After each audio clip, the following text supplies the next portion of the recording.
Hello.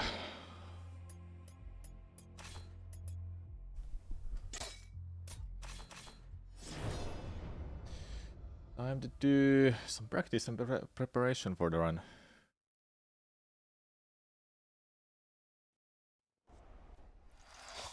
Yep.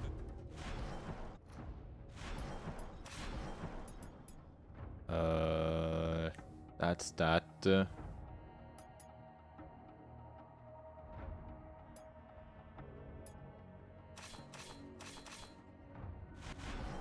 I actually have to check how I have it on my main file.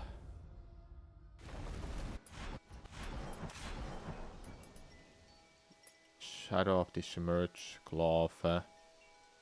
That's the cloth. Dash, ranged attack, yeah.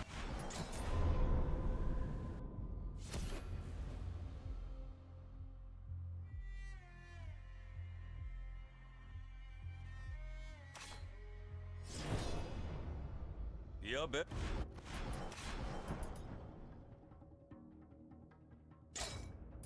Okay, so this is that. I don't need to change that because we won't be getting it there. Definitely change those two. Then this was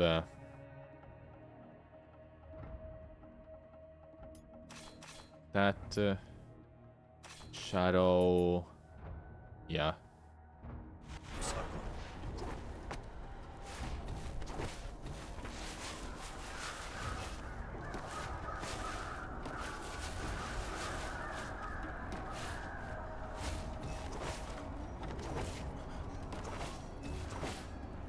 مراقب باش. راشاباره.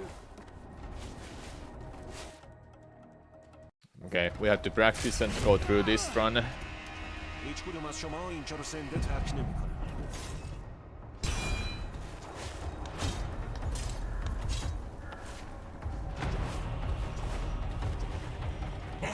آتش بدو سرگاه باید اون کماندار کوشانی رو شکست بدی. از سرش ببند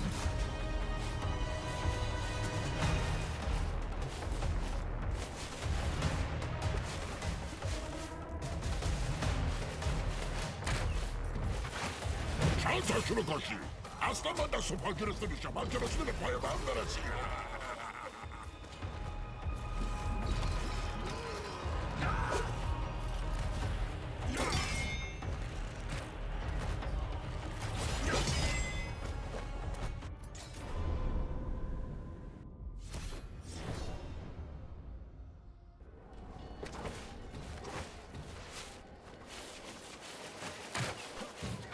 چند تاشونو کشی اصلا من دست و پا گرفته میشم من که رسیده به پای من برسی Hold up. 2 gigs should be enough, right? And does the difficulty change immediately if I do this? چند تاشونو کشی اصلا من دست و پا گرفته میشم من که رسیده به پای من Yeah, it does. Okay. That's good to know. Then I definitely want to do it with that.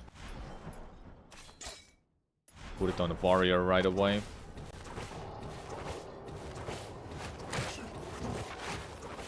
چند تاشونو کشی اصلا من دست و پا گرفته میشم من که رسیده به پای من برسی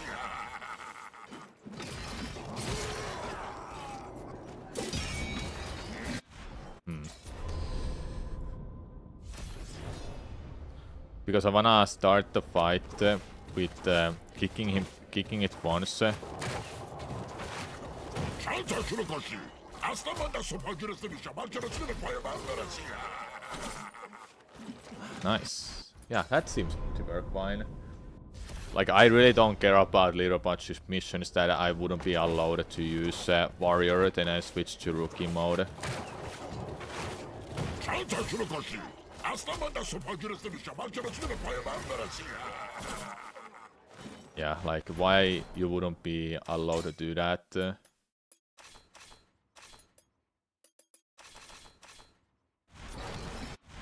Okay, hold up, let me... Do it like this.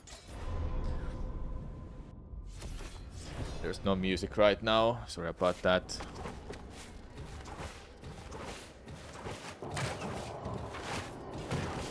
şunu koşu.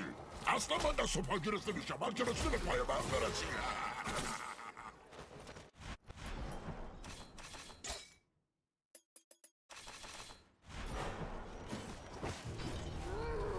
Yeah, do it like that.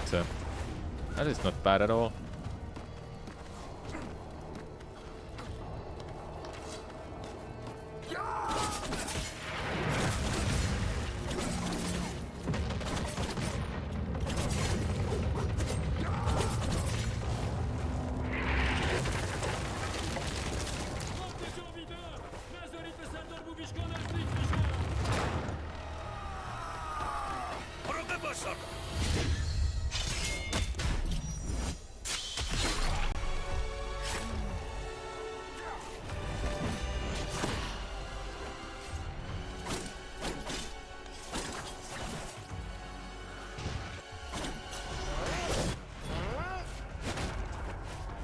یوویشکا نمیتونی اصلا مخفی بشی.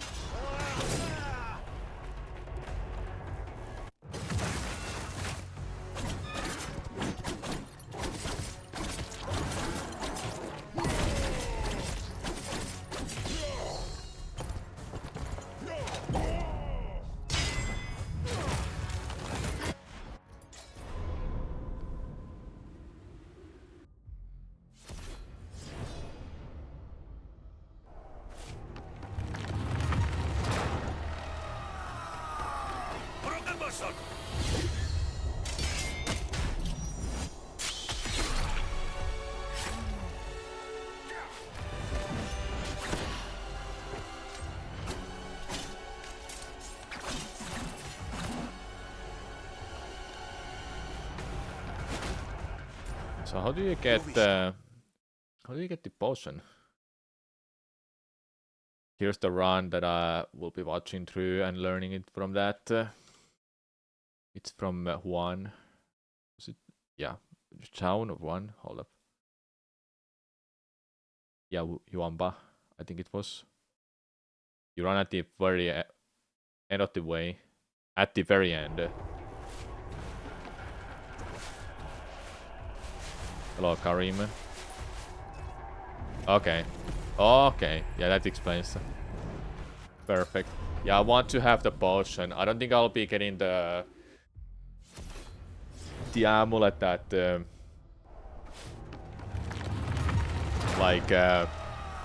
I don't think I want to get that amulet that will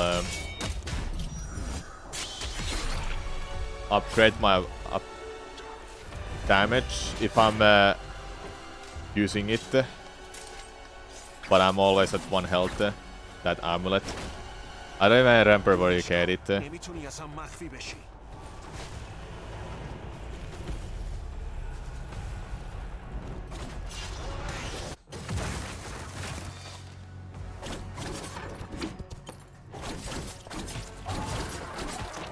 No, I don't think I wanna get it because it's just it's really risky. Blessing and Arslan for now, yeah.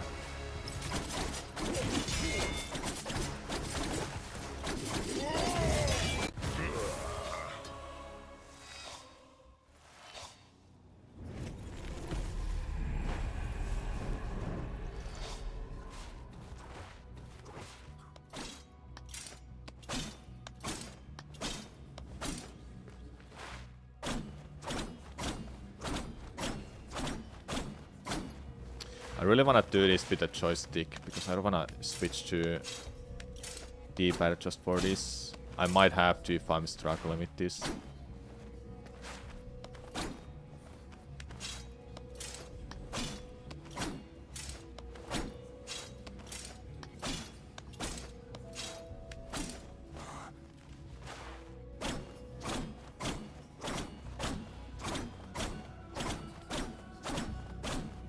Oh, it's actually much higher. Okay, I might have to.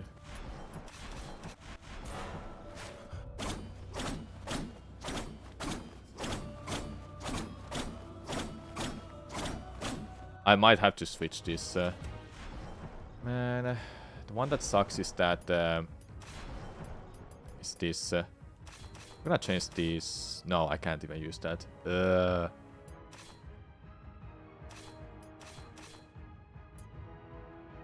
Like this is the one that sucks the most. It's only the potion that I need to use. Hold up.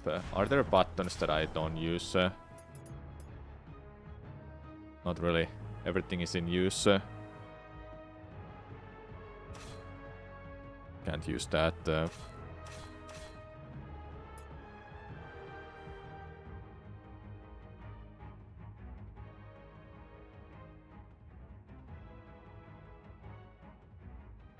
Yeah, okay, Karim. I mean, I don't want to use that because my potion will be on a D-pad.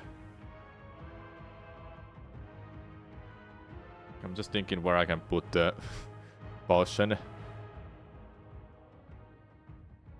Where can I put on potion? This is in use, obviously in use, right? No.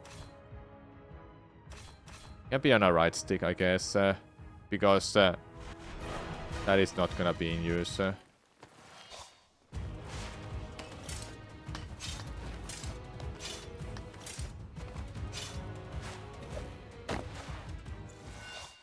What sucks is that I can't do slide cancels with the D-pad. I really can't do it. Like, it's not as good.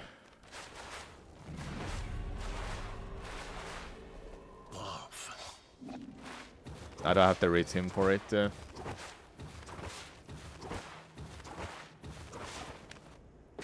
want to get under 30 minutes, then I will call it a day. Don't be like running this anymore then.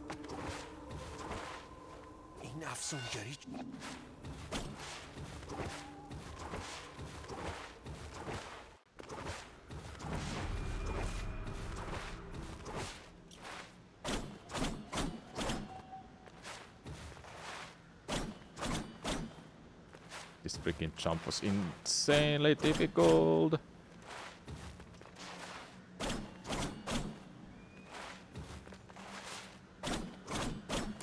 There we go. Okay, it's just faster. Faster attacks.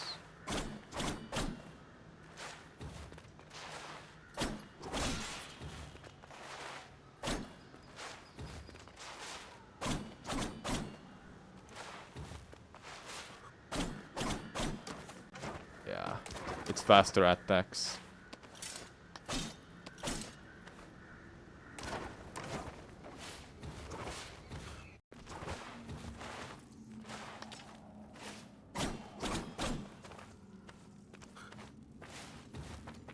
Is this something? Oh.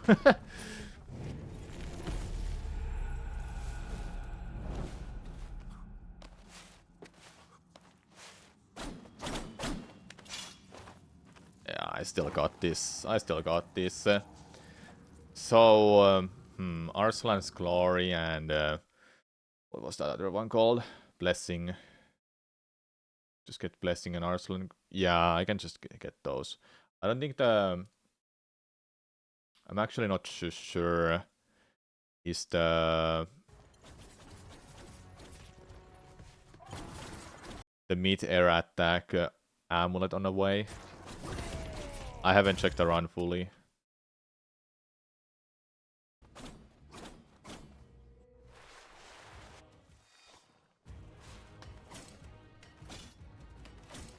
I'm so close 3 times. There we go.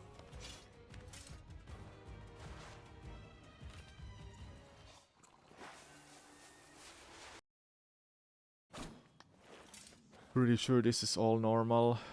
What do you do? I wanna get Arslan's Glory then. The Blessing. Yeah. Don't think I wanna... Meteor attack amulet is in a room under the archer's room in Upper City. That's on our way then, so it's not that bad. We'll definitely get that. How many slots it requires? 2. Arslan's Glory requires 1. Blessing was 1 as well. So you would need a 1 amulet slot, which is also on a pod actually. I will definitely get those because I don't want to go with the Evil Eye. I can't remember what that is. Evil Eye is just when I'm more comfortable with my infinite height glitch with the bow and dimensional glove. But you actually skip the dimensional glove in this run. Do you? Yeah, you do. You don't even go to Kiana at all.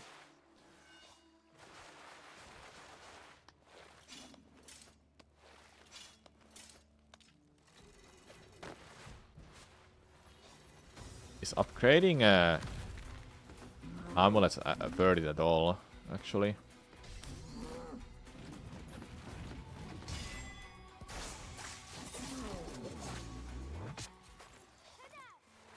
There are some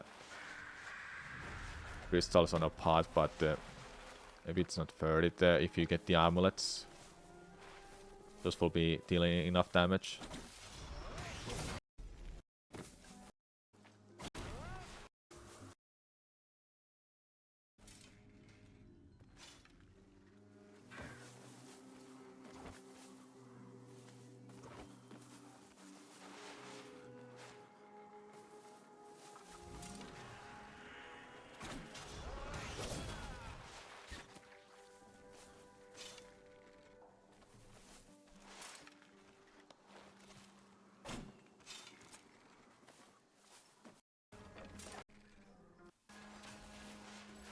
Well, you could get the Damascus. But you need the rupee. You need rupees. You need money for it. Which sucks then. Well, there are... In a prison there is a big chest on a path. Then I know where you can get 200 rupee. 200 really easily. You're in a prison, you go up. And on the right side there's a chest you can open. That will give you 200 or something.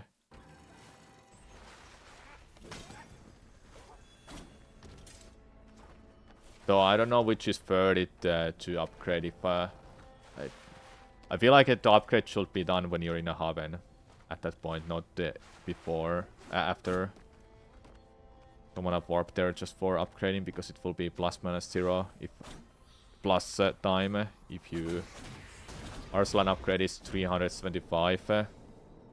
Is that better than upgrading your weapons, Karim?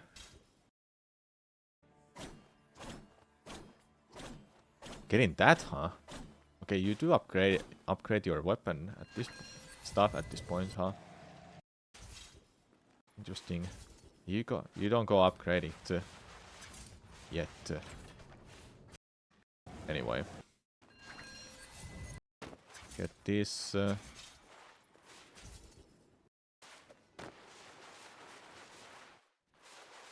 Both give +2 damage really, so it's like whatever. Oh, you do that because... hold up, what's the strats here?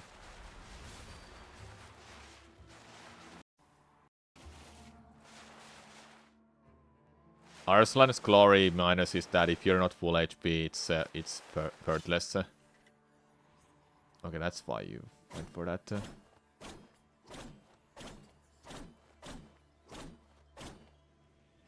You just get it on a pot. Okay. After that, you go to the depths, which I kinda know. Sword upgrade is cheaper too, but you will need the ingot after forest. That's on a path too. You can just infinite height to it, so it's not that bad to go for. Yeah, 325.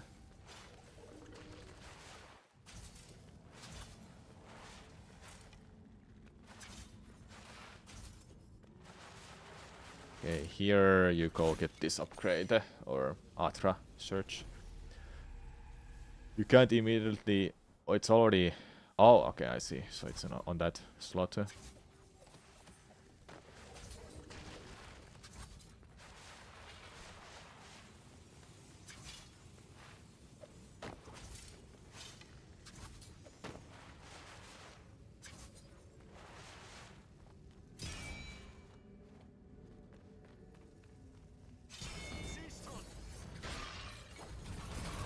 Is there a reason you did this?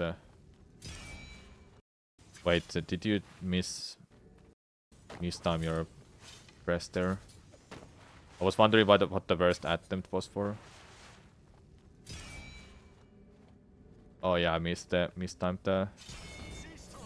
Yeah, okay, mistimed that. Do you get grabbed with that attack? Okay, that doesn't seem bad. Can you do it on a first try? Okay, I thought that they failed it on didn't they fail it on purpose? Okay, that explains then.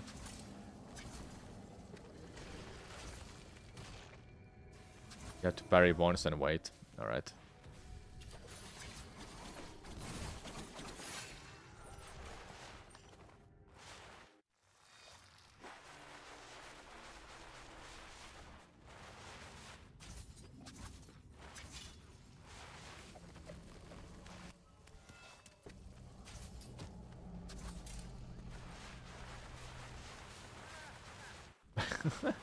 Faster than Alcara.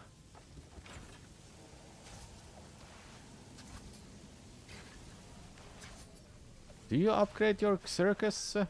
Oh, you upgrade it for the for that, huh?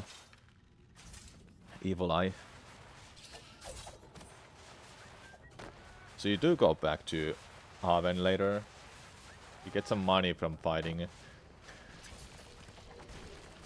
Yeah, Evil Eye. I just talked about that.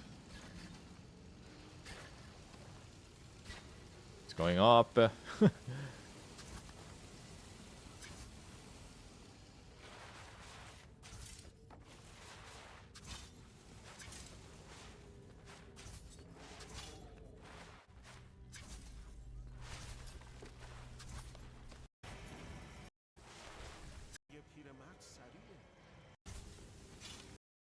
No, this one is pretty simple. It's fun, you can just skip the whole puzzle. All the waiting. Easy.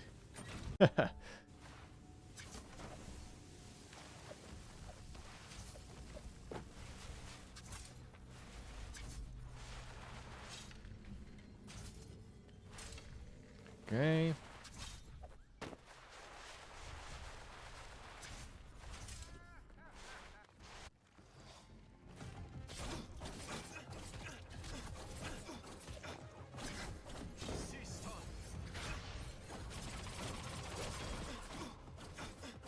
Oh yeah, the strat changes here because you don't have that one ability.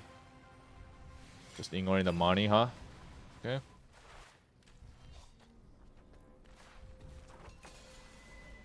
This one you can just run to that and actually like kick, which I already did that in a challenge. I mean, so I know how to handle that. Okay, you get that too. You just get that for. Okay, like this is some wild stuff that I have no idea what's going on. Do you just use the shadow and it just happens to warp you there on a set spots? Like what the hell, man?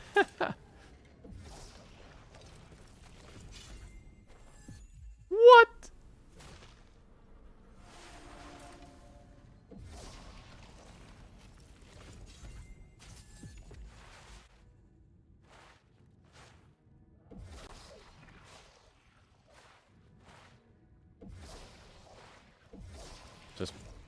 Just press the shadow during the transition before you appear in the next screen. So you press it twice.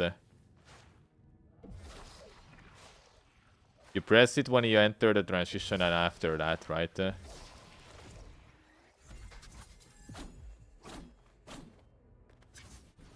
Nice.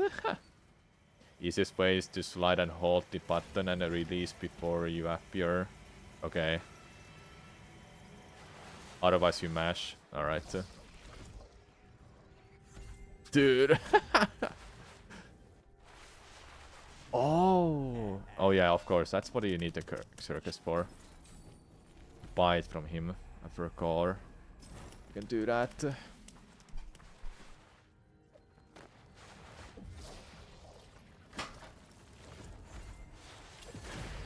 Then you warp back to Haven. Or you don't warp back to Haven, you warp to the Sacred Archives. Okay. You go this way because you don't have the path open.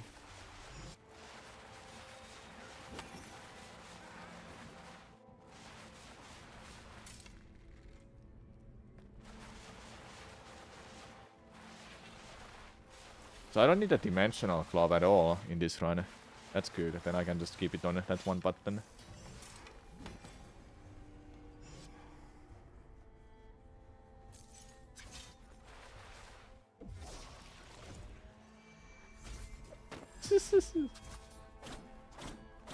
So funny.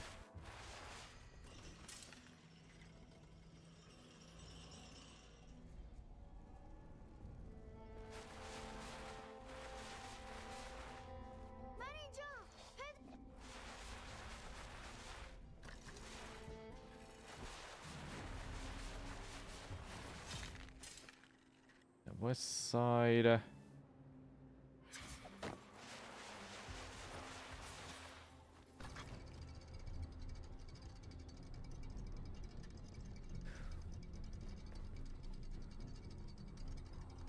Oh, that's where that is.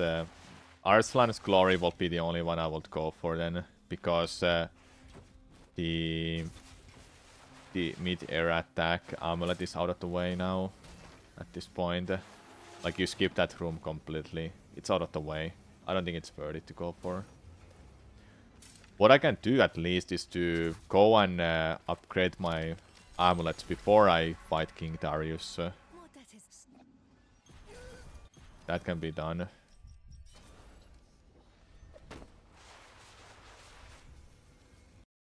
Okay.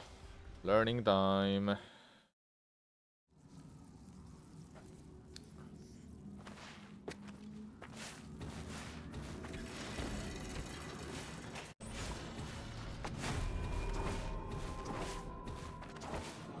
Wrong way.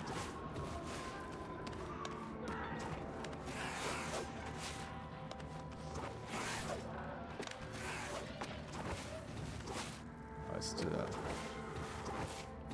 This way.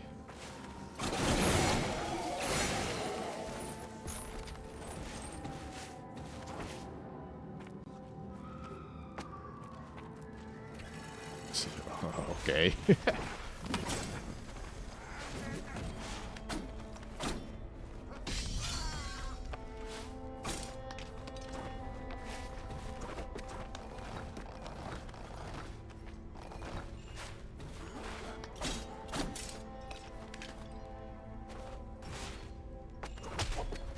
What? He just went flying.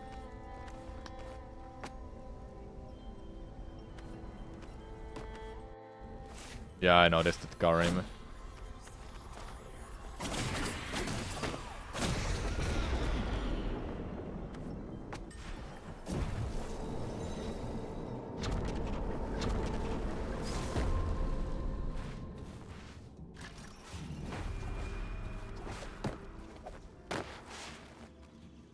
چه کشوندتت؟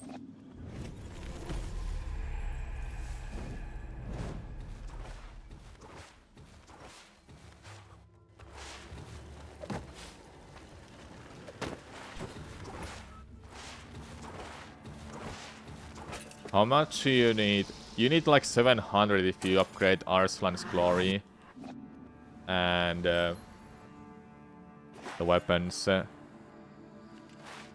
Which is better to upgrade? The weapon or Arslan's Glory? The problem with Arslan's Glory is that it's great, but you need to be full health. Which is, you're not gonna be full health when you've taken a couple hits.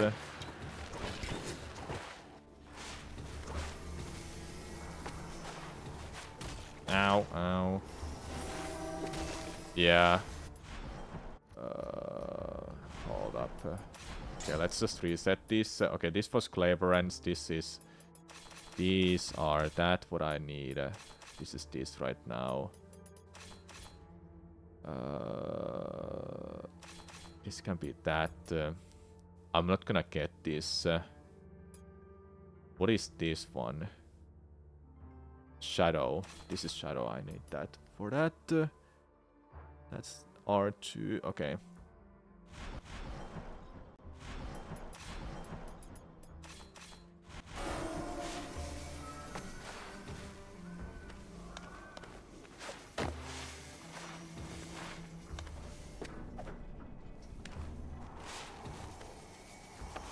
No, they're not bad. I just have to change them to this run. They're not bad at all. یکی دیگه از من.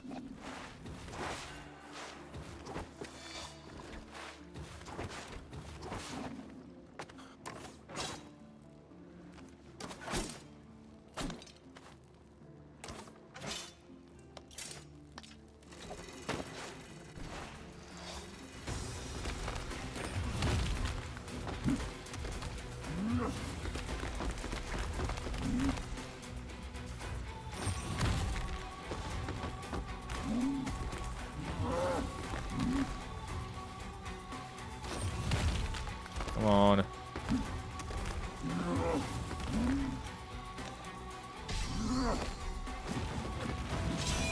There we go.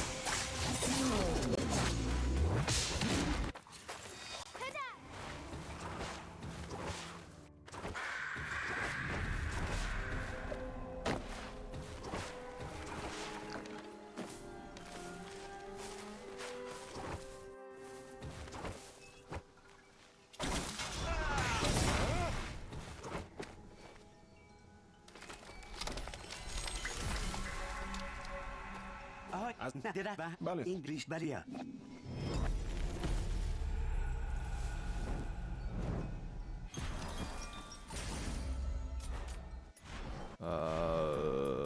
Okay, hold up. Let me just reset this again.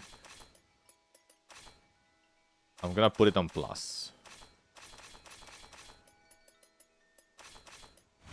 Yeah, I think that's better now.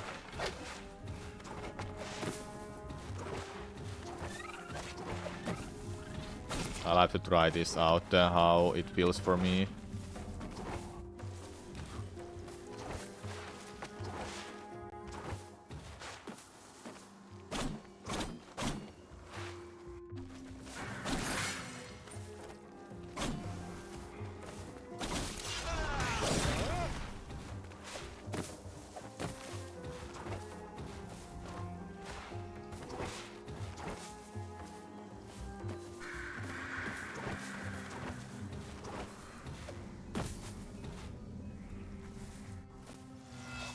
Can you get more money somewhere that is on a pot?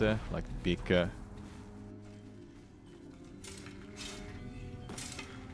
like big money. Like,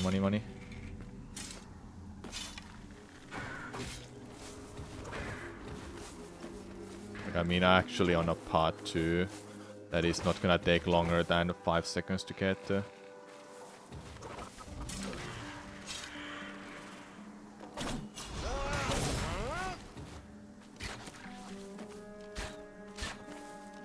Oh yeah, that's the issue with that now. I have to change to this so I can actually like shoot arrows.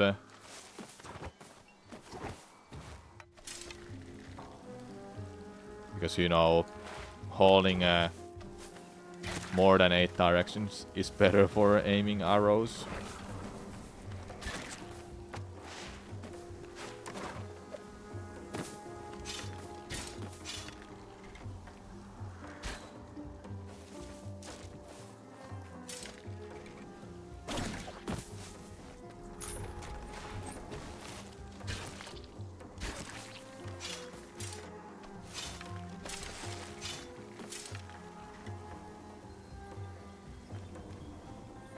Yeah, I have 428 now. What is this way?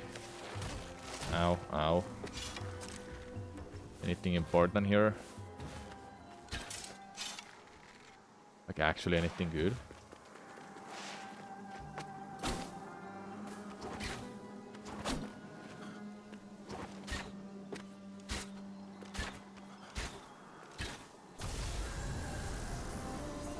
What was this? Oh yeah, just useless. I want money. I want to do the upgrades when I'm getting back. But there's like nothing that I can really get.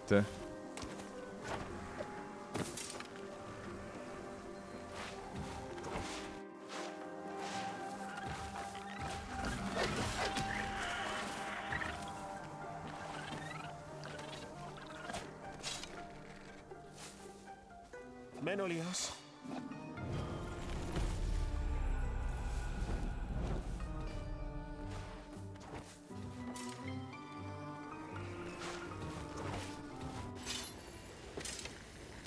Because this is literally right here and I can just easily get it like that.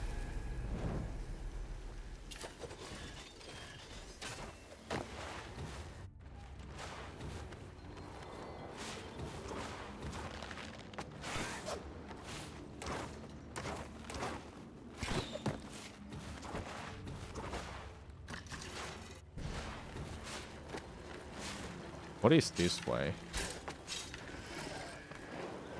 Anything here?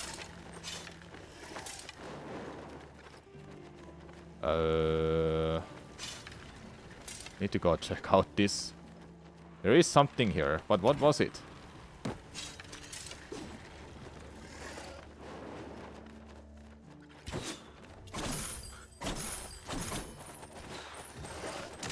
That is still not enough. Even though it's 100, it's still not enough. I need 200 more.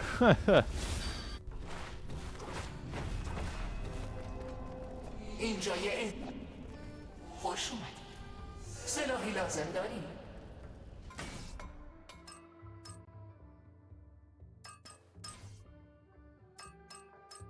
Blessing is 450, it's even more than I imagined. I was thinking this would be less than Arsalan's Glory. So 175 plus 325, that's 700. Hello bot, so thanks for the good luck. Please call me Samu. Are there like anything, like 200 coins, 200 crystals somewhere in a pot? Is there any of that? If there are, this will minimize the amount of backtracking. Because I really want to upgrade Arsalan's Glory and Nikai's and Glayla weapon. That way it's +4. And it's currently +2 if I don't have Arsalan's Glory activated. And Blessing, man, it would be great to upgrade that, but that needs a lot more money. It would mean 2 health bars, and I will be on full health even longer.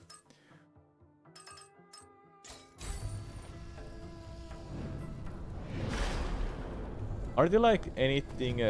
well, killing the... What about the... How much do you get from killing an undead prisoner? Do you get like 200? Because killing that doesn't take... It's 50. Ah, that's disgusting. Less than I imagined.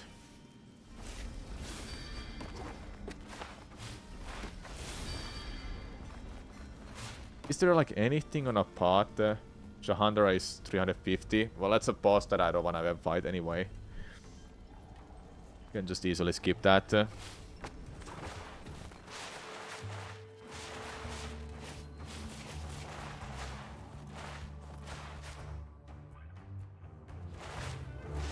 This was nothing good, but I'm gonna check it out. Yeah, it's an amulet.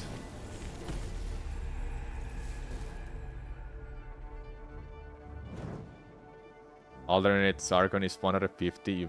I think you fight him anyways. Yeah, so get this what I just got, and whatever you're getting on a path, as money should be enough to help you to get to 700 then. And before you go to Sacred Archives, you'll warp to Haven and just quickly go upgrade your weapon and Arslan's Glory. When's the last time I saved, by the way? Because I would like to restart this. Arcanian Forest, it's here. Because I would rather upgrade. I don't have the map right now, so it's hard for me to like explain. Well, actually, I'm gonna go to my main file. I'll show it on a map. What I'm thinking. What I'm actually thinking. So no spoilers here. Copium. So the run starts like this. You go through this until you get to this point. Then you hover with sword to reach one of the poles that is not supposed to be possible to reach in normal circumstances. You climb up. There's a chest here, but it doesn't give you anything money. So you get through the prison. And up here in the prison is this one chest that gives 200 money. Then you go through this all the way up here to get to the fast travel. And you can go to Haven. What is here, by the way? I don't remember this at all. Well, either way, I'm not gonna go out of my way to go something like that. I want the money to be on my path. Mooncaterer. Okay, nothing good then. So you get to the warp point. You have 200 money. You go over here. You grab the blessing from the mage. You go here to grab the Arslan's Glory. That requires 375 money to upgrade. You go through this all to go through here. Skip the Undead Prisoner. Go through these Harkanian Forests. You make it all the way over here. And on your way back... which spot? Here. This spot has 200 money. It's free, so just easily you can get that. Oh, I never got that secret, huh? Guess I have to go check it out one day. So you get 400. You have roughly 400 at this point. Then you make it back. There's this ingot. You can just easily grab it on the way. And you don't go to the smith to upgrade your weapon at this point because you don't do much fighting. You have fighting in depths with Sargon. Alternate Sargon. But is there like anything on a path here that will be 200 money? I really can't remember the depths that well. But I don't think there were anything. So that's my thought process right now for the start. I really don't want to get the evil eye. I don't want to be on 1 health for the whole run, just fighting bosses.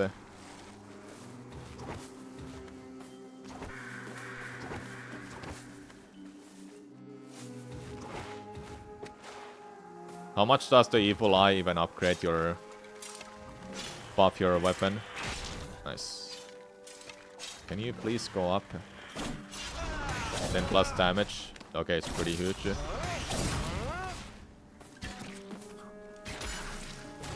Dude, seriously.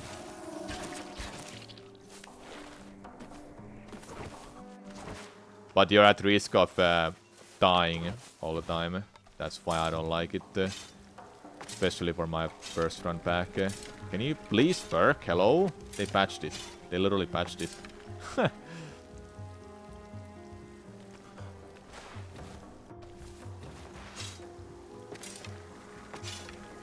Yeah, I don't like this run being hitless right now. I just want it to... Just want to be able to...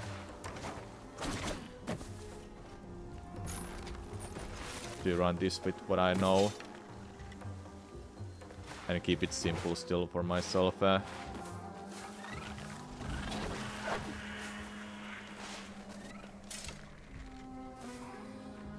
Menolias.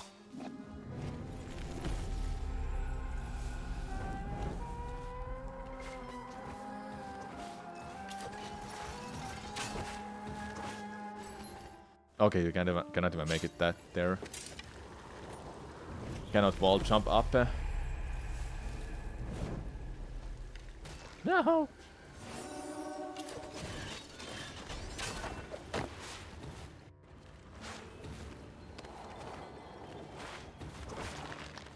Do I have a... Okay, I do have both of them on.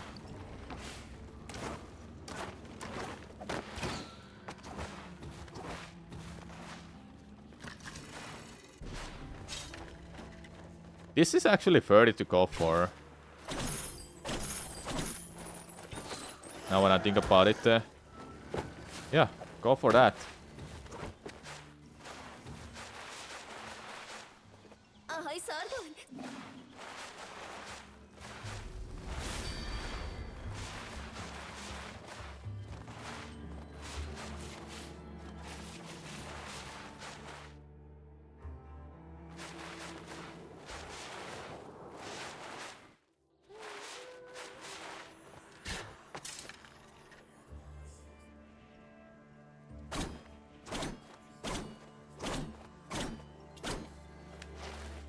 Oh my god.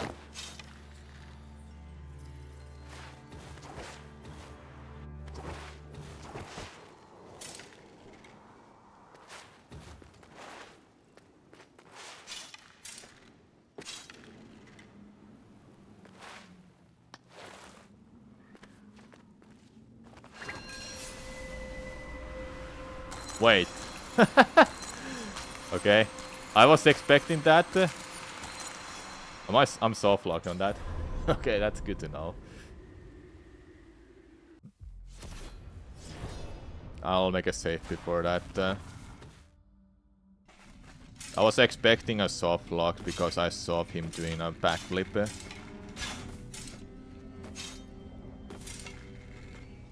Sometimes I don't understand why am I failing this too much, because it's not that hard to do that.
Menolias.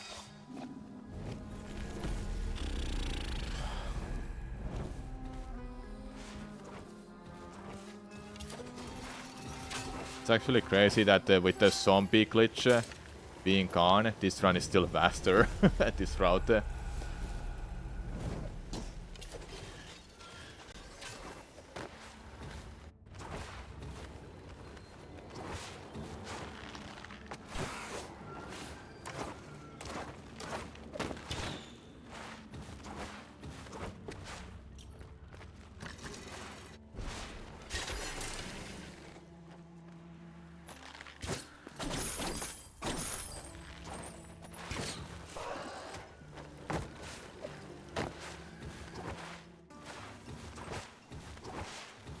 Ahoy, Sargon. Actually, I can just save right next to that location.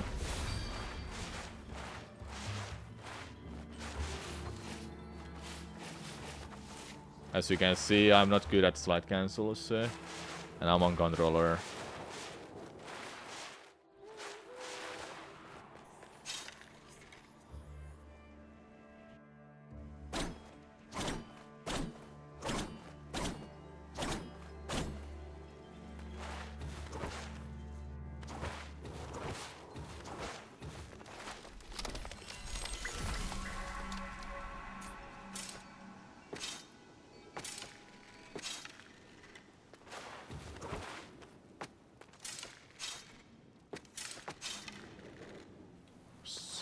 what are you supposed to do here? Well, not that. Guess we have to check out the video.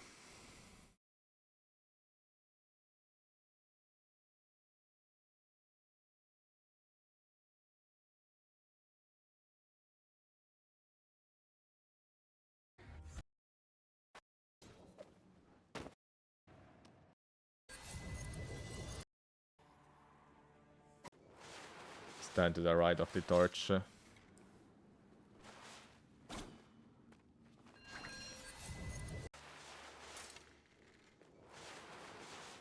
You just do the backflip only. Yeah, you don't do anything else. So. I'm gonna check the inputs too.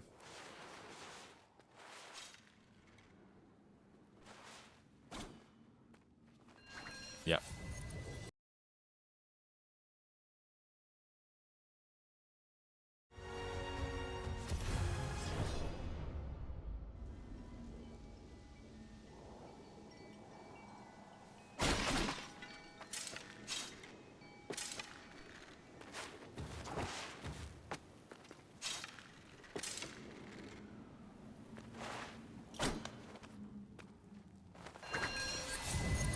Well, that was easy.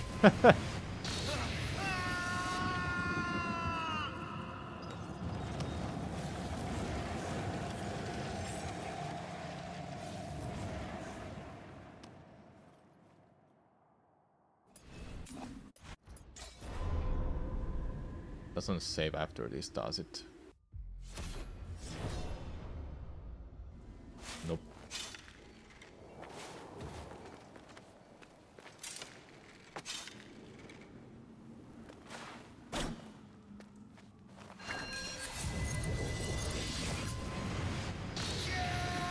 I would say maybe I should mash for it because right now I'm like kinda pressing it. I need to mash for it.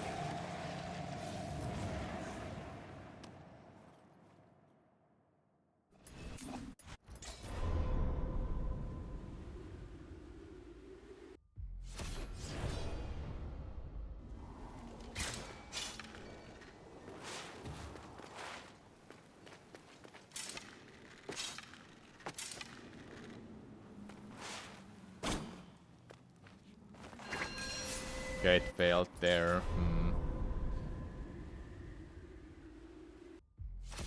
Why did it fail there? When I'm doing a run for this for the first time, or first attempts, I should just make a save there. In case of that failing.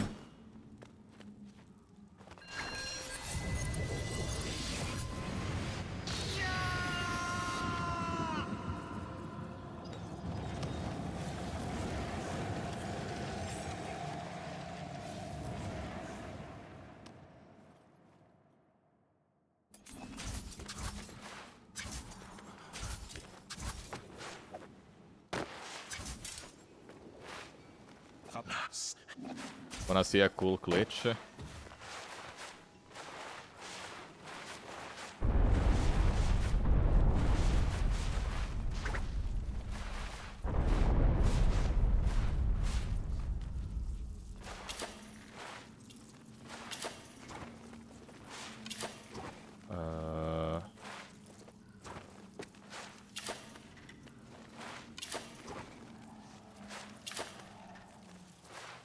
There we go. Whee! It's just really limited because you need a wall for it. But I've only got it to work on 60 FPS.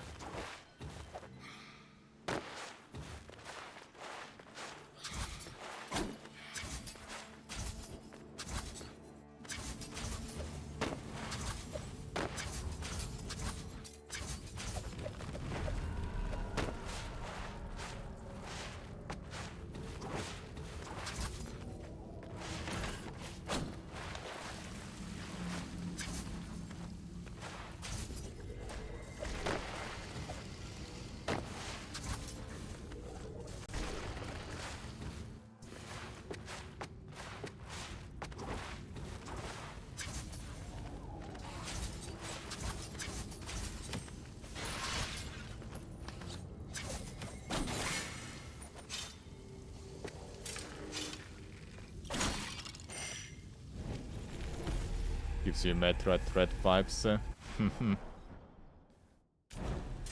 Okay, L1.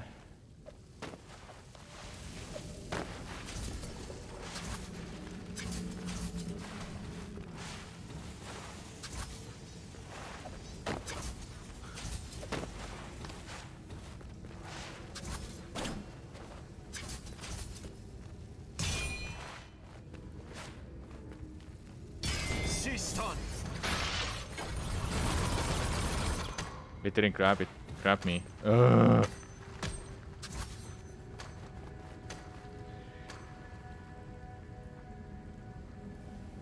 I need to wait for that. When did I save last time? Oh, it's saved now. Oh my god.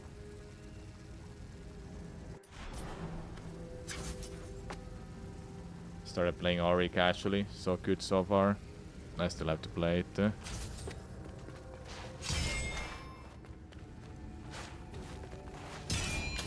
Sistan. I had to immediately do it.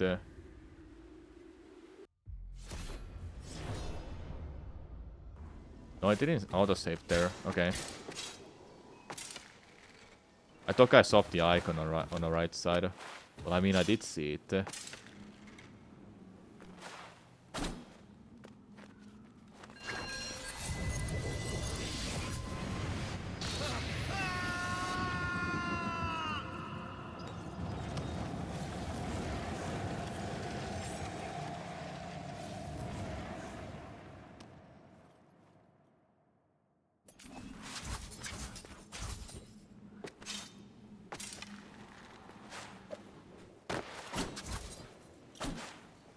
Hamas.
Sistan.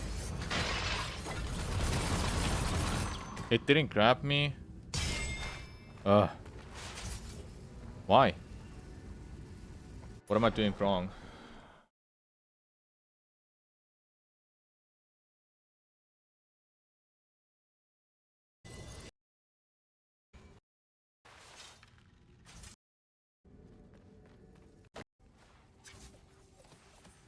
You have to be a bit late, actually. Might be. Let's check it out. If I was any later, it still didn't grab me, I think.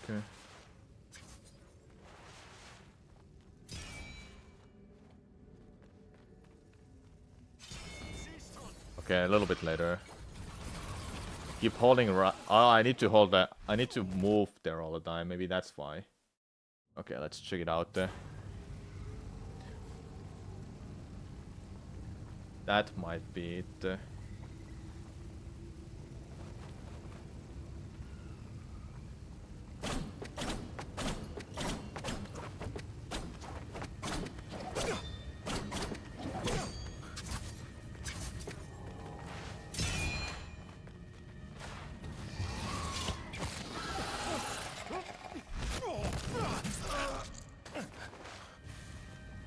Now.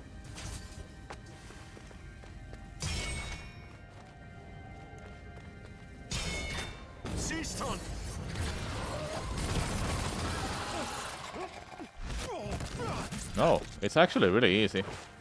So I even messed up the timing there and I still got it.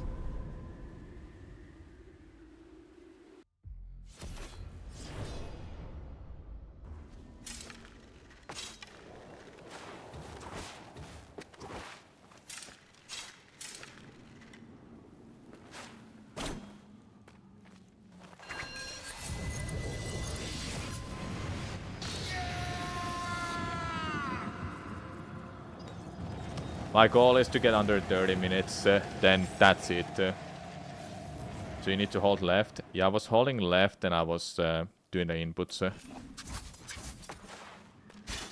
while doing it. So I think it's that. خبر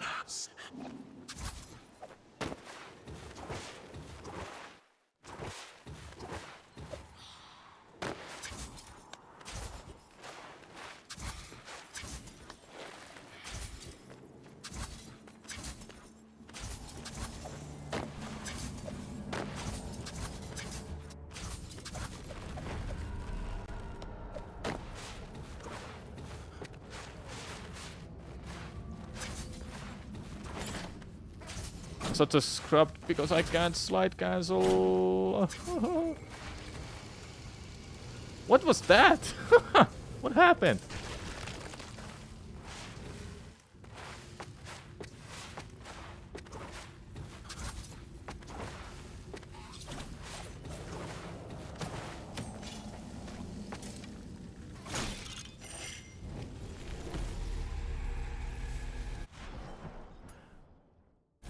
How crazy is it that there happens to be just the perfect ability that will make this possible, this skip? Can you stop that? Hello?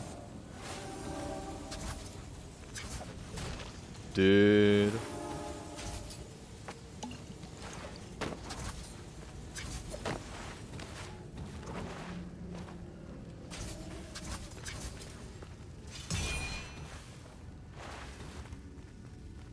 سیستان Yeah, so it doesn't matter how late or early I am. It just matters that when I time that Wind of Sistan, was it called? Yeah, just use that, then move left. Yeah, that explains it. Perfect, though. It's not that bad.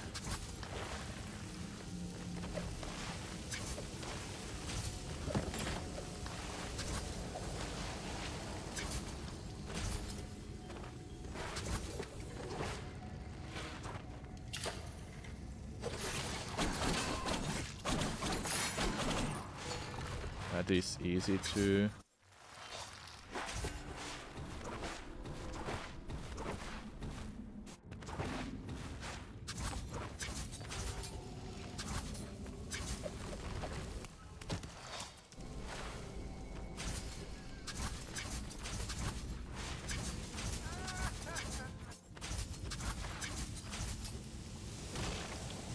Oh yeah, I'm not going for a circus. I was like thinking of going for that. For some reason. No, dude.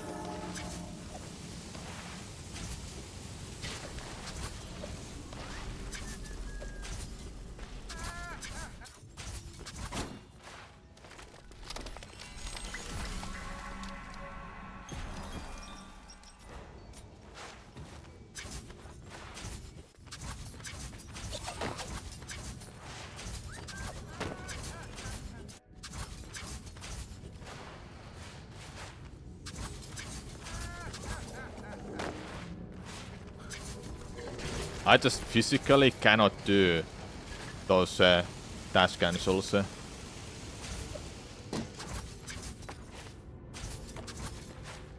Like, I really can't. They're impossible.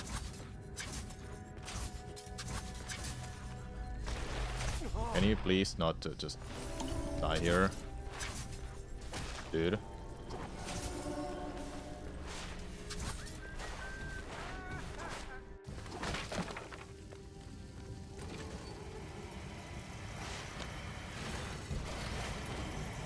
برای یه پیرمرد سریعه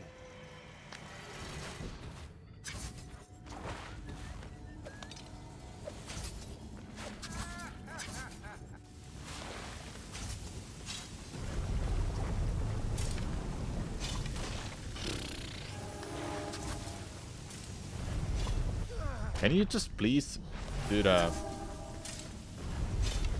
No, not there. I'm ready to die.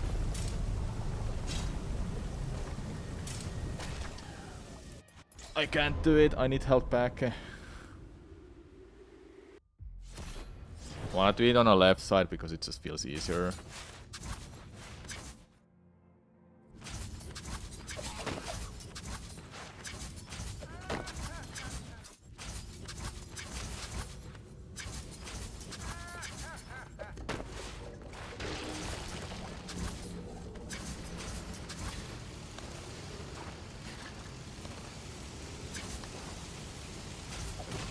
Oops.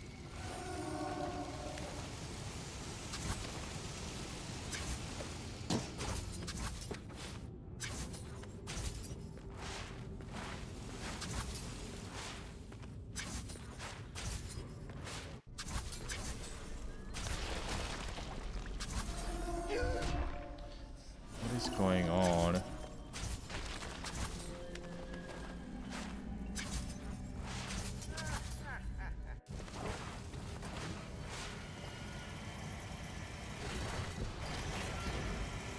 برای یه پیرمرد سریعه.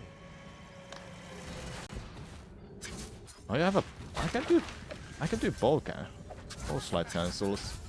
Almost forgot.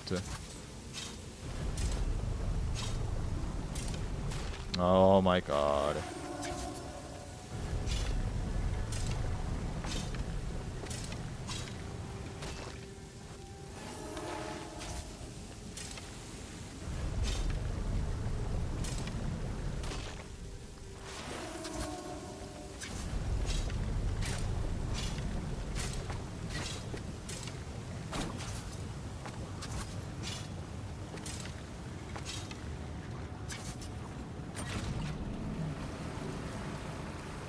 Any person allows everything. Unless you do something like restrict that disallows some things. And I really don't care about disallowing some of my stuff. I just wanna do everything that is allowed. Or that is found.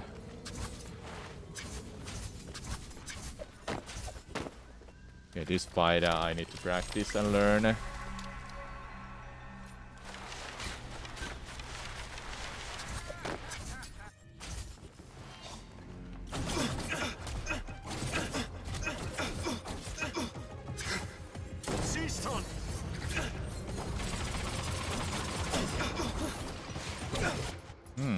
There might be something that I can do with the old method.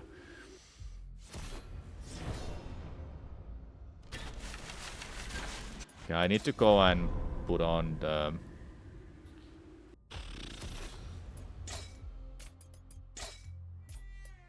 There we go.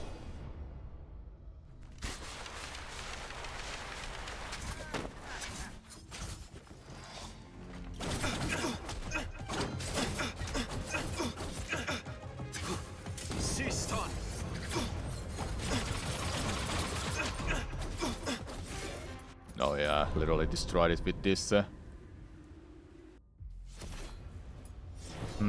can make this even better.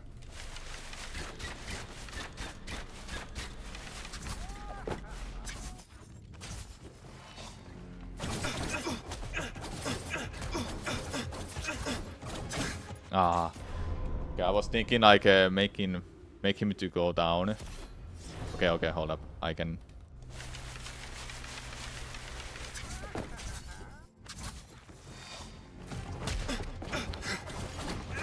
What was that kick, dude?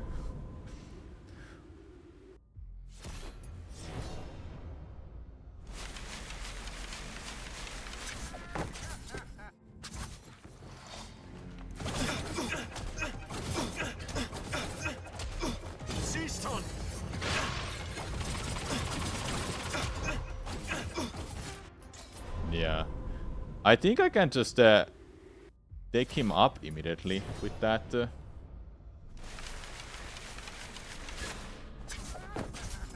Now watch this.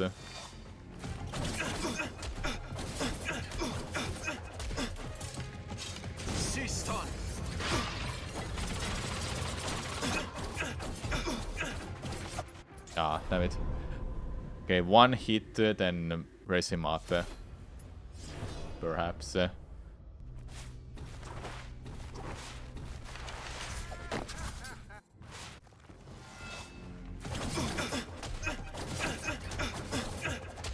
Siston!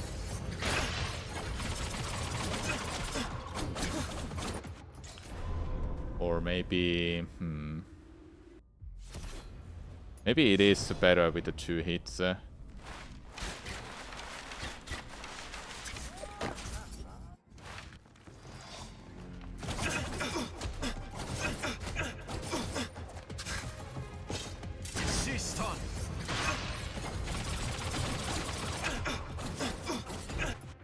Yeah, 2 hits might be better then. 2 hits is better, it just guarantees the kill then. Can you stop kicking him, please? At least it is just kind of a fight that doesn't matter how fast I do it. I just like figuring out these fights.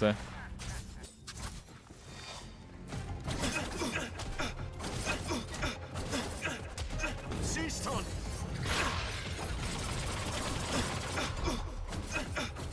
Yeah, that literally destroys him. Yeah, at this point I also have 700, which is good. I didn't get the kick. Damn it. It's fine.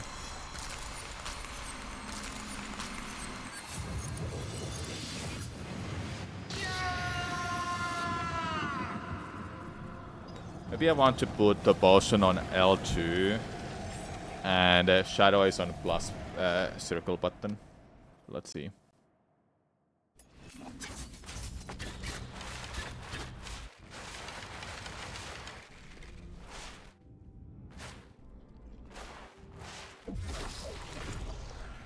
Whee!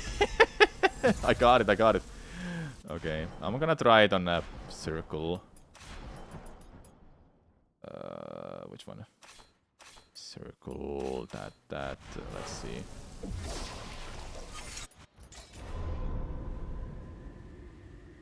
Like, is it actually better?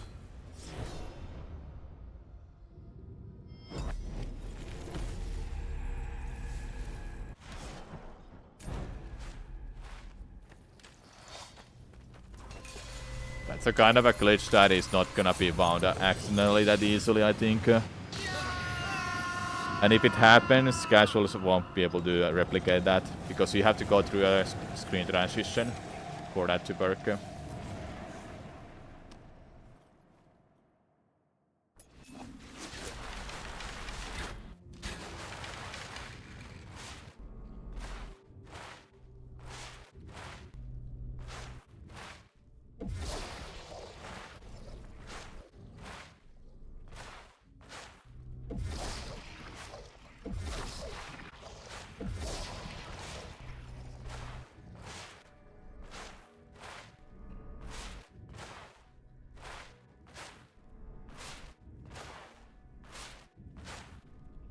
So during a screen transition,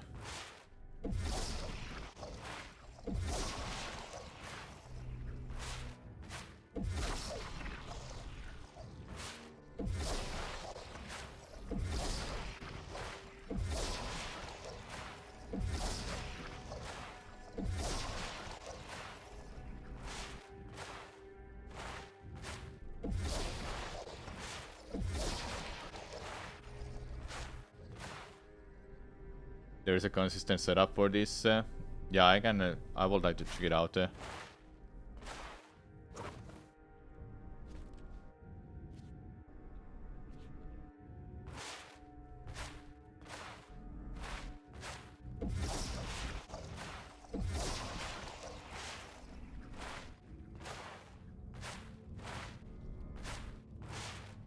I try to see if this is like something I can press once.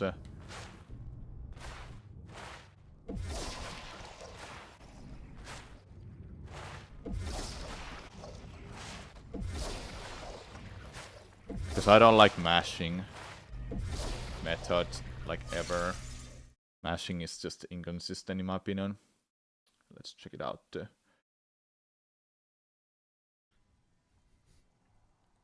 So hello everybody. I think I figured out something kind of funny. Is to go through the transition and to mash, which miraculously right now worked first try. I didn't plan for this, but that's kind of he held E point. This all bosses submission.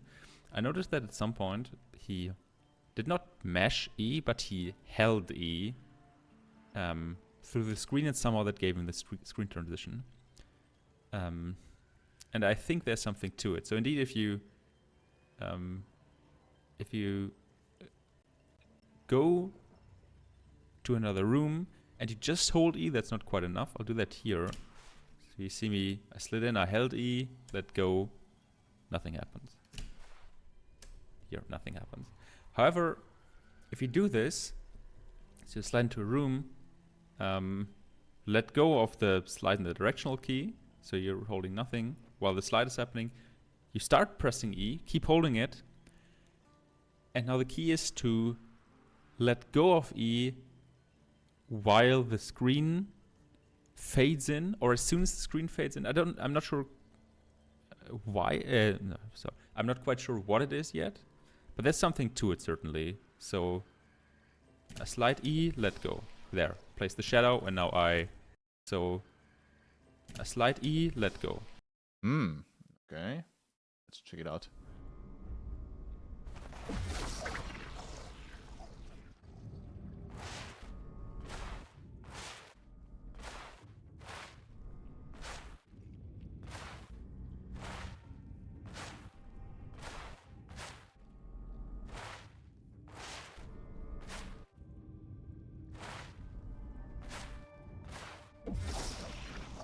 Okay, so it's timing. It's timing. You have to let go directionals before pressing shadow. I'm literally doing that all the time.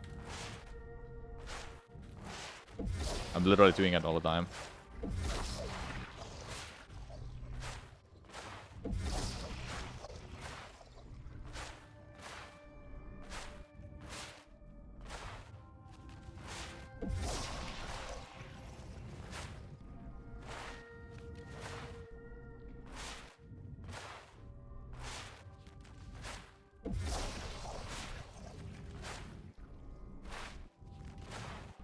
So nothing happens if you keep holding it, but if you release the button as the fade in happens.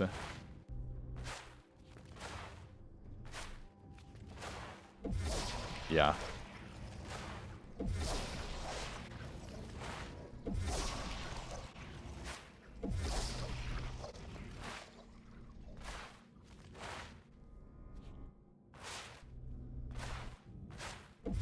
This is not even frame perfect, which is great.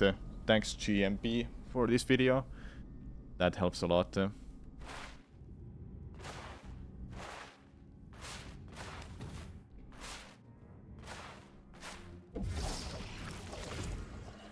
Whee! Where am I going? No, it closed the door. No, I'm locked here. I glitched too hard, man.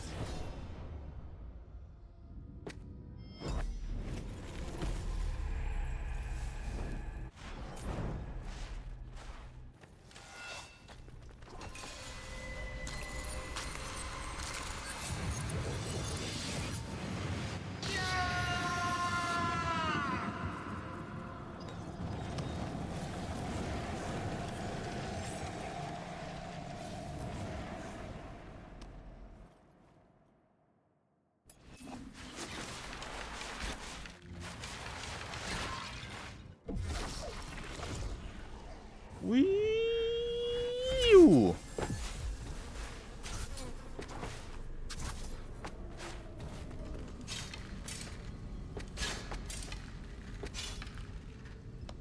Oh yeah, I need to remember what that is. Okay, it was this way, wasn't it? I can make it up here. Yeah, I can easily make it up here. Yes! Woo!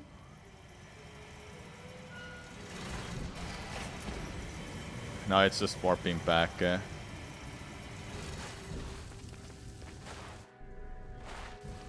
I kinda think that I should keep it on.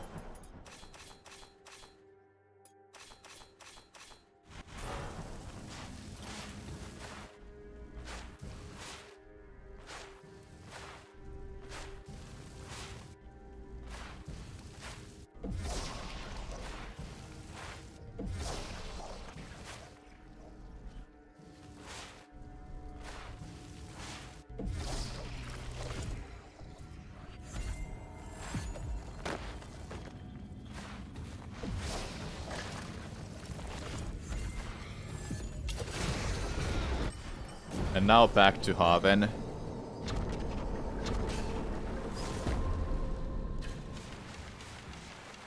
Oh, I didn't get the money from that because autosave happens after you kill alternate Sarkon. This route is way more fun. Yeah, it is really fun.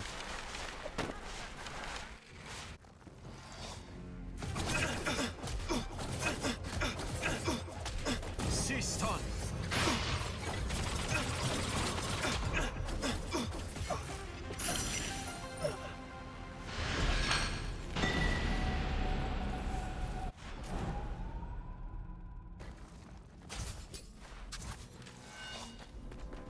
Yeah, that's sick, man. The wrong warp with the shadow is so much fun. It's honestly so much better than the previous route. Zombie glitch was so easy and just kinda meh. But it wasn't bad, it was just kinda meh.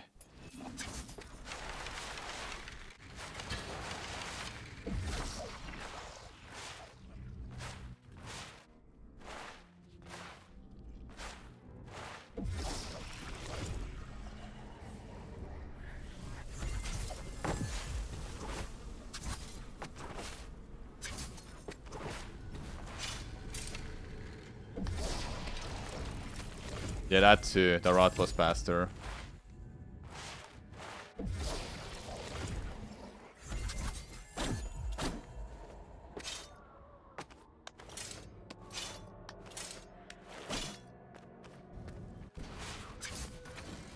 What patch was needed to force people to run this? Well, did anybody knew this was gonna be faster?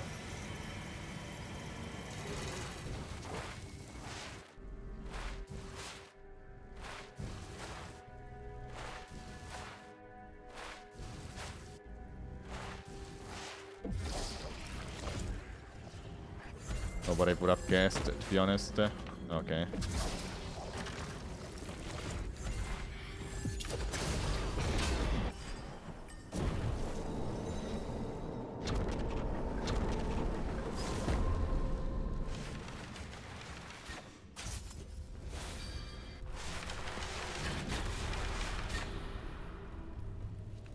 اینجا یه خوش اومدی. سلاحی لازم داری؟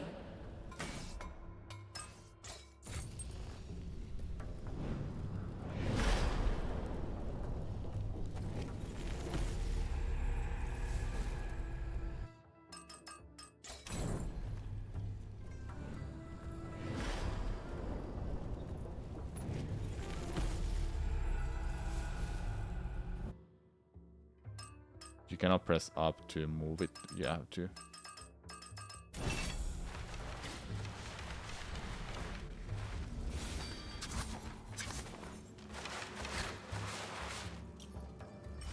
Yeah, I don't think that's that bad of a backtrack, isn't it? By the way, where does this lead to?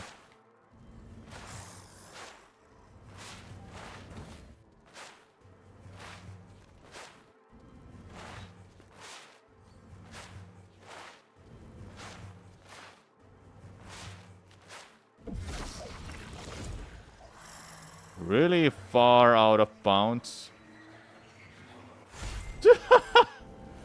Okay, really far out of bounds.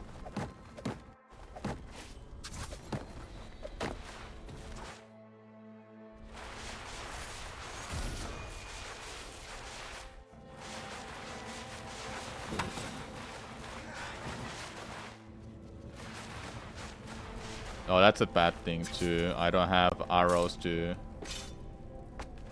Yeah, okay. That's why I need to make sure I don't do that too much. I do need arrows. This is after this fight, isn't it? Yeah, I don't have the money.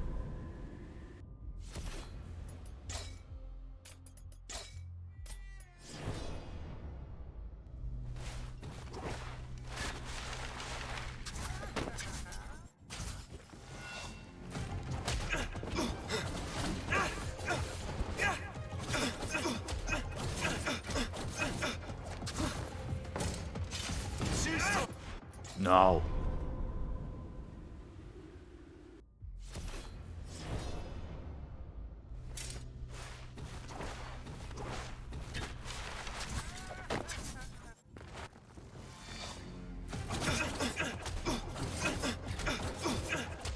Sistan.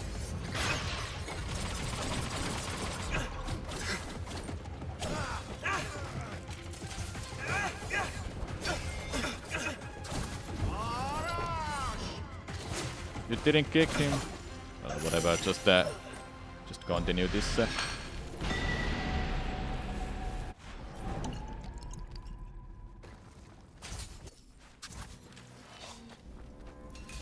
I didn't get the kick.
No, I pressed it.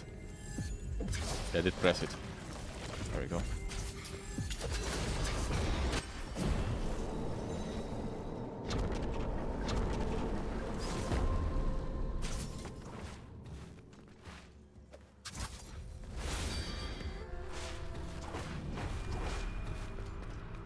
اینجای خوش اومدی. سلاحی لازم داری؟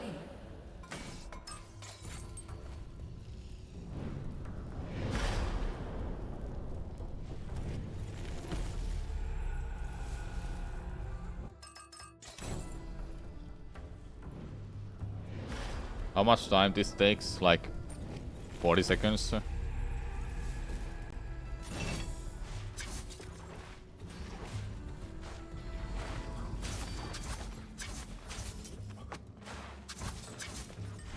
You could think about it as getting the eyes of people of eye.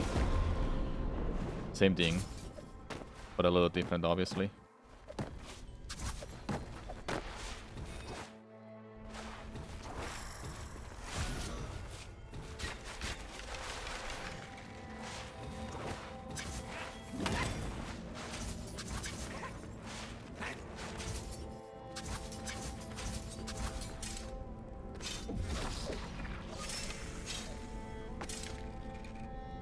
No, really?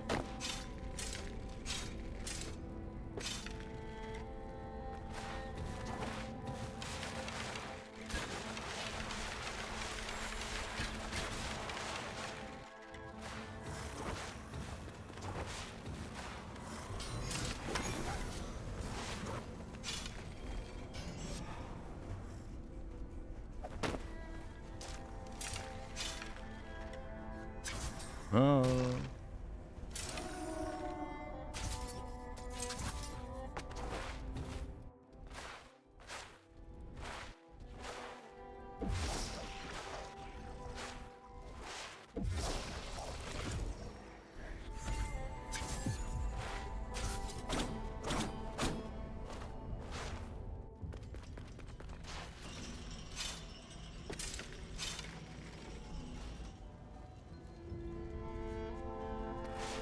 Not this way.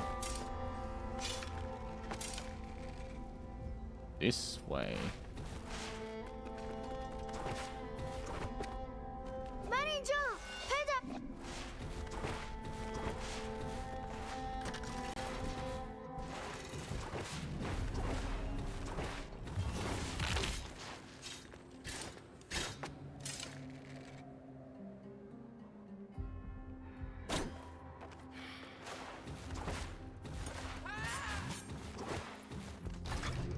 Alright.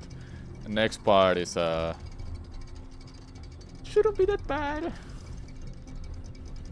I'm just only worried about that I cannot handle Darius. Don't really have anything else that I'm worried about.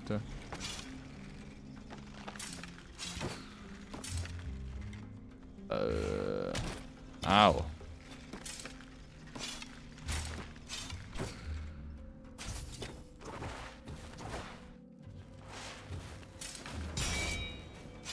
I did it by accident, but okay. Whee, there you go. مدت زیادی اینجا بودم. Let's تنها. check out the run even more. The remaining part of the run that I haven't checked out.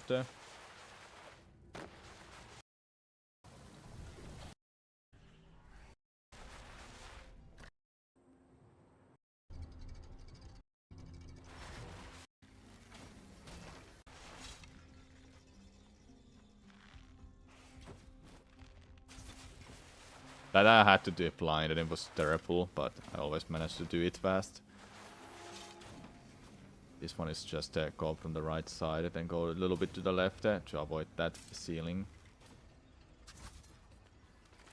And here he, or they put on Evil Eye. It's +1, +10 damage, however... Oh yeah, put that on too. I don't know what for, but okay. It is really risky to have it because you die from a single hit. Anything just kills you. You don't have any health. But it deals so much more damage. So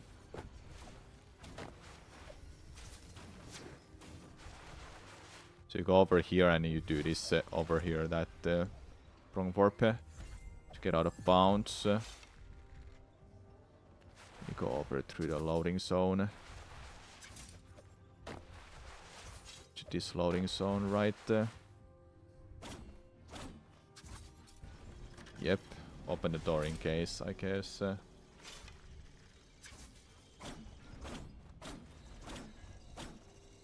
That can be a little tough if they're in off cycle, but it doesn't seem that fine, that bad. Yeah, that also makes this part so easy. Because you can just do a couple sword hovers to get it there. This next part is actually hilarious. I saw it earlier. You infinite height and grab that part of the... Then you go like there. And you go out of bounds that way.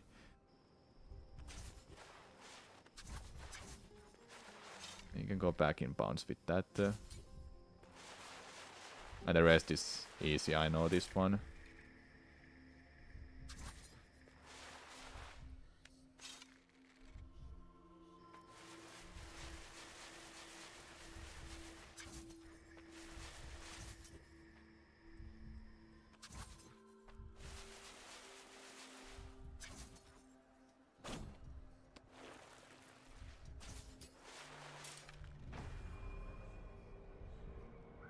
I think the fight itself is just self-explanatory. I do have to heal too.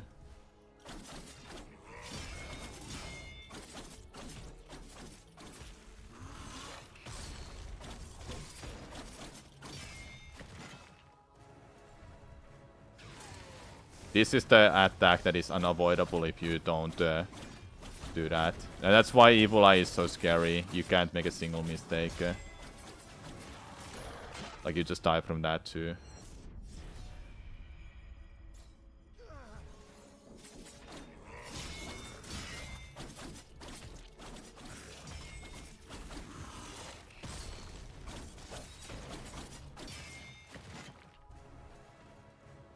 I think I'll do this boss fight fine with the upgrades I have right now. Doesn't seem that terrible. I'll have to take some hits here and there.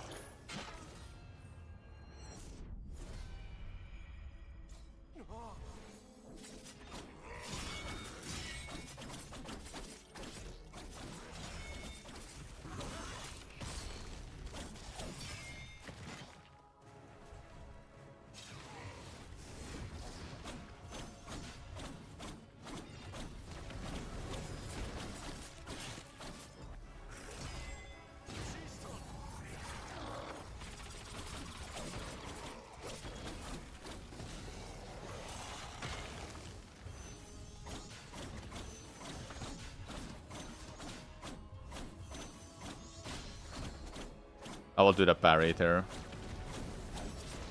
for some damage.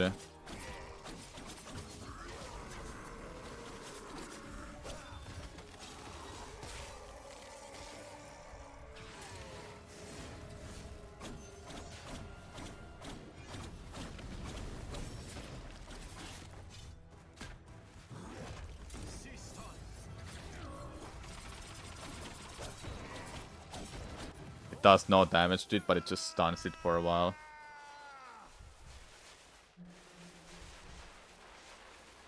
Then you die here because you go to the tree that you used in get on upper city west side. And after this is just finishing the game. So yeah, it's not that bad. I don't know. Okay, Atra search. I'll put that there and put this one over there. So it's that. Okay.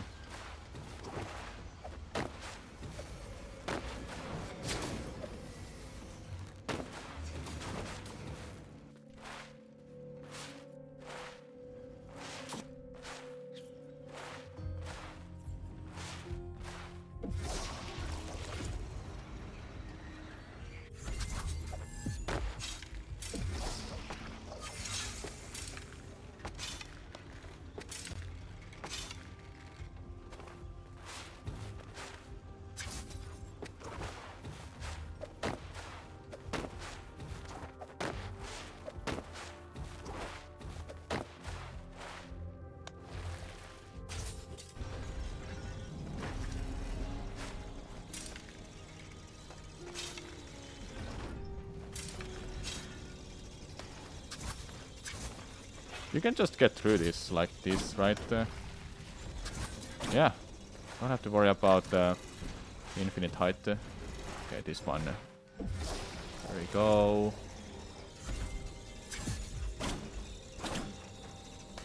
There's a platform here. Yeah, okay. Yeah, this part is really simple.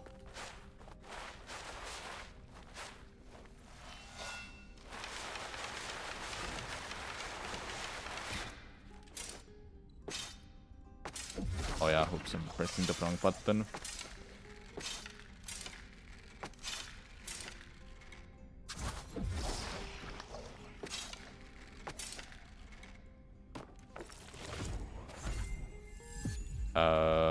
Okay.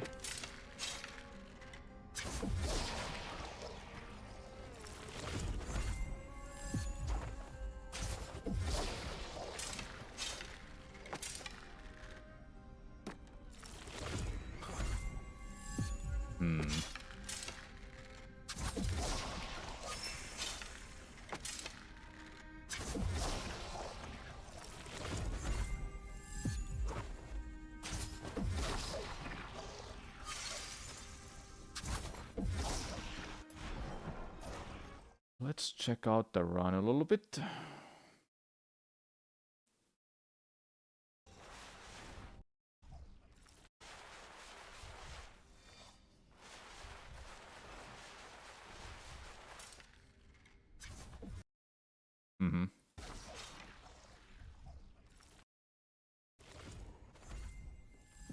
hold up left, I guess.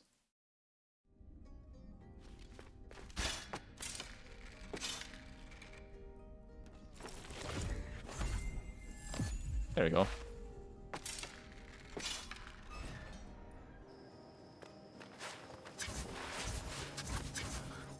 Easy.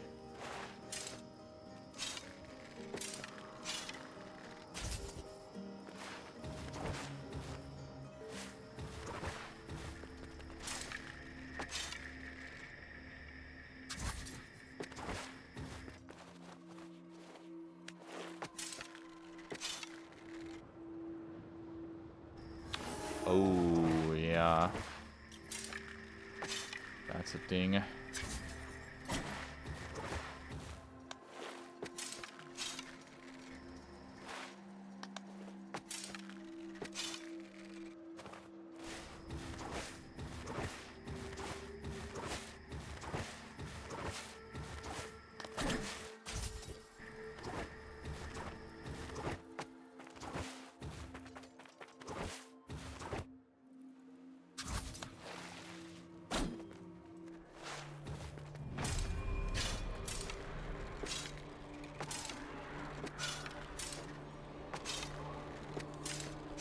Okay, seriously? What is going on with that?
Yeah, Darius will be a tough fight, that's for sure.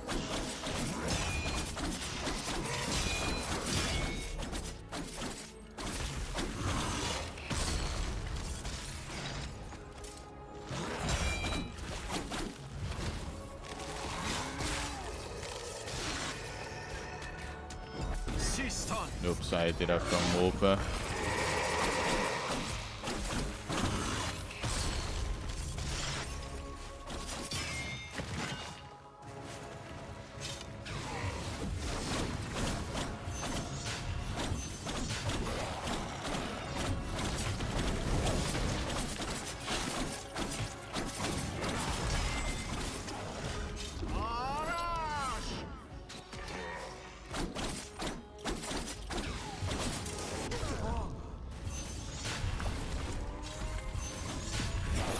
Oh man. Yeah, it will be tough. It will be tough. Are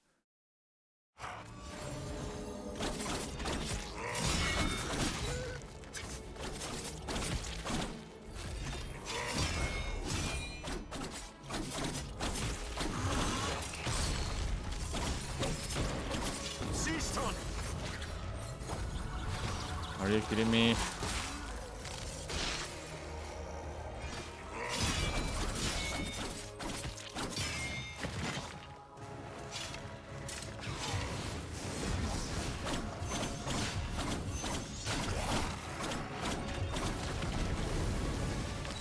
Okay.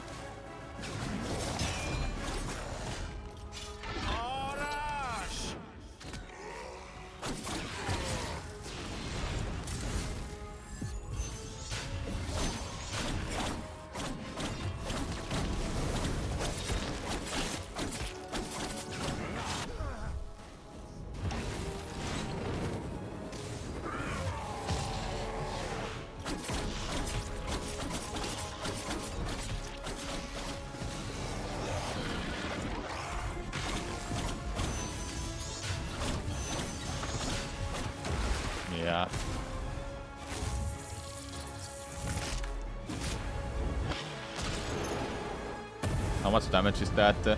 Yeah, it's not that bad, I guess. Sistan.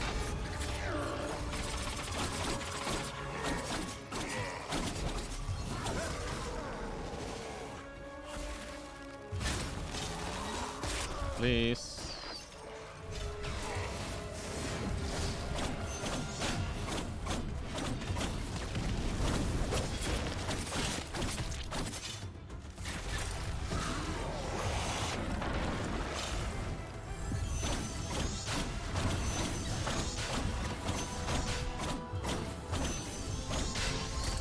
Yes.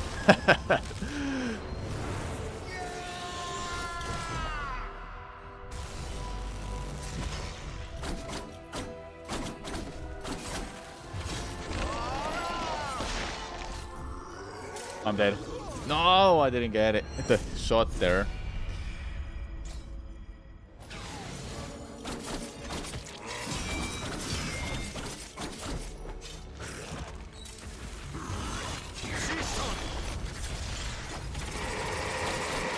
Oh, that works well. I mean, that sucks.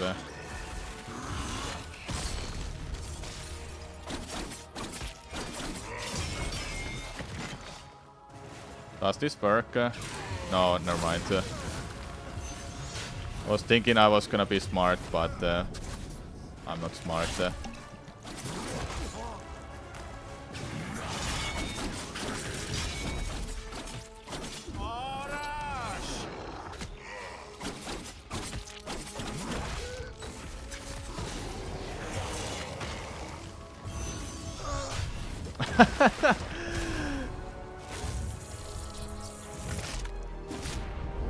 You know what? This fight was so easy with jumping glitch, but now it's actually really hard.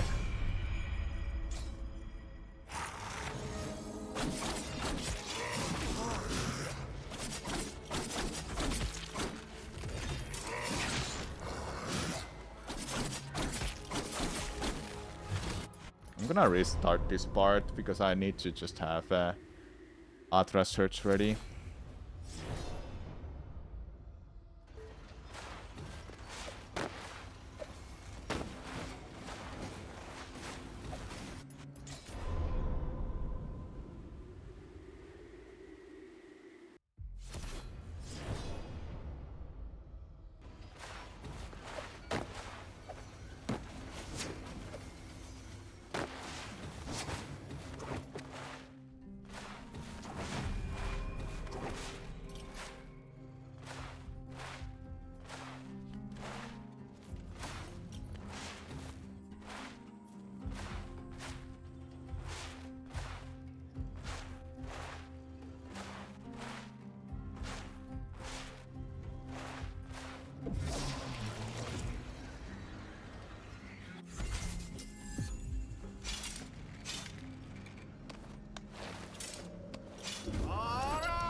Huh? Oh. Okay.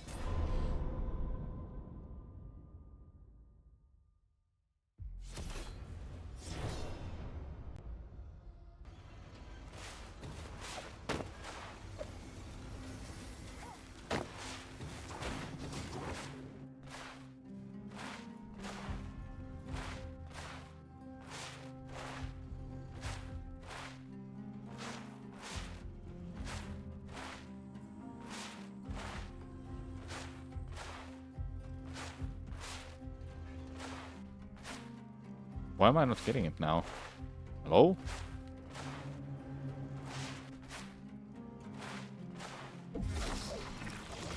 It's not frame perfect though.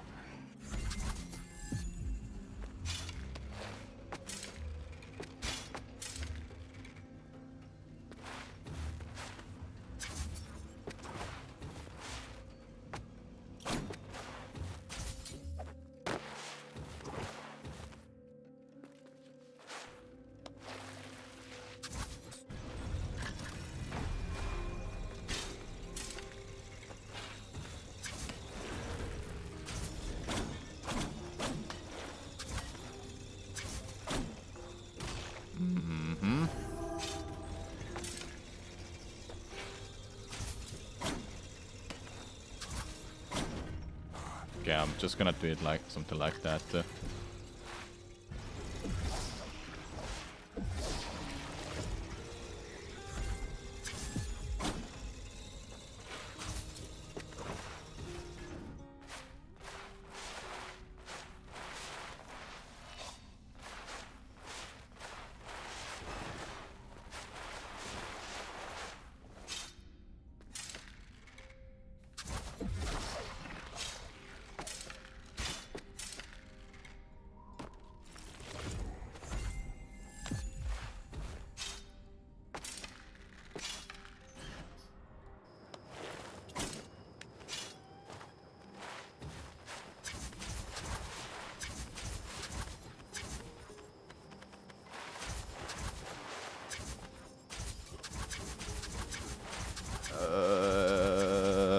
Clip back in bounds. There we go.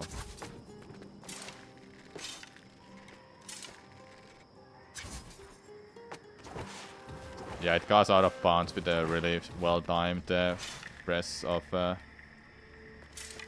Shadow. We'll call it a Shadow Prong Warp or something. Yeah, I'm breaking the game because it's any percent.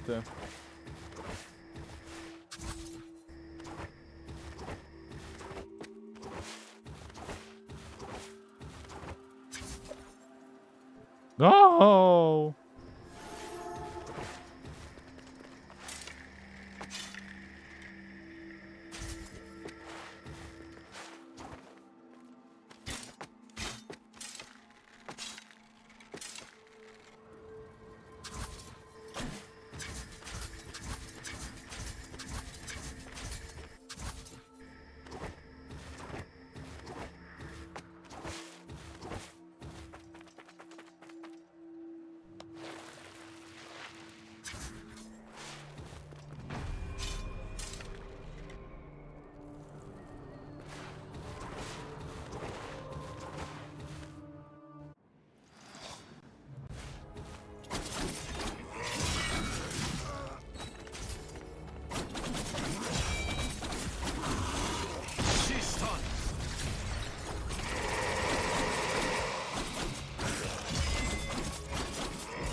I'm dead.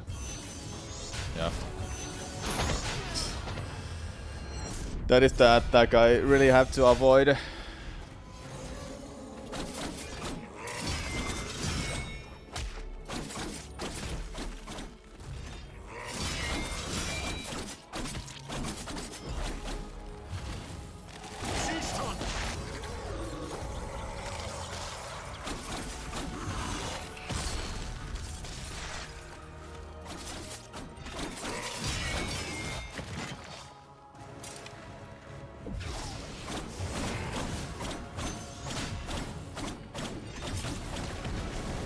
Seriously?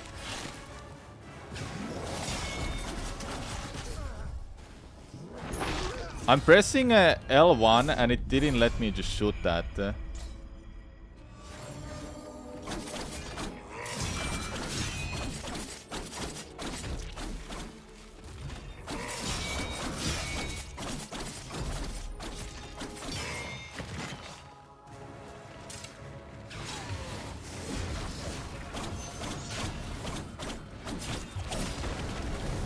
Okay.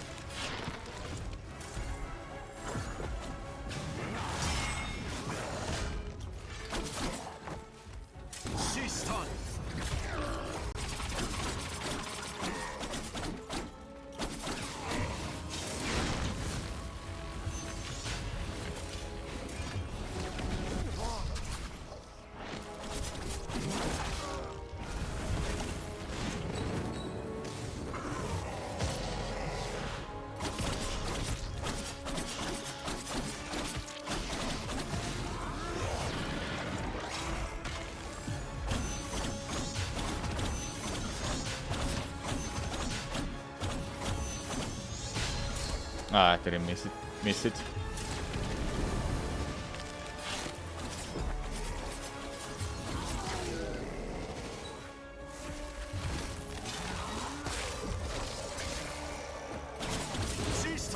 Does this stop him? No, it doesn't stop him.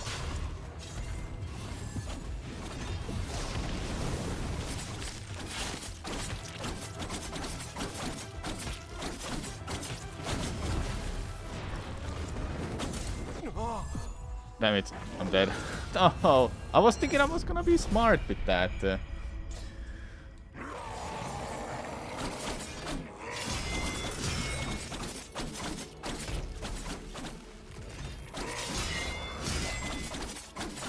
Sistan.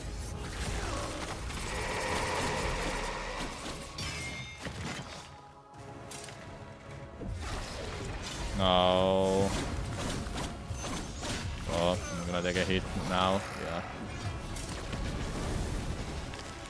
Here goes Arslan's glory.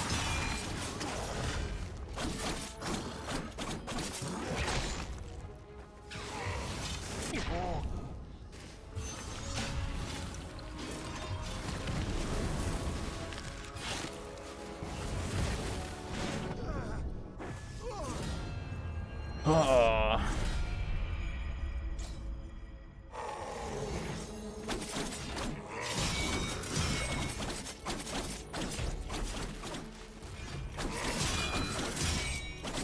Sistan.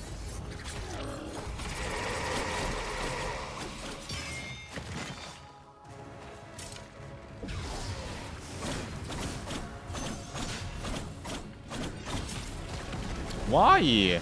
Why do you hit me so easily? So annoying.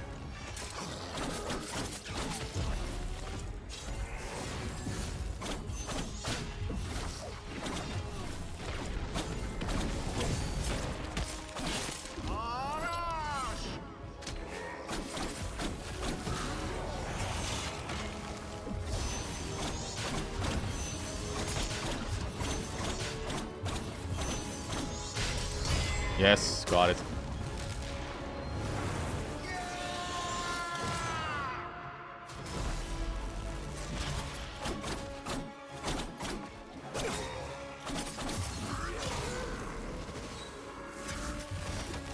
Yeah.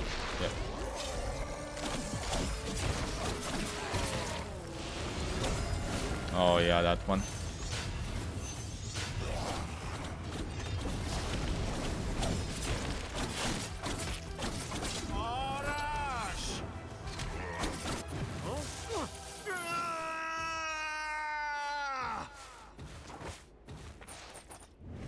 Well, sweet, I got it too.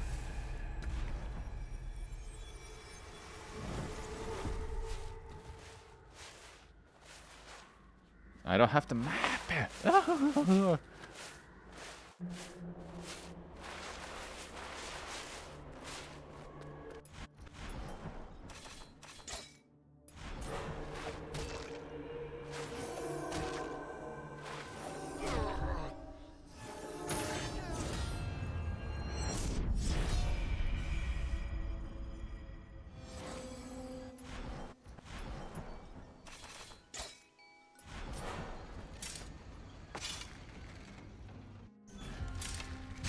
Okay, it's good to practice that. I'm gonna quickly go check out something for my main file. La, la, la, la, la. Hello, Cherry, thanks for good luck. So we're here at the moment. Where is... It's freaking down here. It's so far. It's so far, man. I don't want to go there. I was thinking of going to get this amulet, but it's so freaking far. Because you go from here and you can go... You go down this way, but... What's the third, man? What's seriously the third at that point? You go so far from that. I'm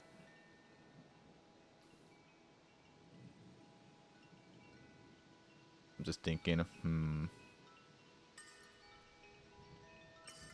So you go... Wait, where do you go outside of... Here, yeah, you go. Yeah. Yeah, this is too far. This amulet is way too far for it to be furred, honestly. I think I'm just better off getting good at the fight. And go with Arslan's Glory and Weapon plus once. Are speedruns stable now, or is there still a fear of things getting patched? Well, there's always fear of anything getting patched. But right now, this speedrun looks solid, and it's a lot more fun than what the previous route was. Oh yeah, auto saved. Oh.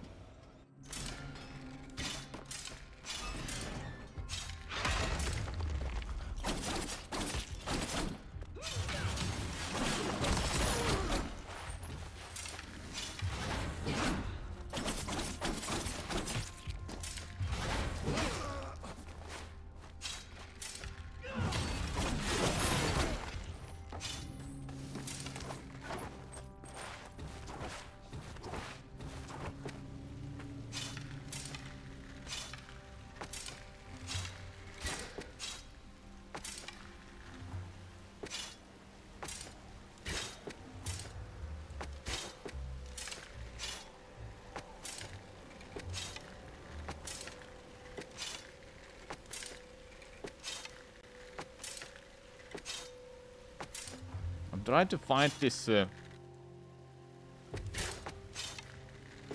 timing for this. How is that allowed? Well, any person doesn't disallow anything, so I don't know why it wouldn't be allowed. Just fly everywhere. You cannot even fly everywhere. Trying to find this timing. Because I have to get this so well during a fight. If I can't do this consistently during a fight, I'm not gonna be able to survive it.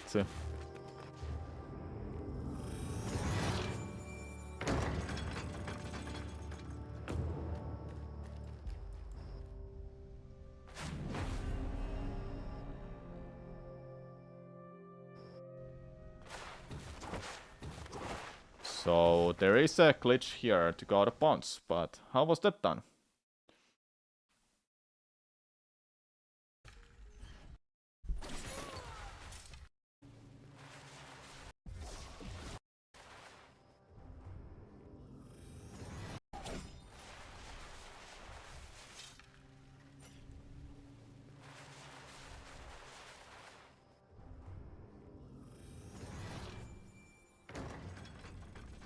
For this, I think you just smash. Yeah, you just smash for it.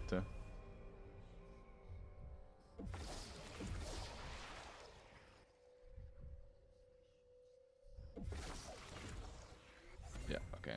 Just smash for it and go to the left side. Go from the right side, left side of that. Okay.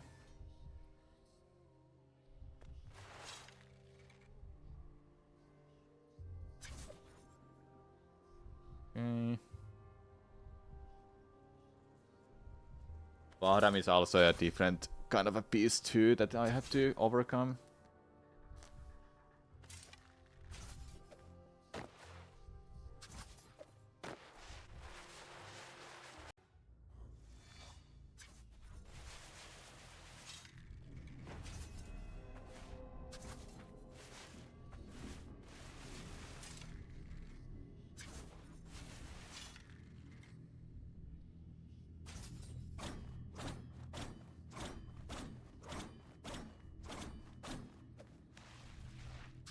Just gonna make sure you hover all the way there on that spot. Then the rest is easy. And after that is the fight.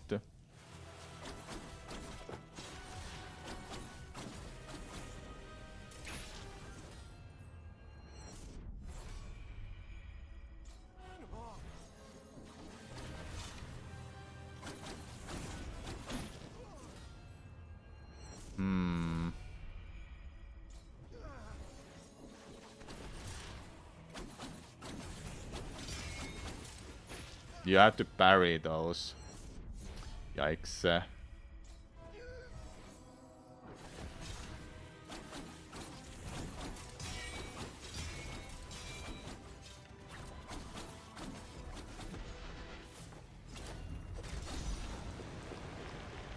Okay. Shoot a chakra off.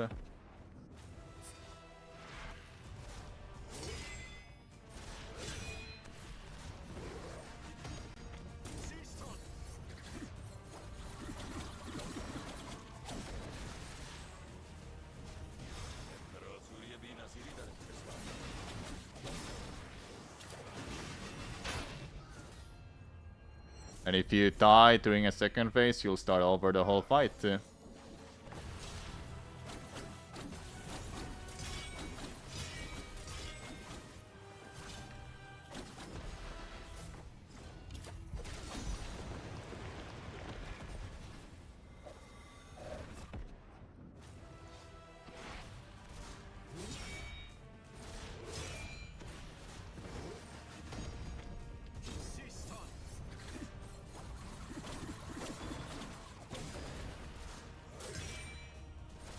That's RNG, it seems like.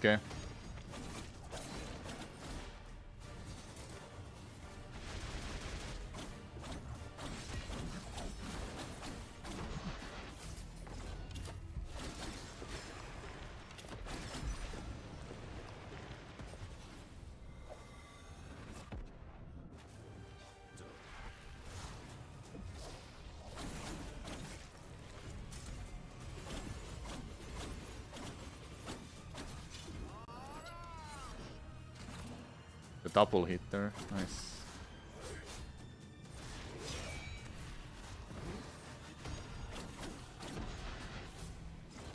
What about the final phase?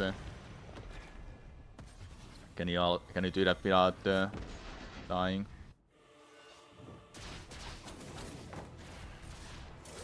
So you still can take a hit, obviously.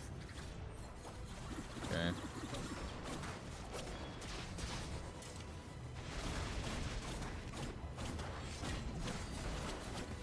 Yeah, alright.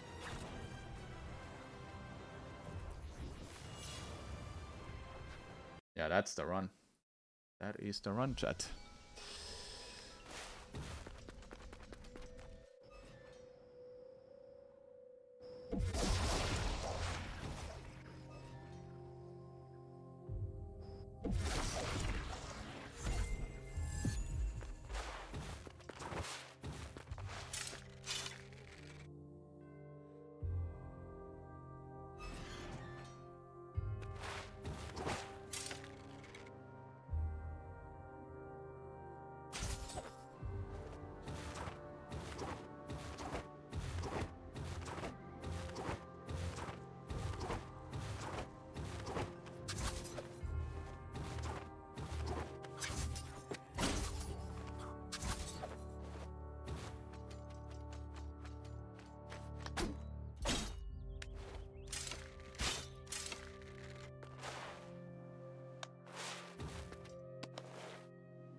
Vahra. To yer.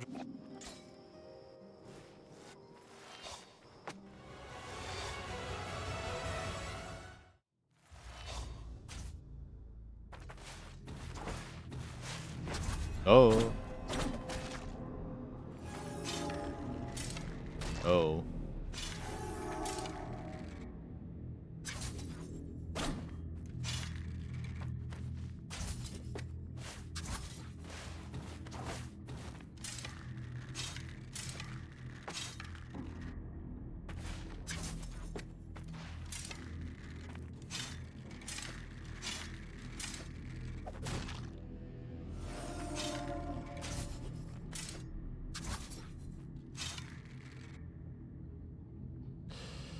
That's the issue with that.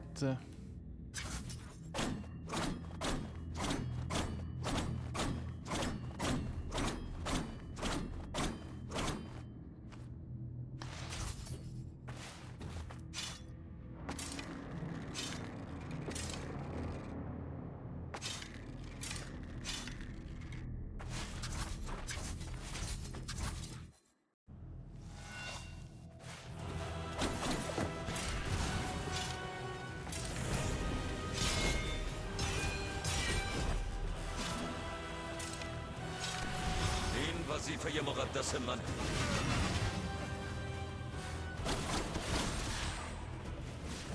من با یه خدا برابری میکنم. Can you please just get up there? به نام آفرینش.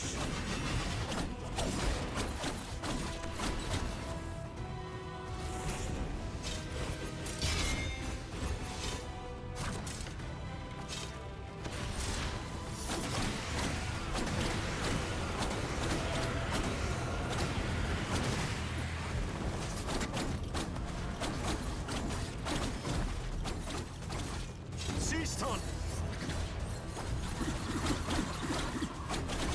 تلاشات بیهوده است.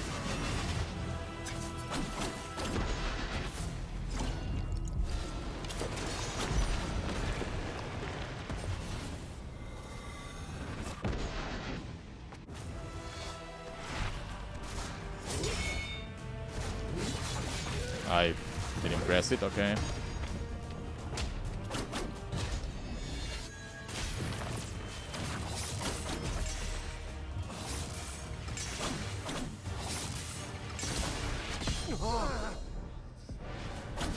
Jeez, man, this fight.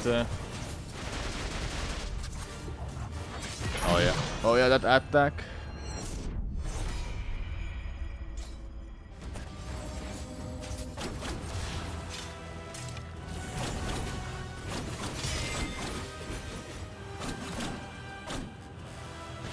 امپراتوری بی‌نظیری در انتظارم.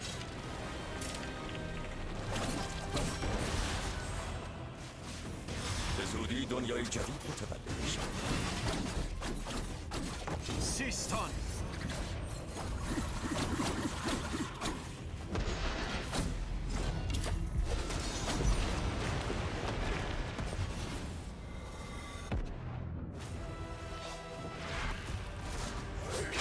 Surely.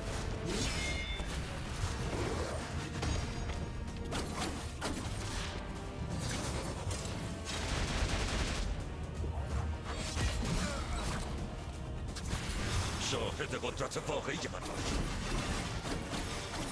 سیستان.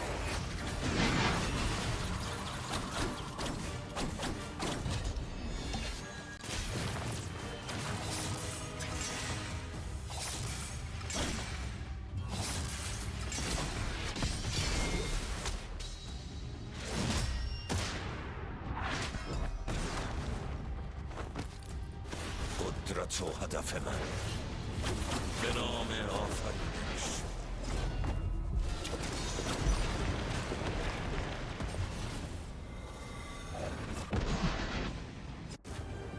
داریدم.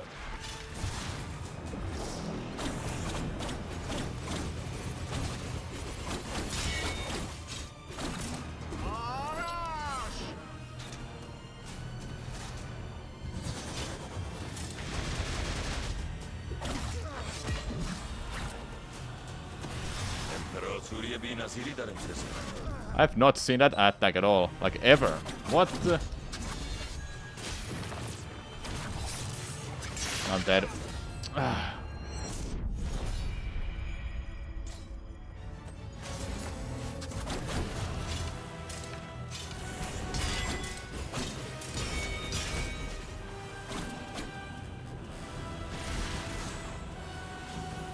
من با یه خدا برابری میکنم.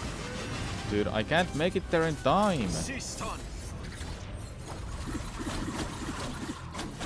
تلاشات بیهوده است.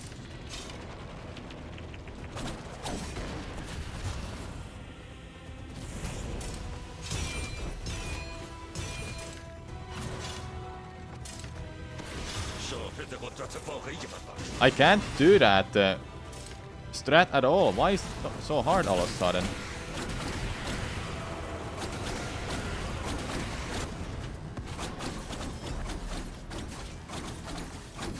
سیستان. به زودی دنیای جدید متولد میشم. Every time.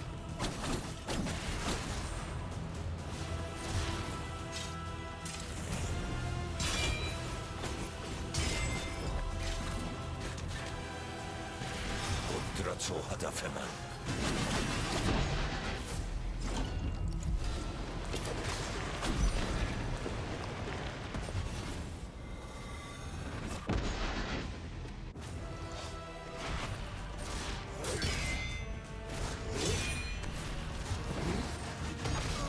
I literally went این through that. وظیفه مقدس منه.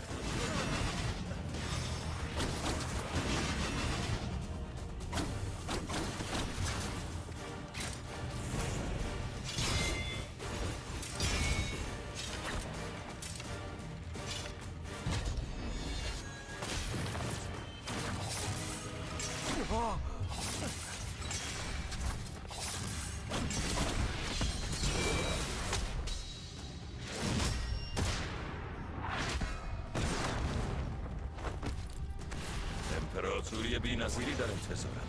قدرت و هدف من.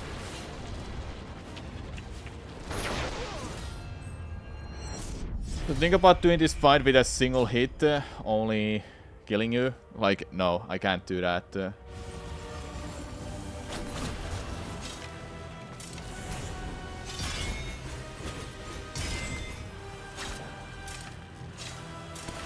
من با یه خدا برابری میکنم.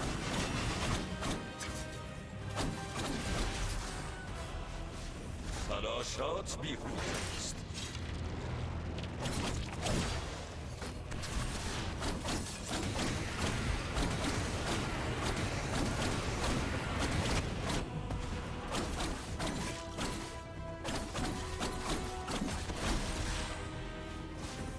شاهد قدرت واقعی من باش. I can't do it. I literally can't do it sometimes. And I don't understand what I'm doing wrong to it. به زودی دنیای جدید متولد میشه.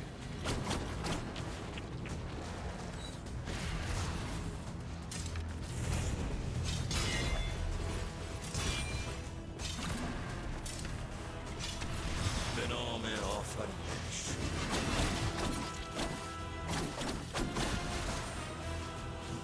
این وظیفه مقدس من.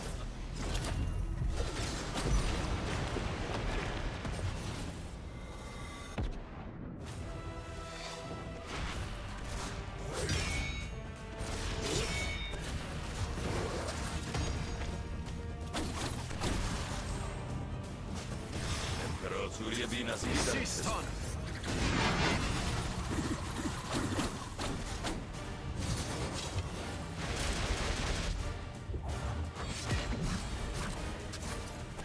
تلاشات بیهوده است. به زودی دنیای جدید متولد میشه.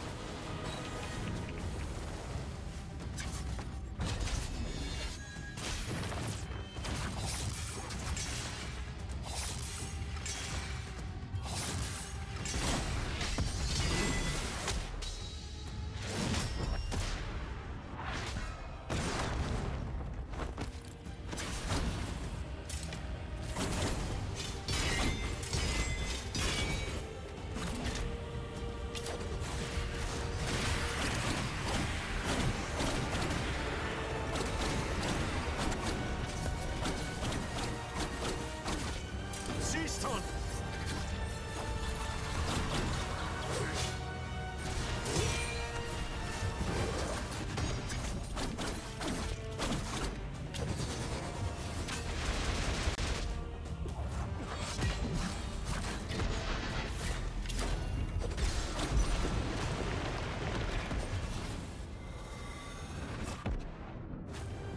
دارید.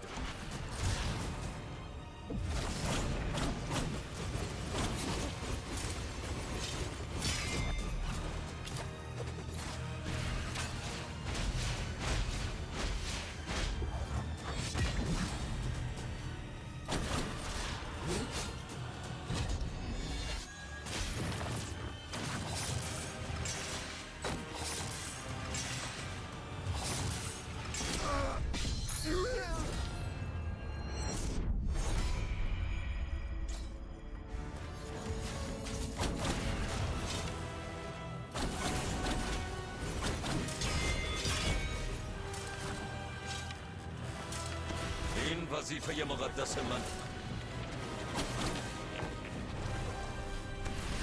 قدرت و هدف من. سیستان. And he barfed away. Dumbass.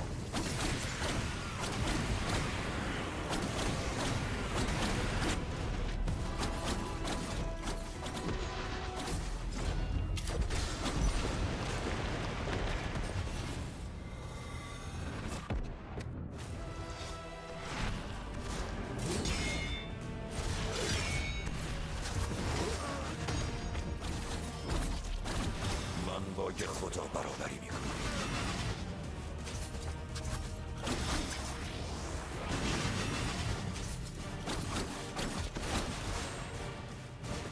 به نام آفرینش شاهد قدرت واقعی من باش.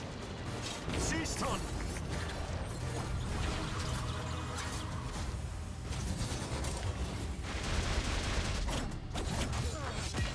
It's great that I cannot still dash off from getting knocked back.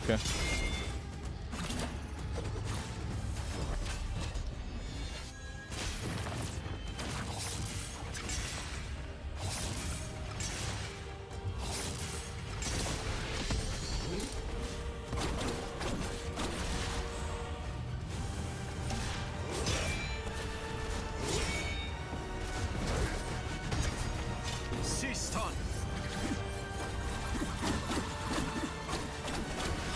قدرت و هدف من.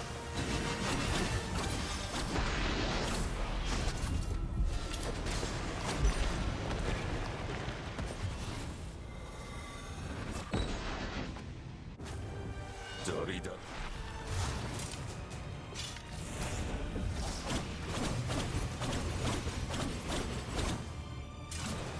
I don't have it full.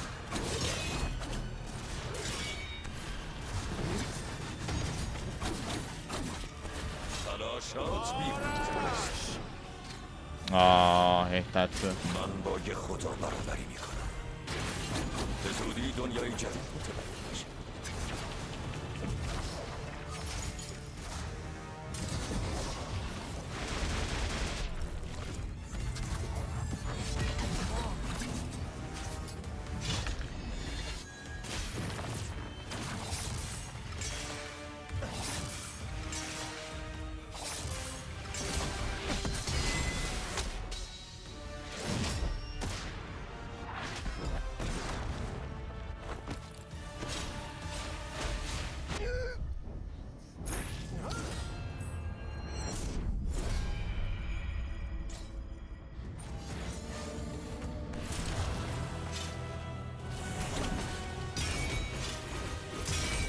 Yeah, I'll just do that attack if I can reach it. I cannot. شاهد قدرت واقعی من باش. سیستان.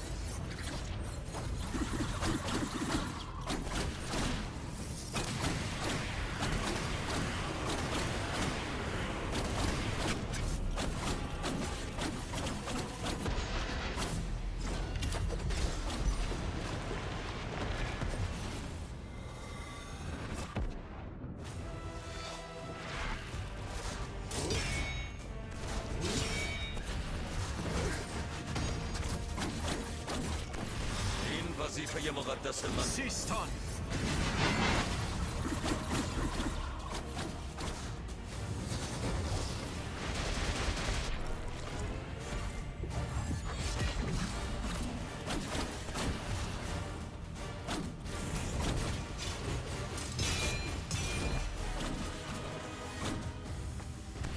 امپراتوری بی‌نظیری در انتظارمه. به نام آفرینش.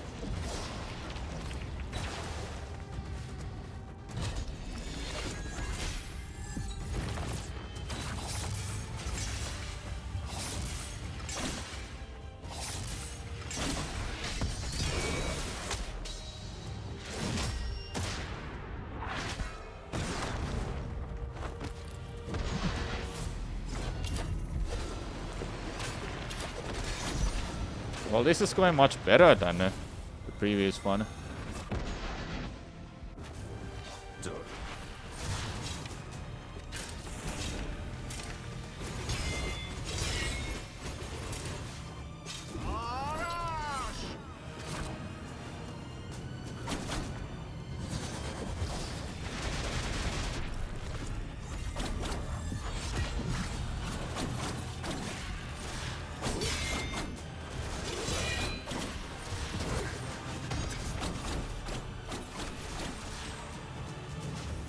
شاهد قدرت واقعی من باش.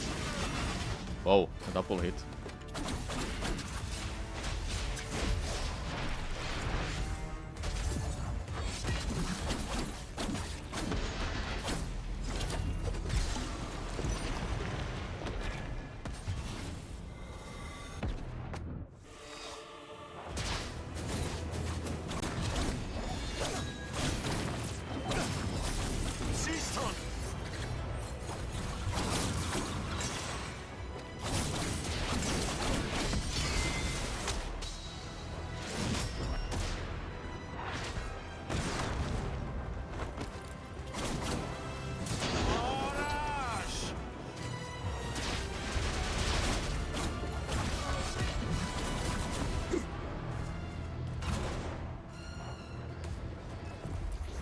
Okay.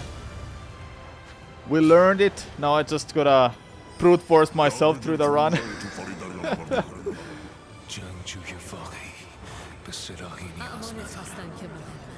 منم آرزوم جایی باشم که ما سربازهای گارد جاویدان با هم دوست باشیم.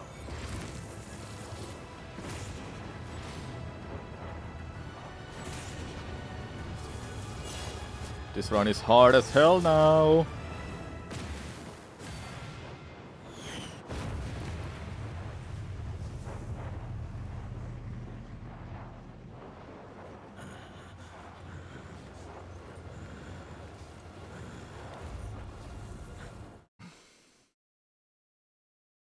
Anything happening in Discord? Nope.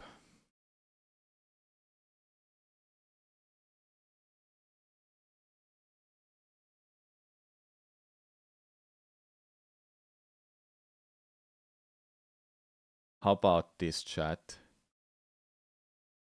Let's remove the final split completely. Doesn't exist anymore. And do runs. How does that sound? But before that, let's take a break. Let's watch a YouTube video.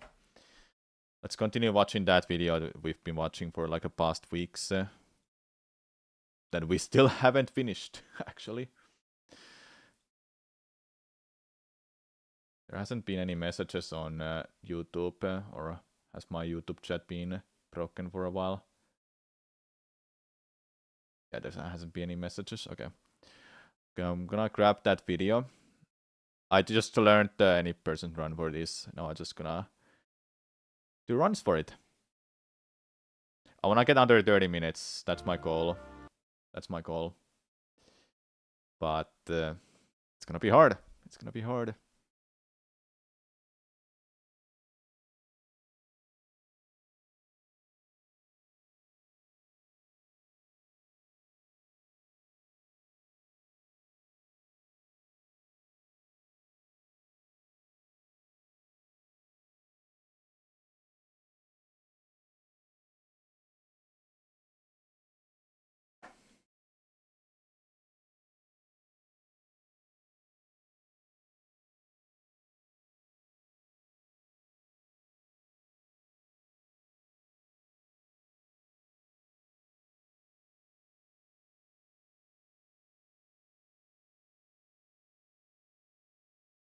What is that called? That one?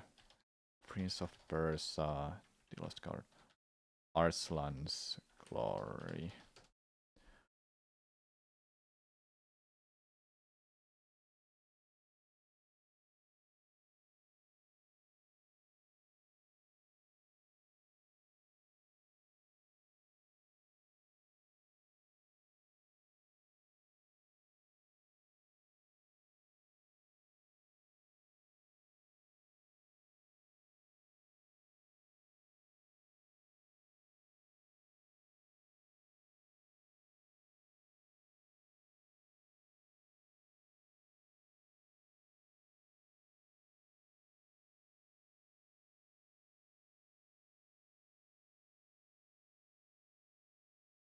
Okay. Let me put on this video. It's we've been watching this for the past weeks, called Metroid Series Retrospective. Now it's Metroid Dread time. Alright, be right back. I'm gonna grab some food. With the successful release of an all-new 2D style Metroid and the announcement of Prime 4, it felt like the start we'll of do a something run. great. And every time Nintendo Direct was By the way, how long I was fans muted? eagerly I don't even watched know. on, But anyway, desperate I'm for gonna more taking a break, that's information what I'm about saying. the future of the franchise. Well, during Nintendo's E3 2008 Direct, we got another big surprise.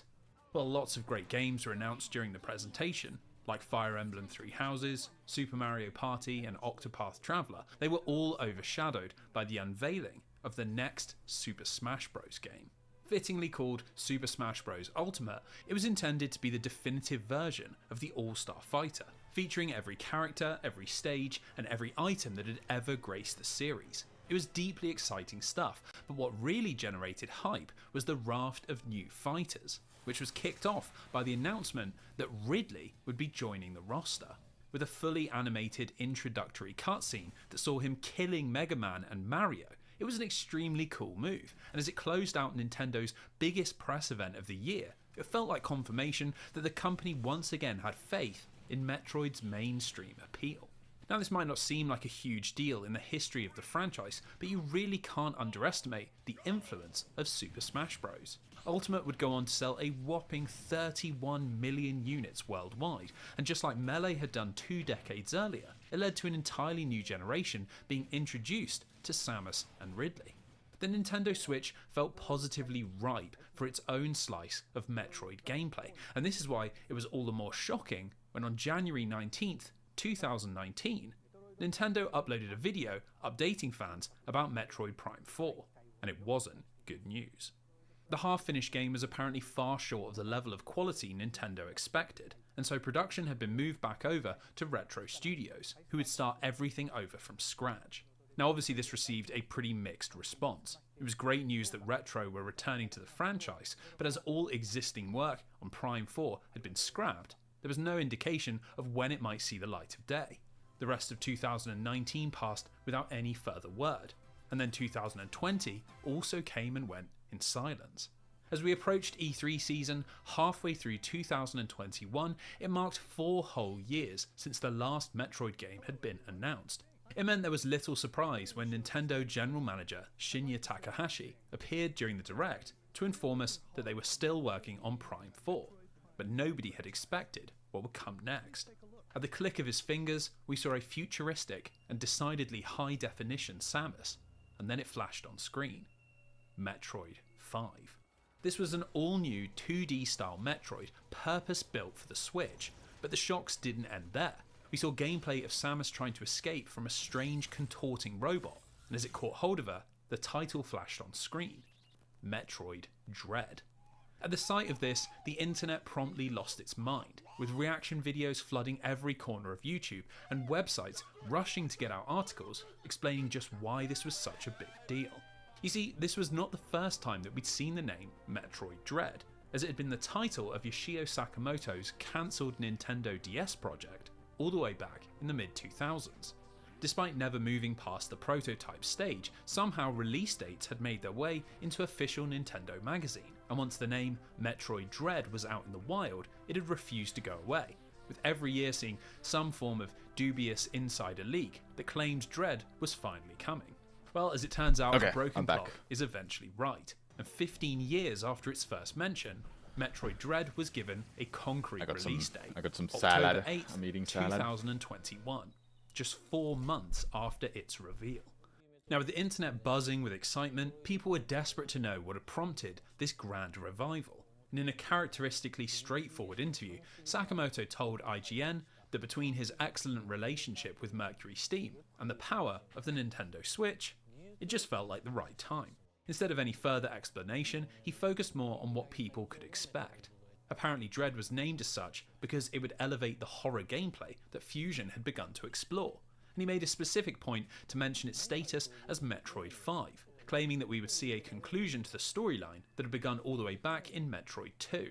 If people weren't excited already, now they were barely able to contain themselves, and outlets like GameStop and Amazon reported record-breaking pre-orders, with Dread taking the top spot in the US, UK, Australia, and Japan. When October 9th finally came around, the game was shifting numbers like never before, and Nintendo of America president Doug Bowser claimed that Dread had hit 1 million units sold after just a single month, and that it was the best-selling Metroid game in Japan since the very first title. In fact, in December 2022, in an interview with Game Reactor, Mercury Steam director Enric Alvarez revealed that Metroid Dread had sold an astounding 3.1 million units, the highest in the entire franchise, and a number that would have been unthinkable just a few years earlier. Now, it is true that during this period, video games were selling like crazy thanks to the COVID-19 pandemic, but there was more to Dread's success than a particularly captive audience. It had landed very well with critics, netting a Metacritic score of 88 out of 100. Who loves It made it Metroid one of the Dread? best I reviewed do. games of the year, and led to a host of nominations when award season came around. The pick of the bunch was a Game of the Year nomination at the Game Awards, which had steadily built in importance and clearly had a big impact on Dread's commercial fortunes. There could be no other Oh explanation. yeah, Metroid Dread Mercury was Steam and Sakamoto had simply made an excellent video game. best And action Metroid's adventure. That's what long-suffering it won. fans Yeah. couldn't have been happier.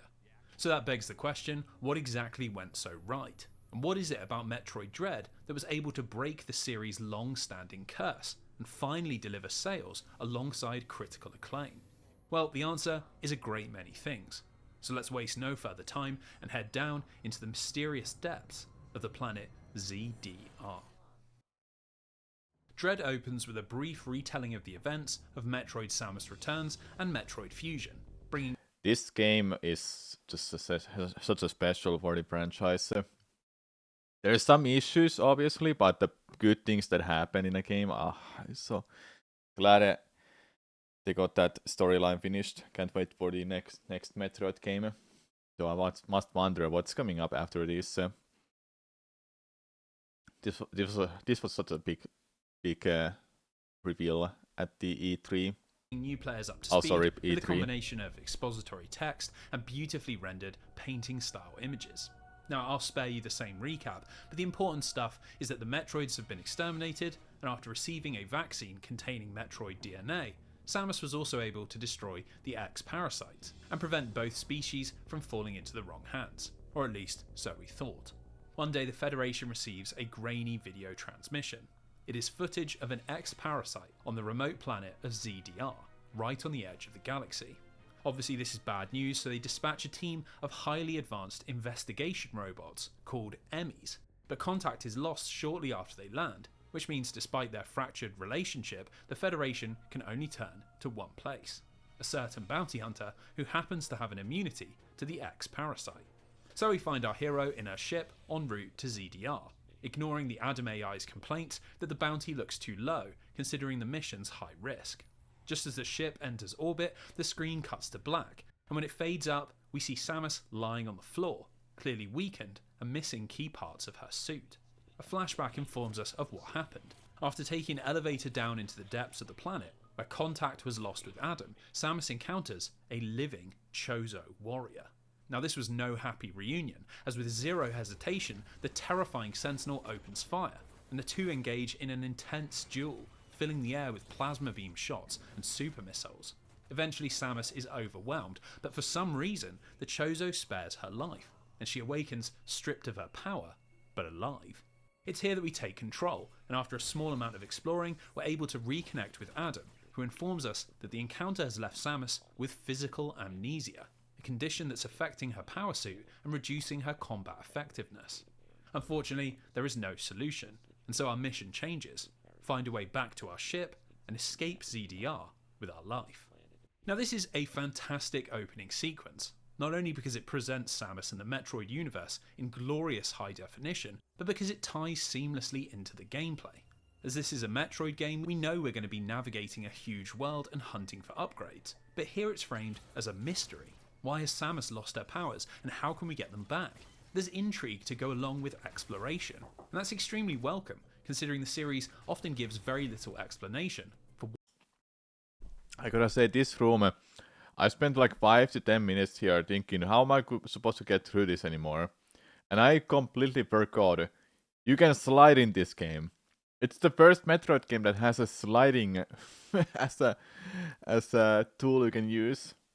Why our hero has to reclaim her powers. Similarly, our adventure through the planet has real purpose beyond aimless wandering. Of course, we want to discover the truth about the X-Parasites and find out who this Chozo warrior is, but our objective is to get back to the ship. And as this is clearly marked at the very top of our map, we know that as long as we're heading upwards, we're always making progress. It's a clever way to frame two concepts which the series usually takes for granted, and this level of thought and care is found all throughout Sakamoto and Mercury Steam's work. Now, while Dread was advertised as Metroid 5 and a narrative sequel to Metroid Fusion, mechanically it's much closer to Samus Returns. You're currently doing your first Dread mode run? Oh, good luck, man. I did that when it came out, and I found it funny that when I was doing a Metroid Dread mode, or the challenge, no hit, no damage, then they announced Dread mode. I was like, oh, I already did this, man. And builds on many of the ideas that were found in that game. The most obvious improvement is in the game's visuals, and while the Switch wasn't exactly the most powerful device on the market, it's still breathtaking to see a side-scrolling Metroid realised with such clarity and detail. We've already seen the difference that this makes in terms of cinematic presentation, allowing for fully animated cutscenes or unique camera angles, but its effect on the moment-to-moment gameplay also can't be underestimated. Through the use of clever lighting and deep three-dimensional backgrounds, the planet feels alive. And we get moments where the camera spins around to show off the scale of some of these environments, revealing huge fortresses or raging seas just beyond the edge of the game's space. It's all really tastefully done, but where Dread really excels is in its art direction, which without the use of any exposition or scan logs, portrays the planet as an experimental laboratory, with each zone making up part of its structure. Rather than the naturalistic environments of SR388 or the crumbling ruins of Talon 4, we journey through the pulsing geothermal plant in Cataris, the gleaming laboratories of Dario, and a palatial Chozo temple in Ferenia, with a clear focus on using architecture and machinery as the foundation for the planet's look. Now, with so much of the game taking place indoors, when we do step outside, into the jungles of Garavon or the cavernous depths of Artaria, it packs a much greater visual punch. Gunmetal greys and cold fluorescent lighting are swapped out for warm sunlight and soft colours, and the hard edges of infrastructure become twisted up in untamed wilderness. There's just been so much care poured into ZDR's design that it's rather surprising that the music is something of a disappointment. For some reason, composition duties were given to Soshi Abe and Sakayo Doi of Nintendo EPD, both of whom had relatively little experience producing a full game score. It's led to what might be the least memorable Metroid soundtrack, and while it's perfectly serviceable in moments of high I agree action with this or quiet soundtrack. exploration, It's not that notably memorable. falls short of the series' lofty pedigree. Now, given Except the step for up in final hardware, boss fight. improved visuals and an expectation of high-quality audio are both to be expected, but something that surprised everyone were the huge improvements found in Dread's controls. I'm not exactly sure what witchcraft Sakamoto and Marquez were able to weave, but Samus moves like a dream, gliding and leaping around environments, flowing seamlessly in and out of combat. Final boss where Samus costume guy, quite literally. Before. Much of the reason for this is found in two new base moves, which you don't have to discover and can use from the moment you begin your journey back to the ship. Samus now has a slide, which can be used to get through small gaps and doubles as a combat dodge, and in combination with the ability to counter while running and jumping, you almost never lose momentum. It makes the action of simply travelling around the world one of pure joy. Now, on the subject of momentum, this brings us to the design of Dread's map. You see, while there are still navigation rooms where Samus receives updates from Adam, he no longer gives you direct objectives, and you're largely left to uncover the various wings of ZDR through natural curiosity. For those players yearning for a return to the open-ended exploration of Super Metroid and Metroid Prime, this will be sweet music to your ears, but it isn't quite as it seems. Mercury Steam have sneakily designed ZDR so that while the exploration feels and looks like those games, it's actually structured much more similarly to Metroid Fusion and Metroid Zero Mission. You see, the individual areas all have a particular flow, and through the use of cleverly disguised points of no return and carefully placed ability gates, you're naturally guided along a pretty linear path that sees you picking up abilities in a set order. Now, this might sound disappointing, but the reality is this flow is so well hidden that you might not even realise you're being funneled through the map, and it still gives you the same dopamine hit of feeling like you've worked out where to go, but with far less possibility for frustration. And even if you do somehow get turned around, the world map in Dread is absolutely masterful, really sets a new standard for how detailed these visual aids can be.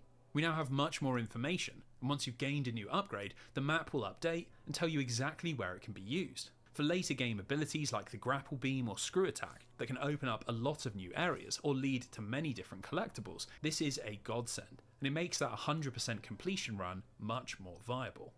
Personally, I think it's the perfect mixture of rewarding exploration and tightly designed sequencing, a combination that makes for a world that feels expansive and sprawling while never slowing down.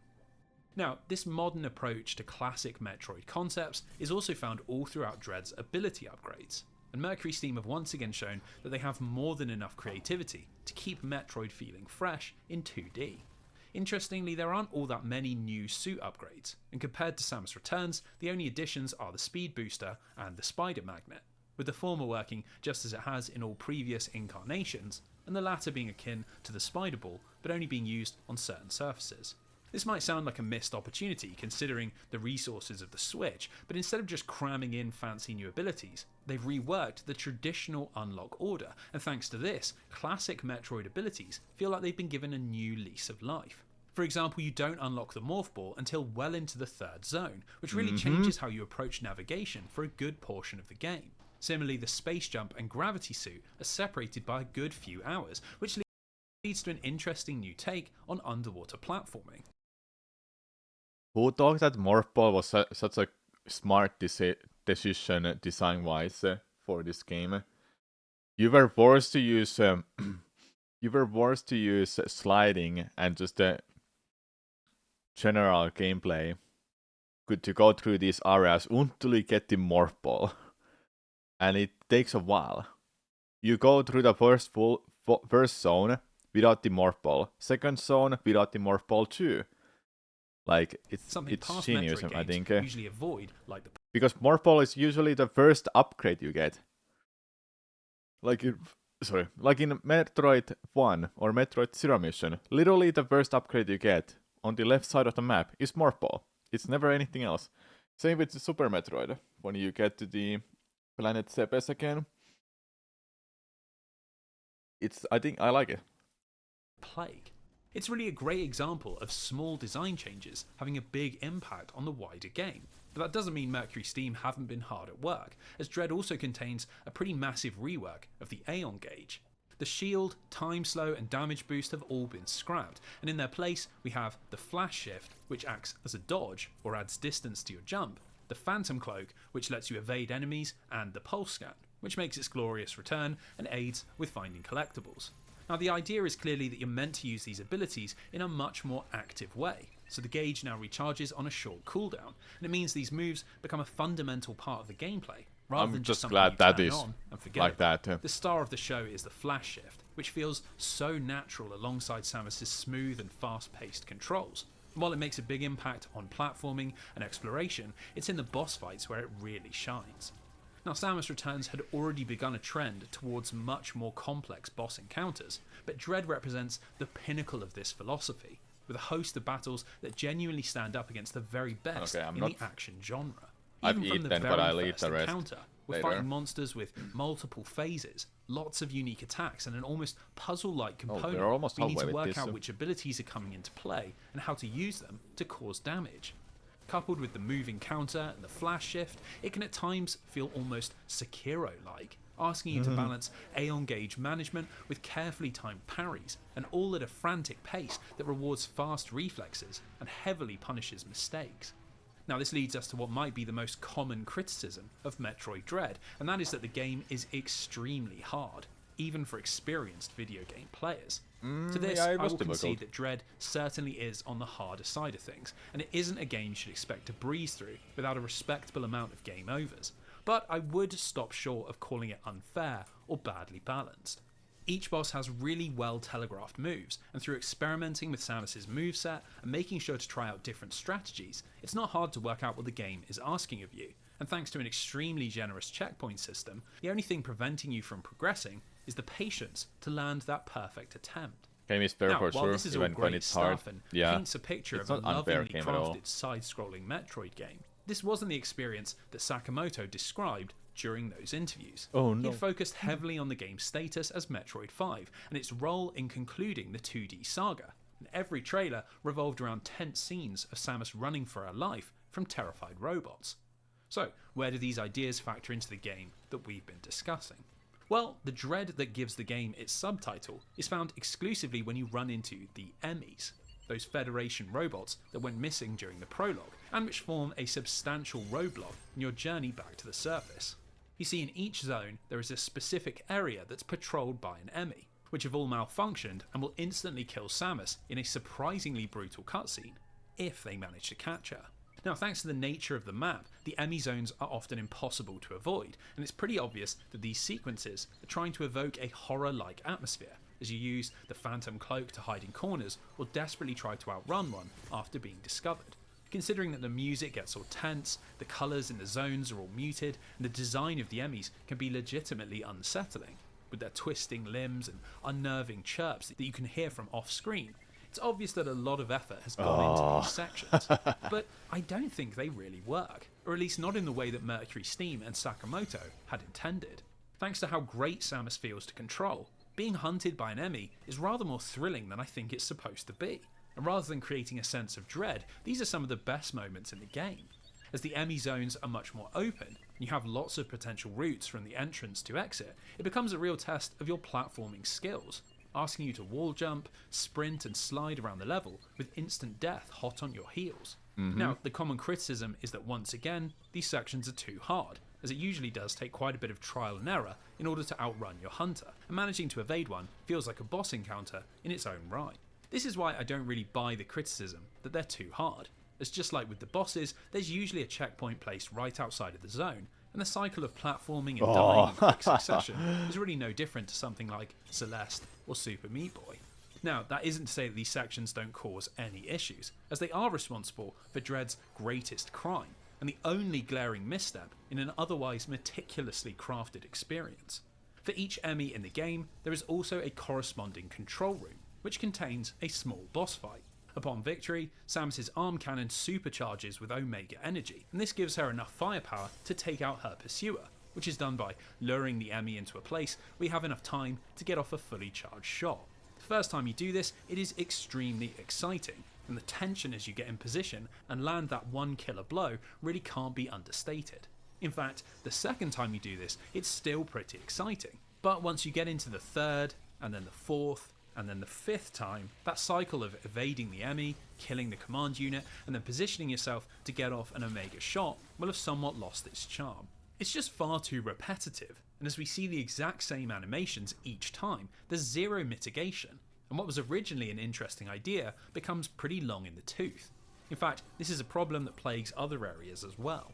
For as good as those boss fights are, there's a fair bit of repetition, and along with the 5 command units, we fight 4 different sets of robotic Chozo soldiers and 5 different Chozo knights, all of which have exactly the same mechanics.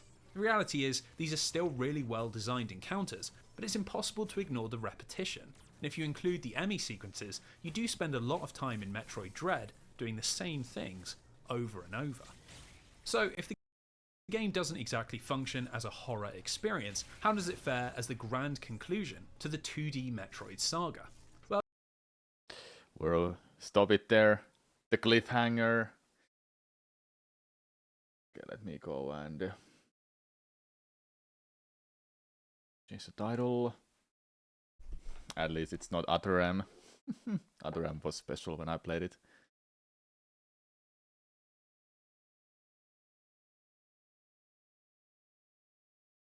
Okay. Change there.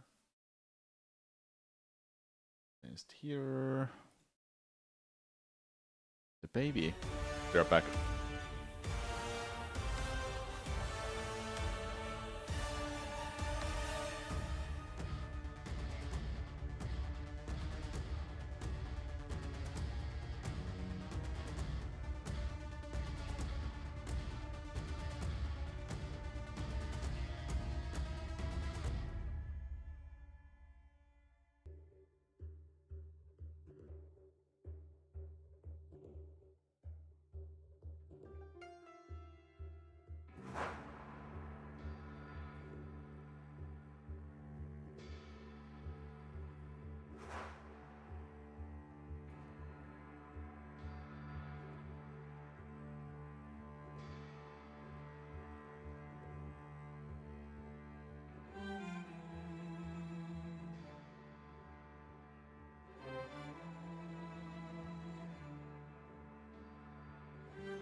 Okay.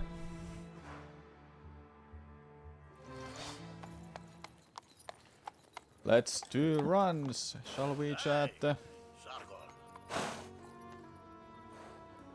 نگران نباش. از بهرام به خوبی مراقبت میکنم.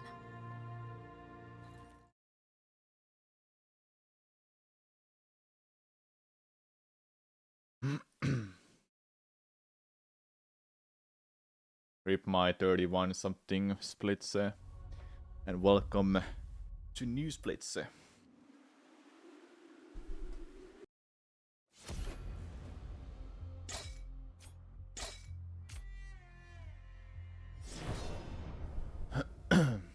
Let's do this. Yeah, bet. But first, change controls. This was that.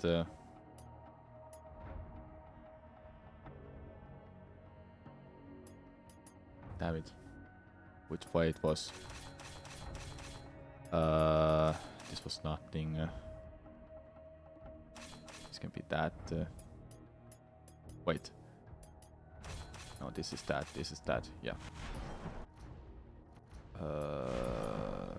Difficulty that. There we go. Let's do a run. Yeah, berim sarko. What happened to the camera? Why is it so close to me? What? What is this point of... What is this...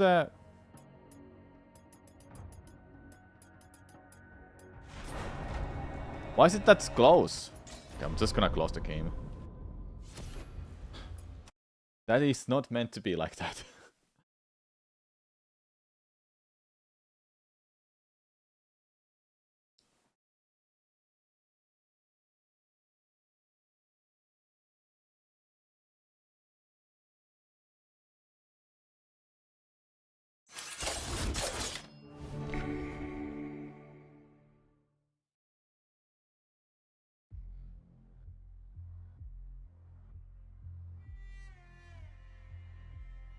Tomorrow we'll be playing Final Fantasy 7 Intermission.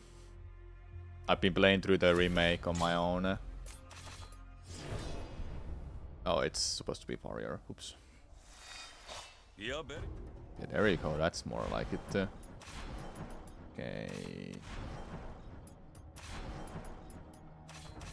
No, this is that. This is that.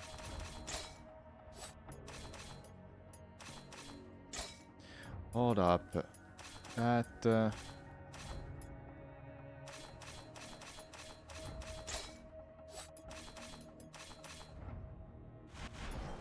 Okay. This. Warrior. Alright. Now it should be correct. Yeah, berim sarko.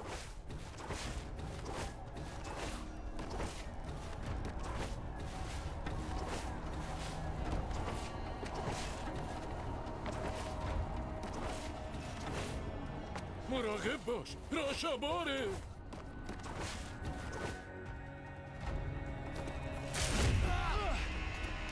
هیچ کدوم از شما اینجا رو زنده ترک نمی‌کنه.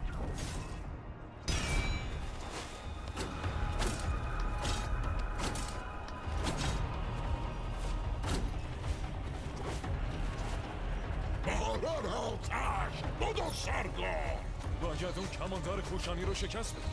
به سرش ببند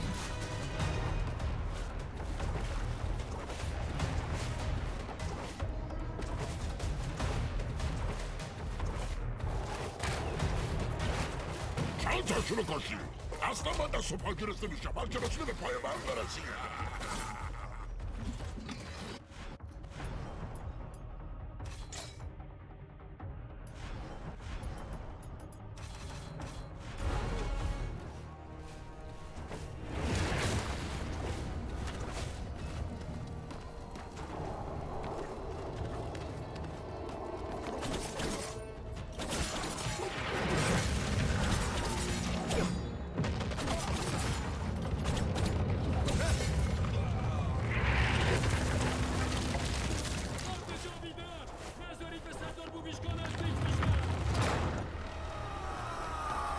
مراقب باش سارko.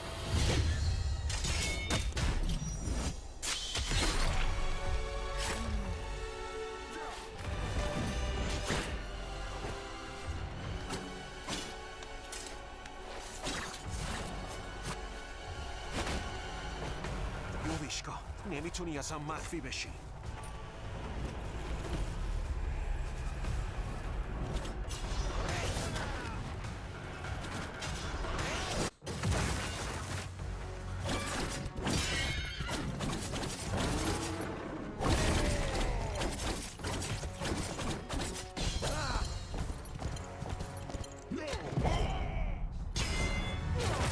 I forgot I don't wanna do the parry there. I forgot my strat. That's fine.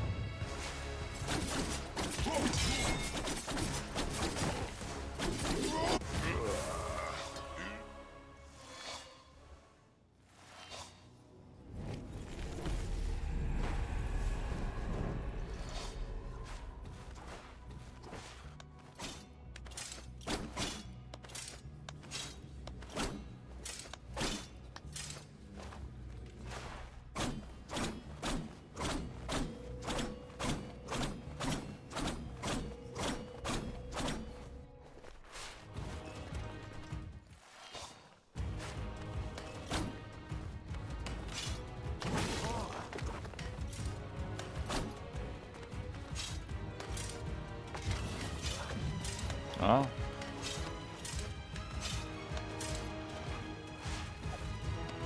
No.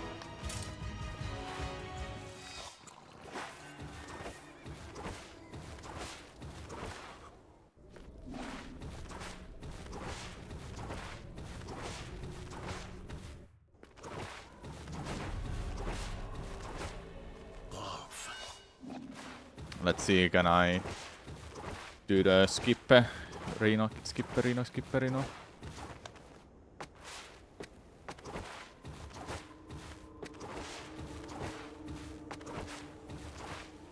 این افسونگری چی؟ My face was itching. Here we go.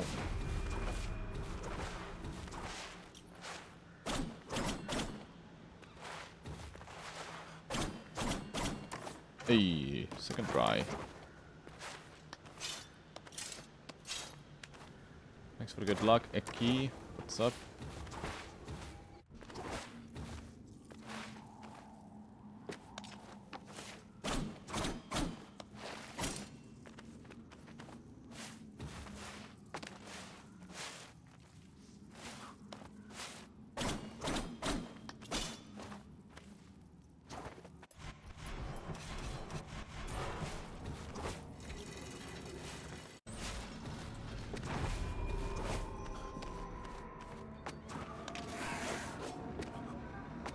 This way.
چی اینجا کشوندتت؟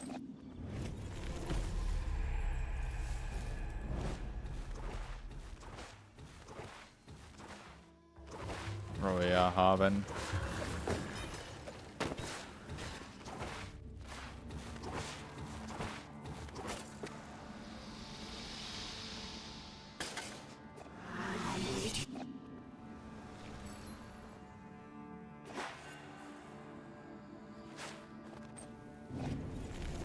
Forgot to split.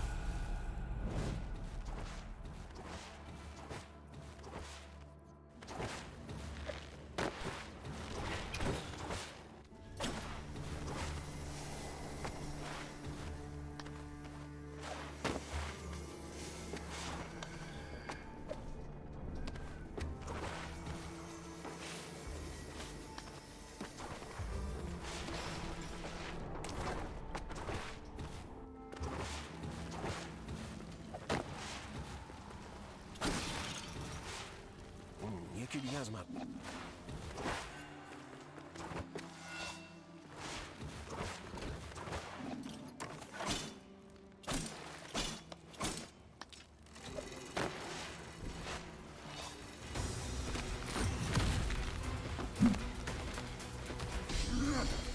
You're doing it too far.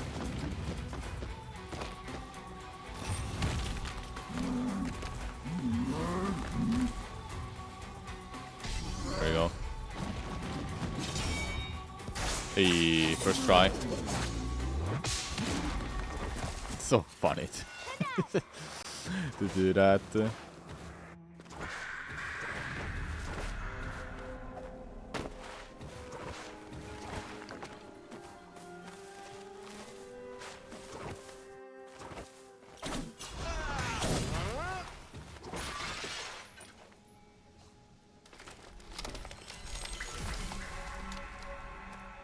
از درخت من این ریش بریا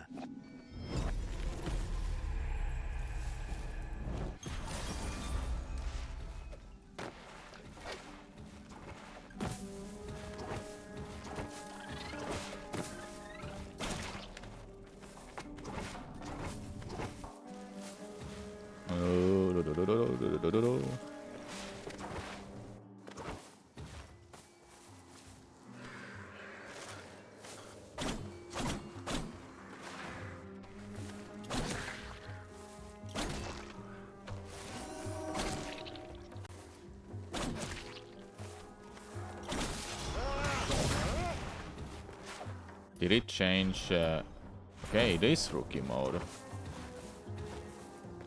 Huh. Why was that dealing less damage to that? It's meant to die from that.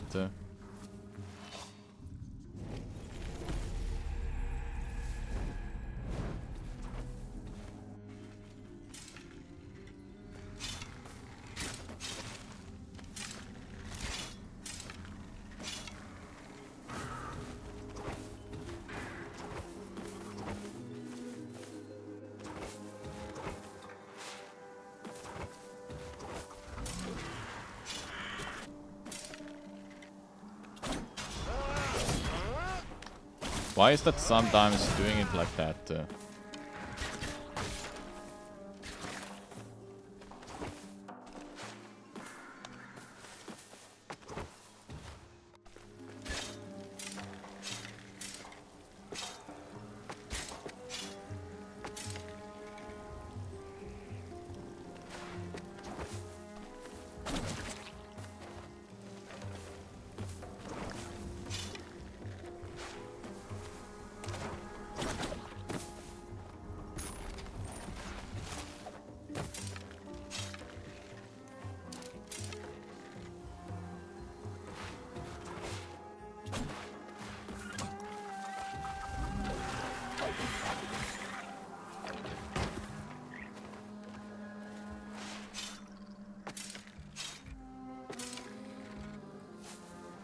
Menolias.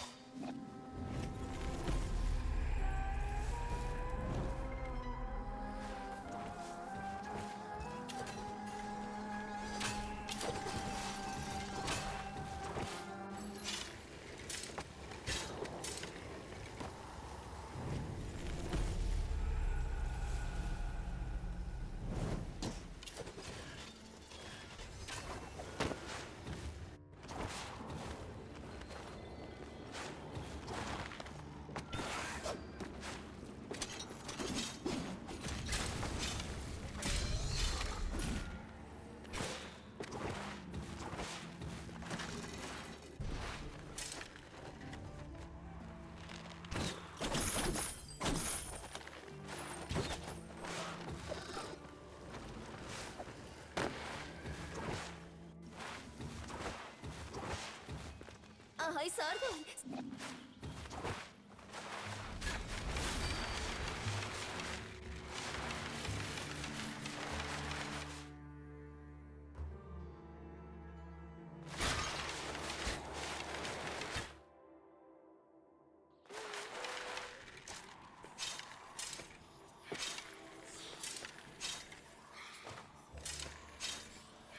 Why?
سیستان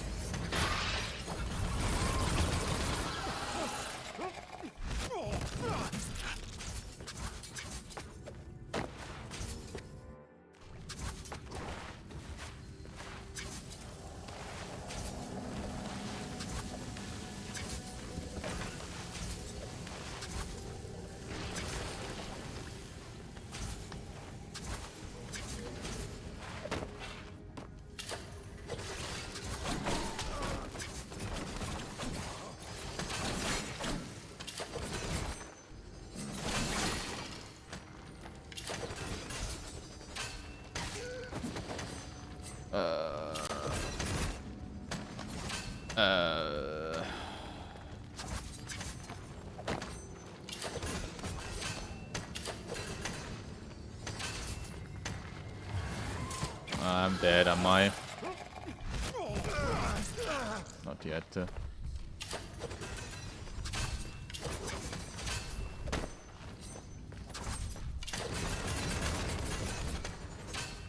Please kill it.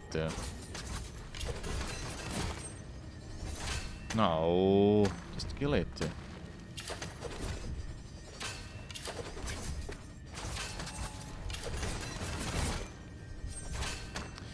Like, it's so close to dying.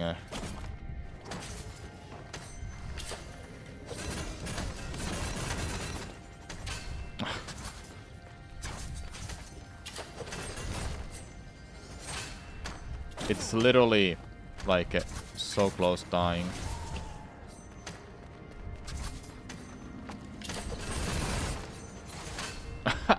It doesn't die from that? Are you kidding me?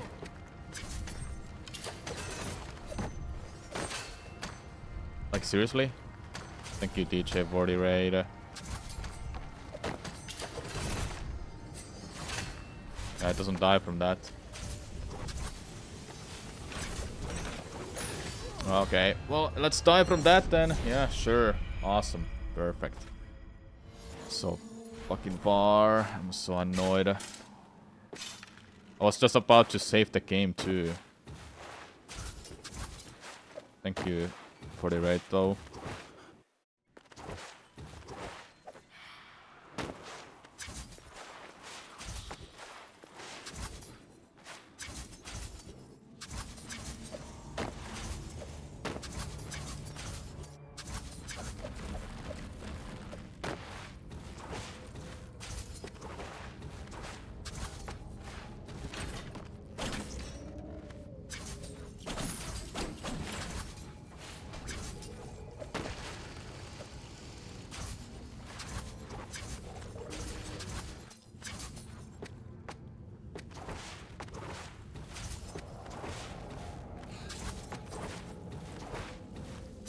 Yeah, I'm running the current patch.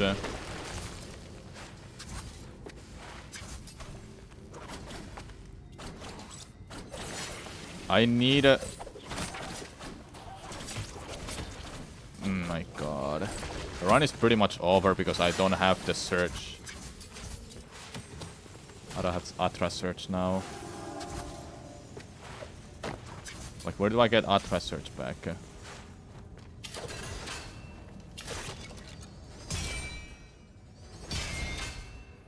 Not that way, at least.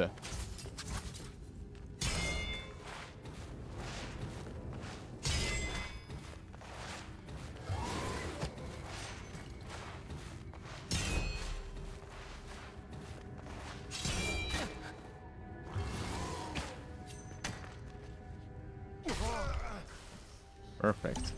Like, absolutely perfect.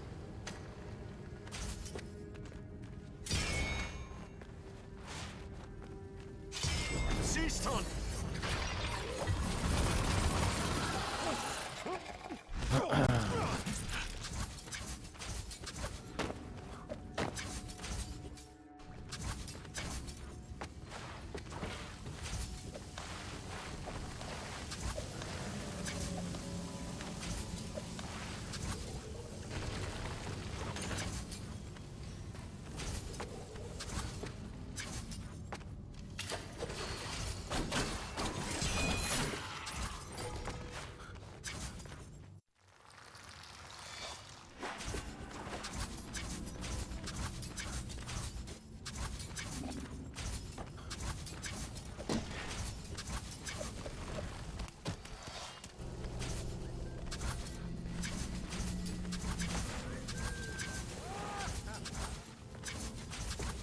So yeah, hey, good co-op there, what's up?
برای یه پیرمرد سریعه.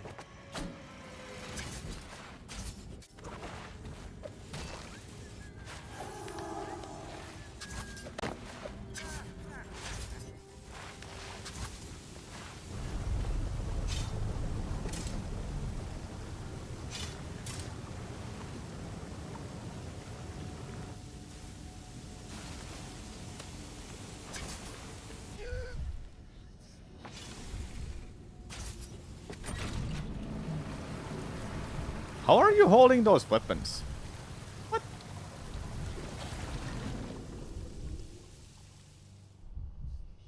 Interesting.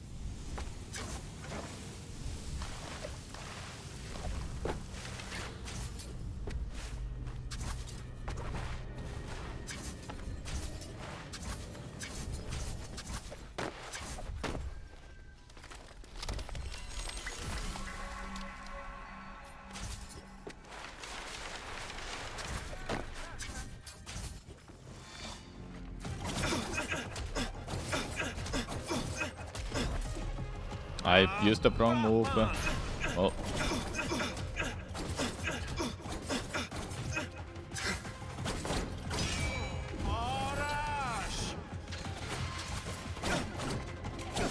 Well, just take that then.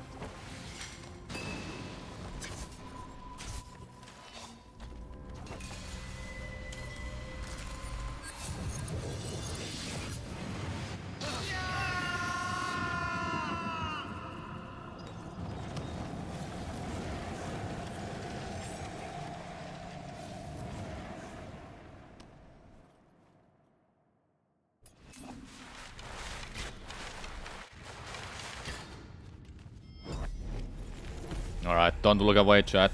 Something crazy is gonna happen.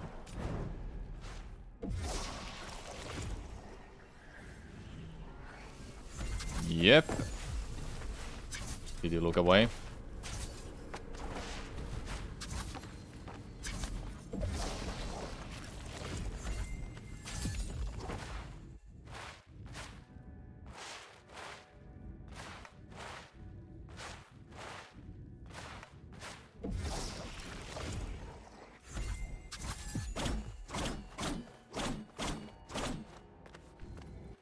Yep, you can do Shadow Prong Warp.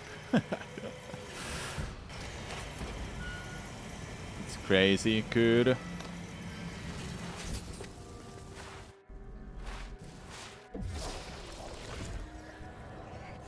So good, man.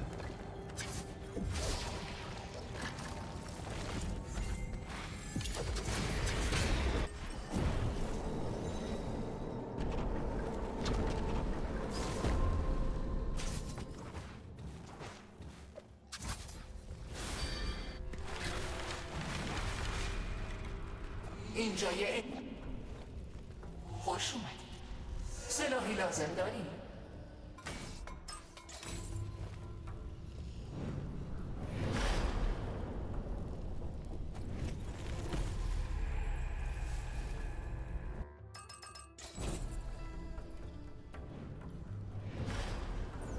I had exactly 700, by the way.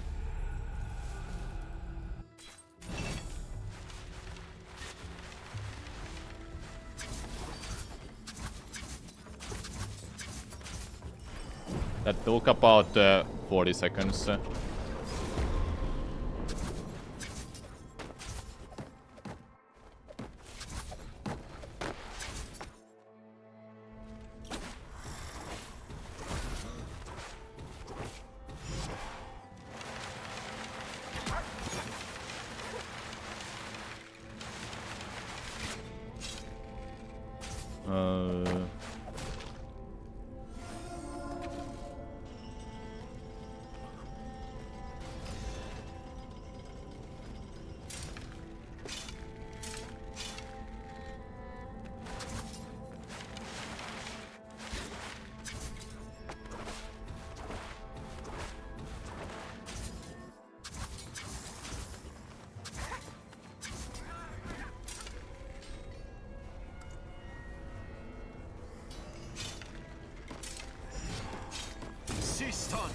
Well, just use that then, I guess.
Okay, we're gonna get to the tree soon.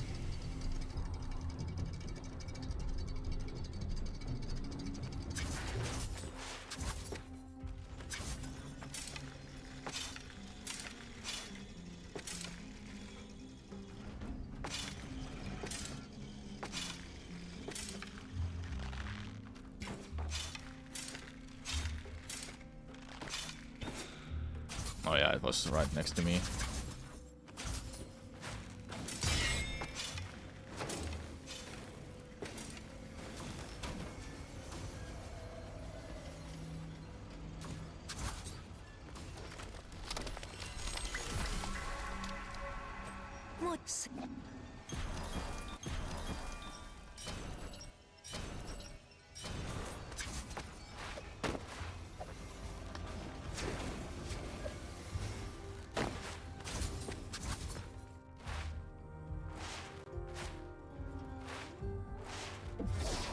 Okay, I'm just gonna restart that because I don't want to lose all of my health.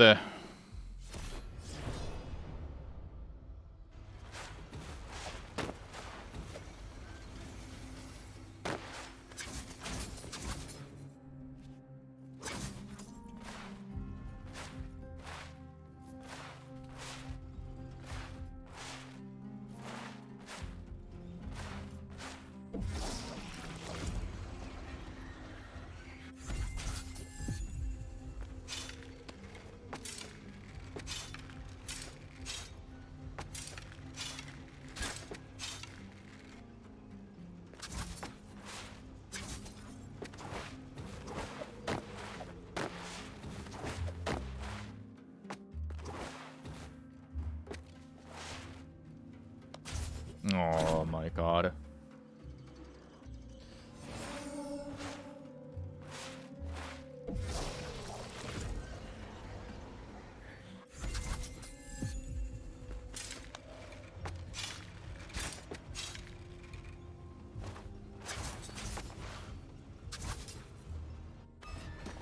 Didn't meant to go there.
Yeah.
Hanahita.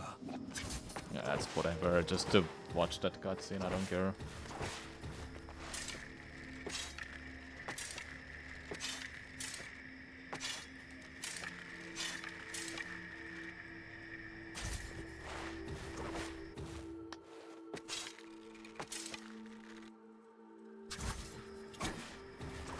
Okay, King Darius time.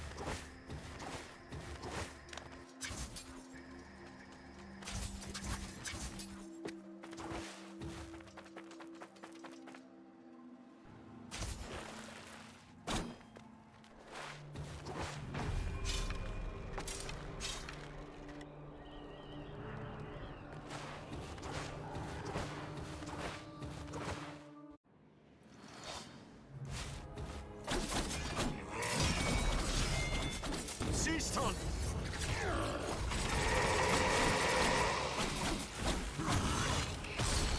Oh yeah, it was immediately dodge.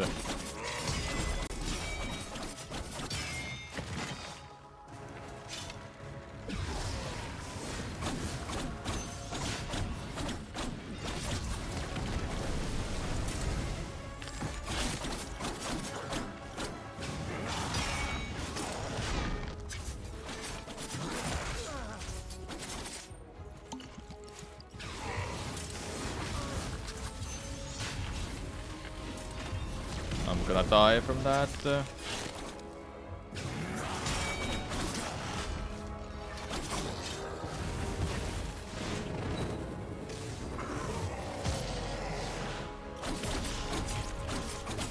Siston!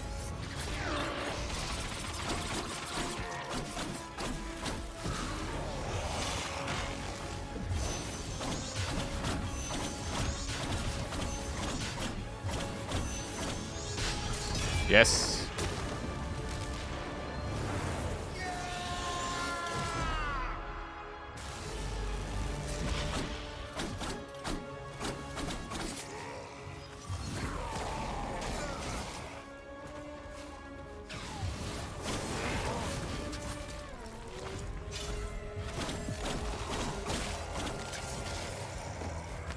Siston! Oh really? I didn't even see you doing that attack.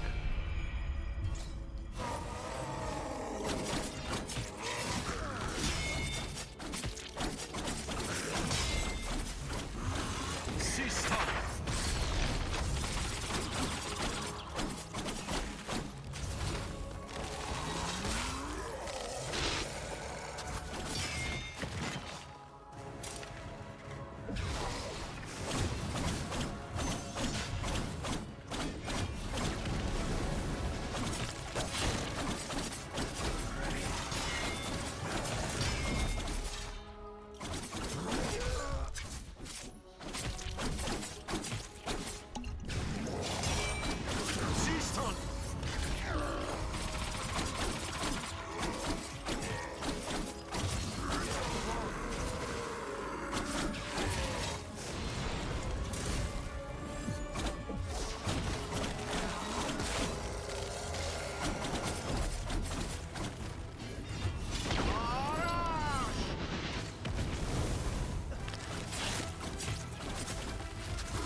Oh, I'm...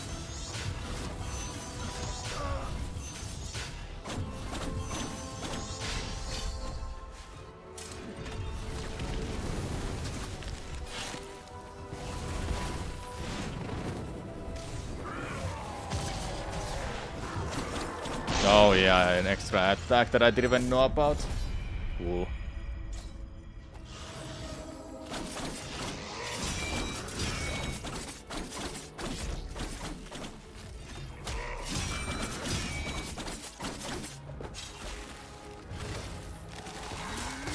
I literally pressed it, come on. I still have this at least.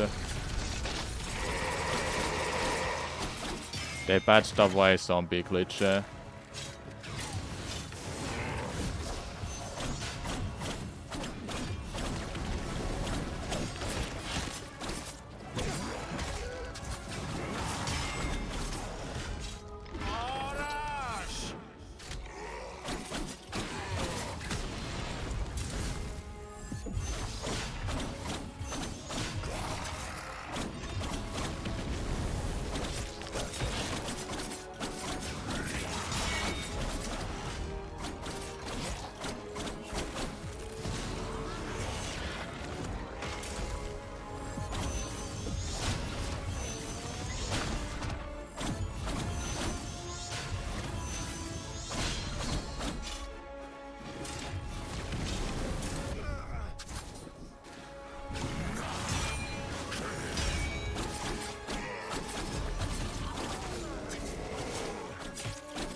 Okay, got it.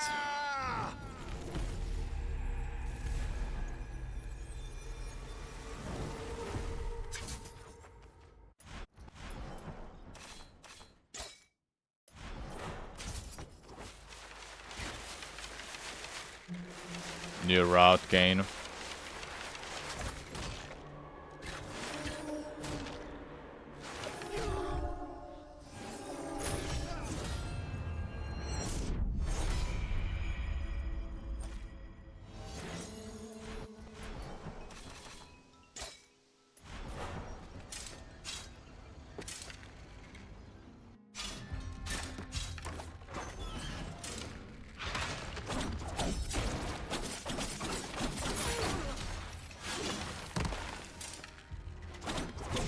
No, really? I literally... Get out of my way!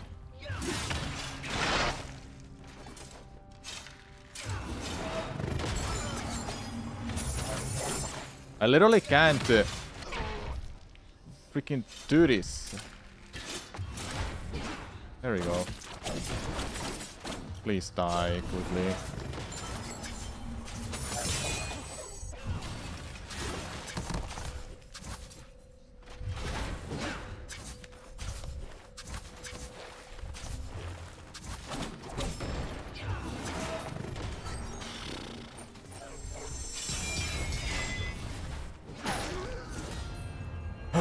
Fine. Fine.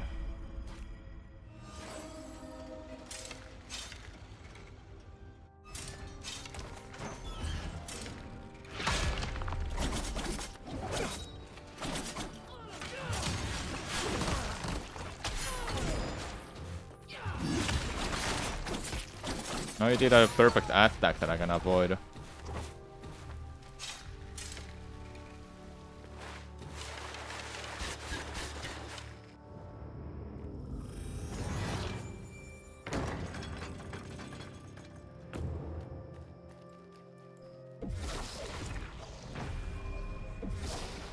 No, it didn't work. It didn't work again. There we go.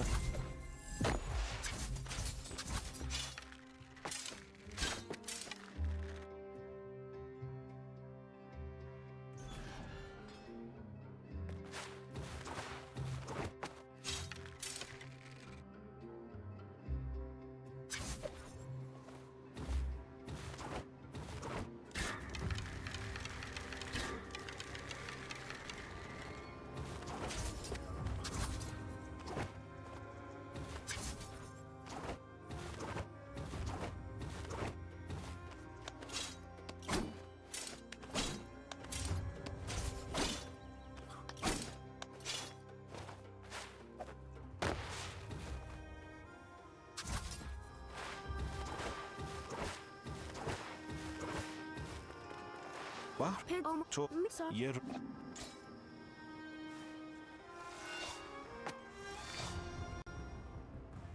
Hello, Draki, what's up?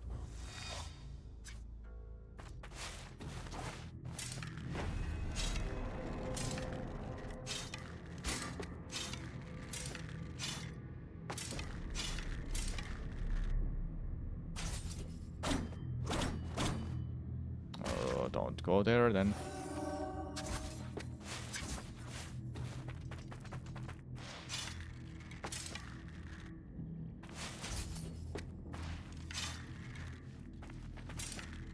If I don't get this with these 2 tries,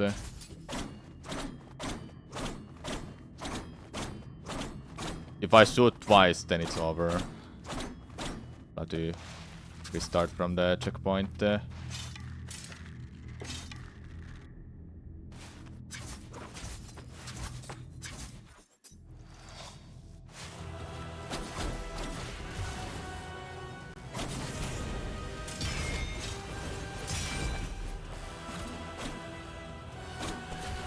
امپراتوری بی‌نظیری در انتظارم.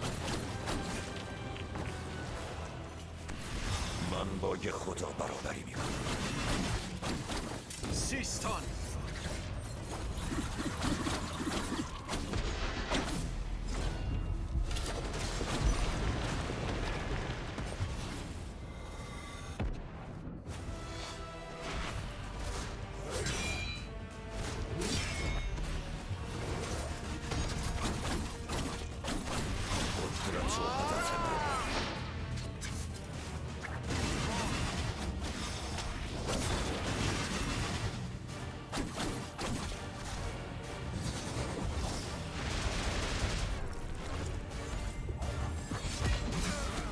That didn't work, okay.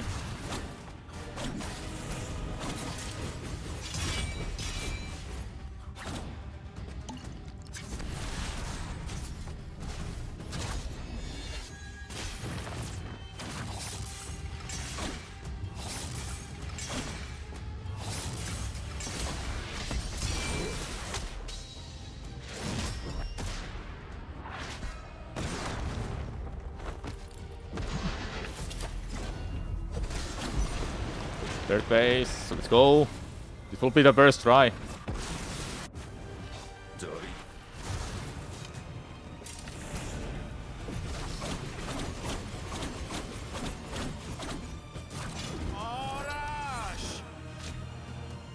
Oh, double hit, let's go.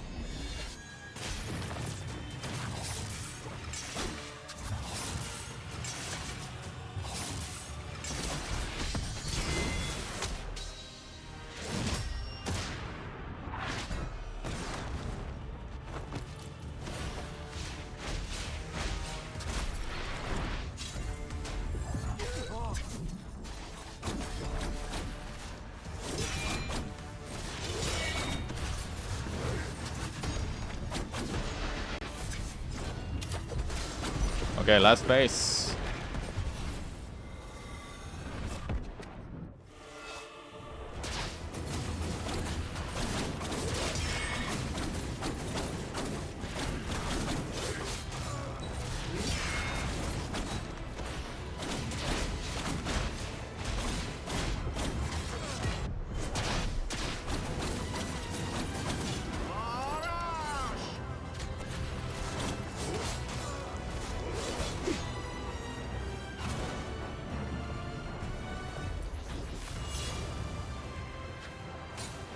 Oh, it ended the timer there itself. Okay, well.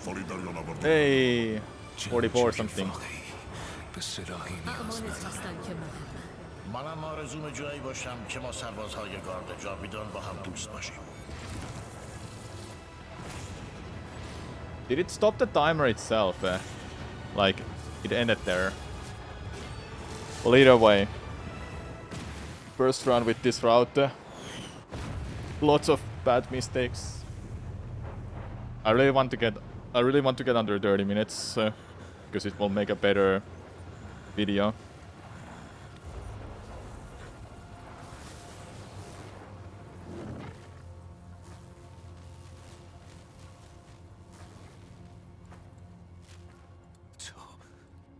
درست میگفتی سارگون. قدرت‌های سیمرغ هیچ وقت برای ما نبودن.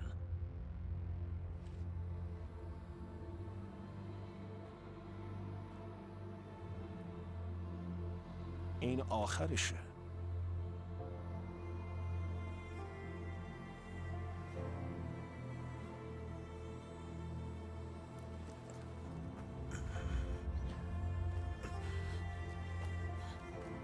Invincibility is gone. The unloading glitch, what is that?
Okay, first run done.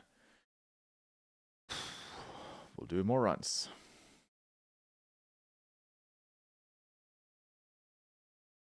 But yeah, I want to check out the local recording quickly. Hold up. There's no audio because I'm off from the game. Hold on, let me just check one thing.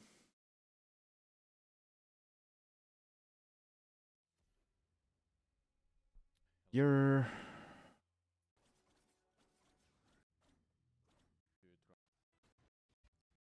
So did it stop the timer immediately or something?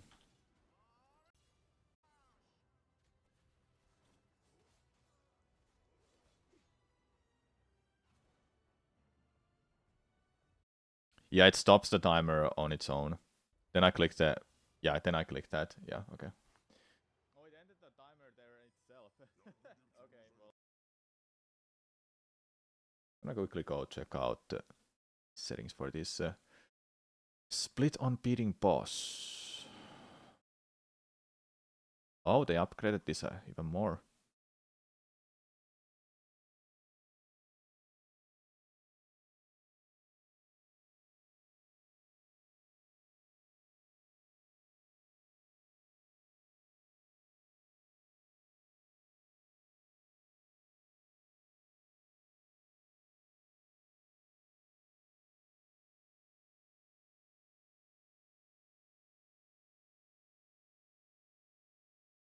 Okay, I added couple. There we go. Well, Sargon. let's quit the game and we'll do it again. It's honestly a really fun run now. Much better than the previous run that was just a go and beat bosses with this invincibility glitch. Not that it's bad, but it's lame. So it's bad. Yeah, it's bad. It's just annoying that takes away all the skill, but then this one, it's just gotta hope that You know what you're doing against bosses. I'm gonna try something. Hold up.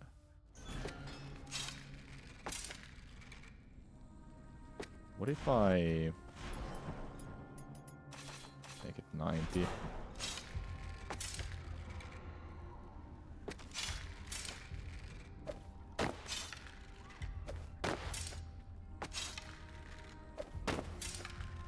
Yes, 90 seems to work well for me.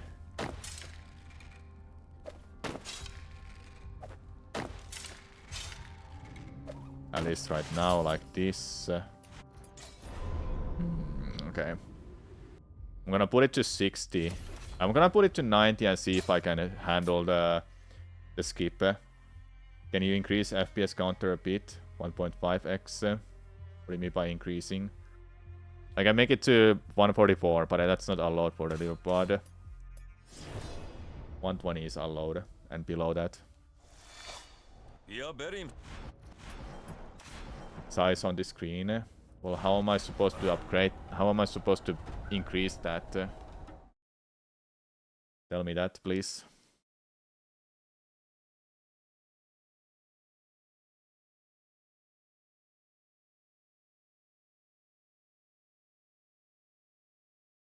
What do you use to display it? Ubisoft Connect. Uplay.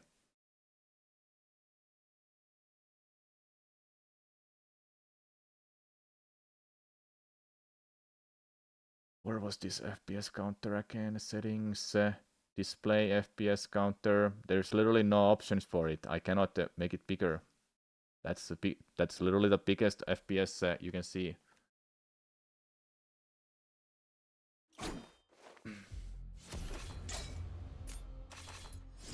No, not warrior. Damn it.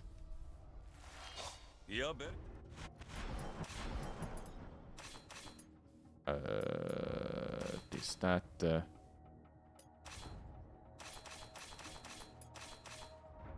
Yeah, I put everything.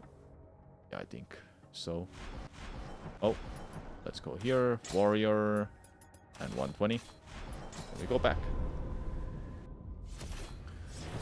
We start a run.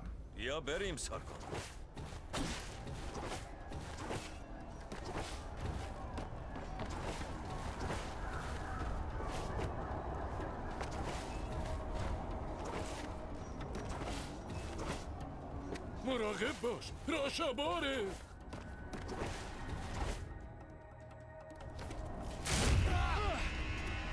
هیچ کدوم از شما اینجا رو زنده ترک نمی‌کنن.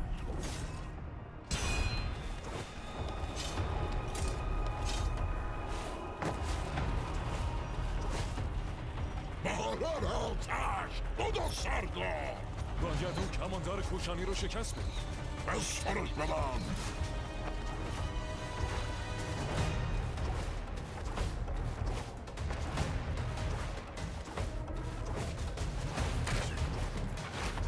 چند تاشونو کشی اصلا من دست و پا گرفته میشم هر که رسیده به پای من برسی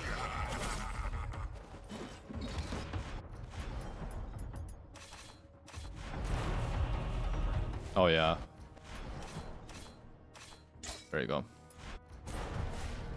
Forgot that one.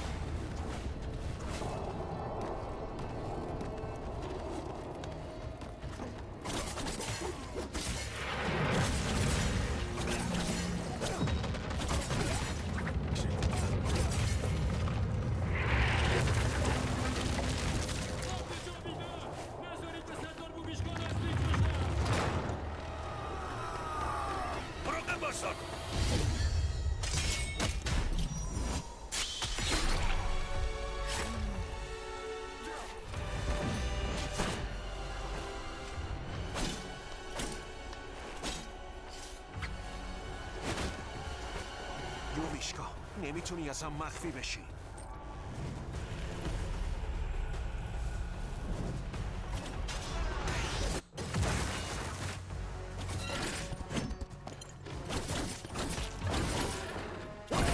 Let's get a quick parry.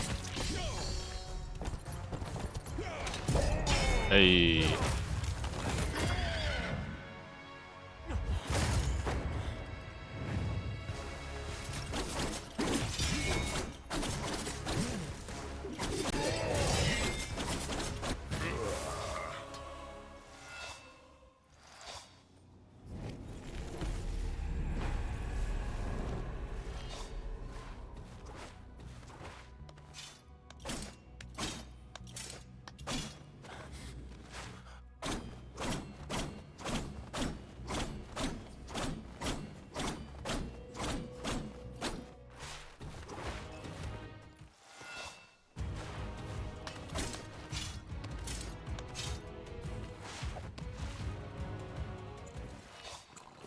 Pretty good.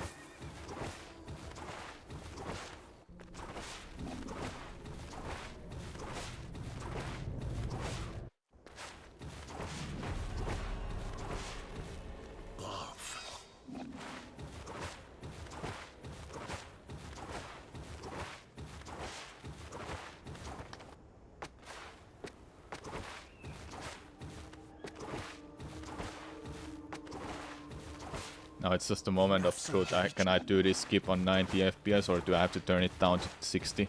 It actually makes a difference for me to do it, do this one.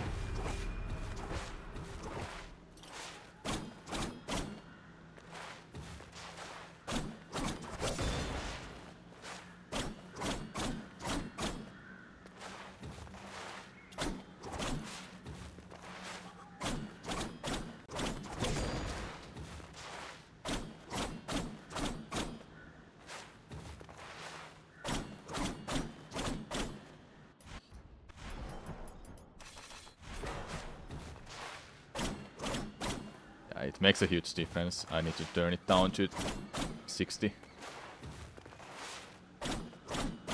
Like, I won't be able to do this otherwise. Yeah.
Here you go. چی اینجا کشوندتت؟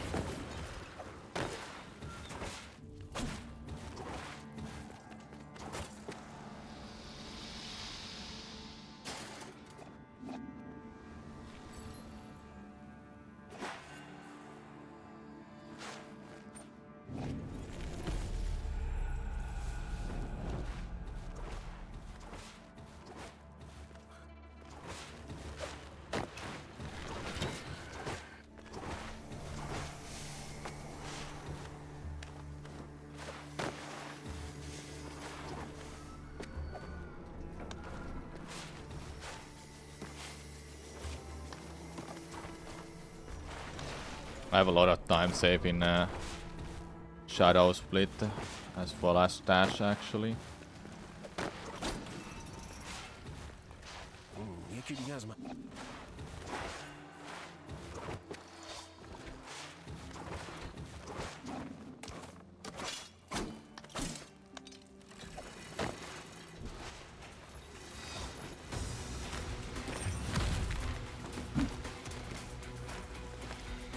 No, you're so far. What was that? He cancelled it.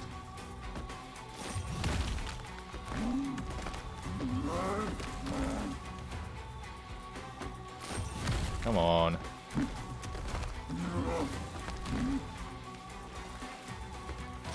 Stop. There we go.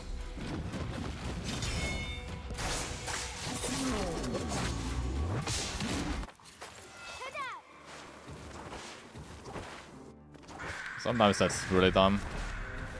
Not much I can do about it too.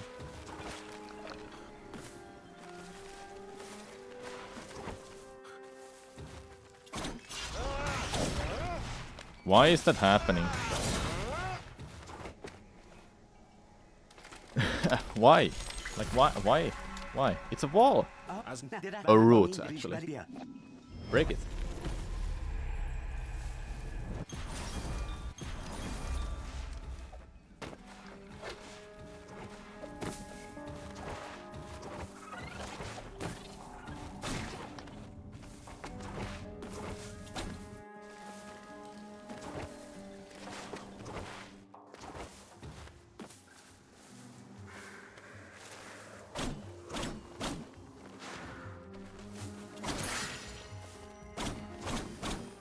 Oh, barely.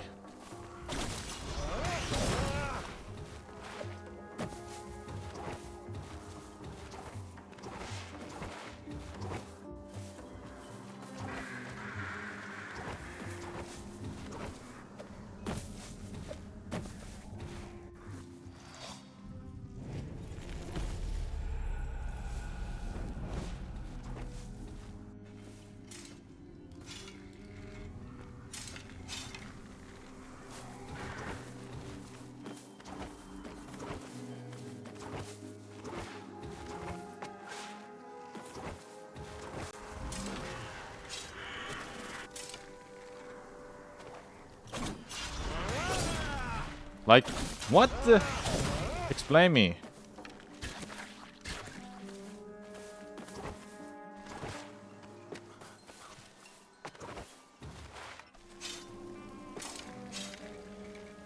Yeah, 90 FPS seems to be working better for me at least right now.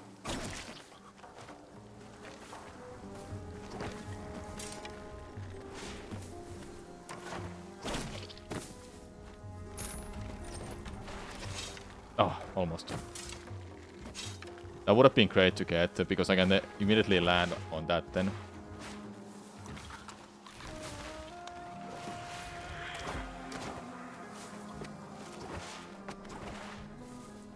Menolias. No, it's on 90 right now. It says it in a top left corner. I had it on 120 for the first skip of the game with the card.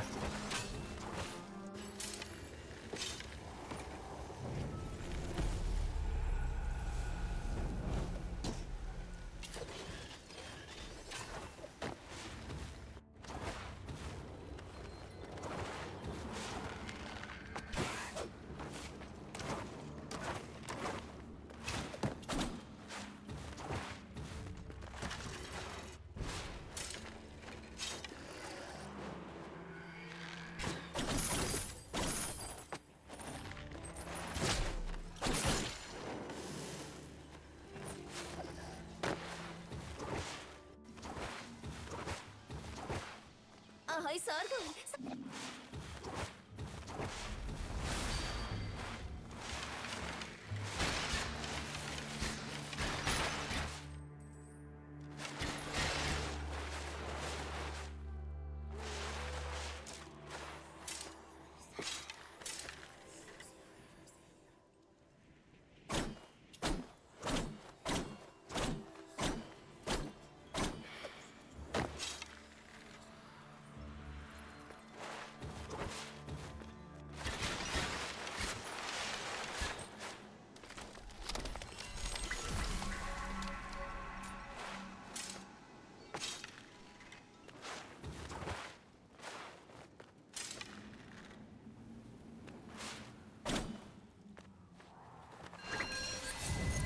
Nice.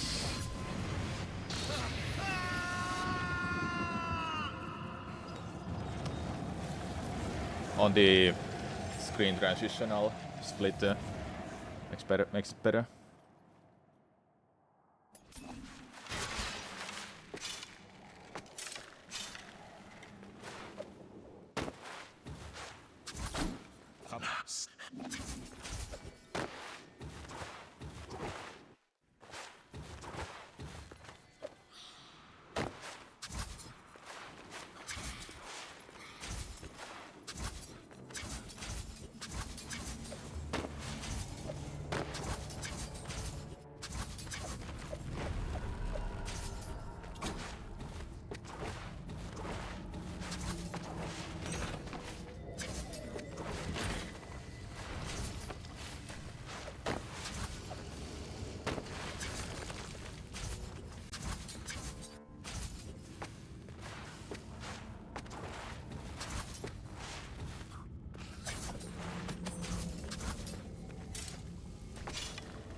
Don't ask me how that works, it just works.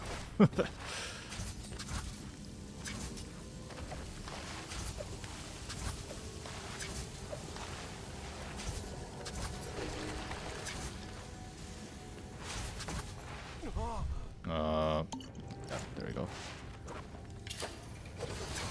Oh, you turned around? Okay.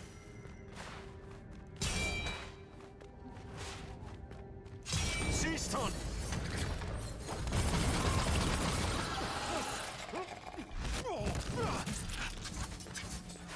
I'm not meant to do it like that, but okay.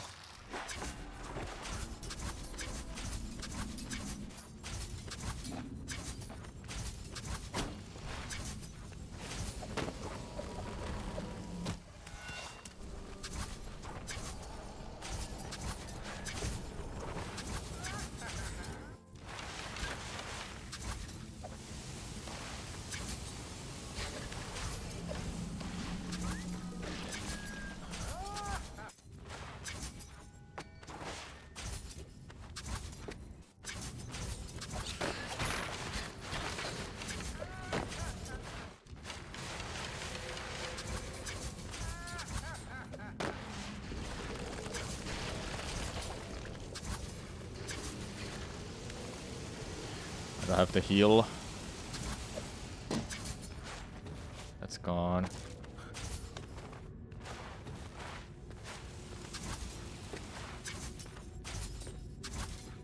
I actually have to wait this out. Kinda annoying.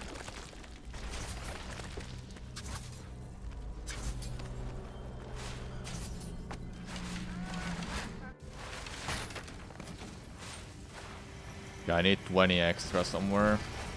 Because Sargon will give me 150. Alternative Sargon.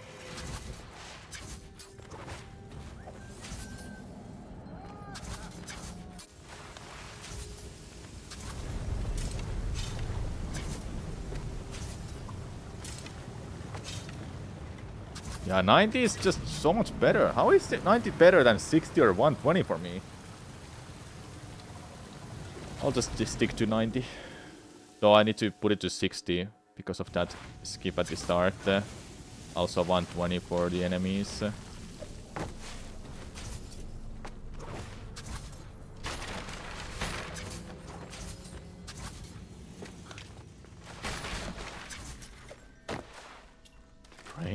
My brain works at 90 hertz. Roughly.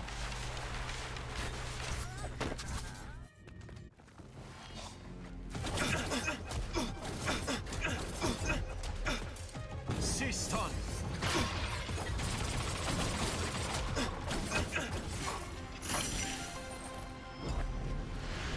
Easy.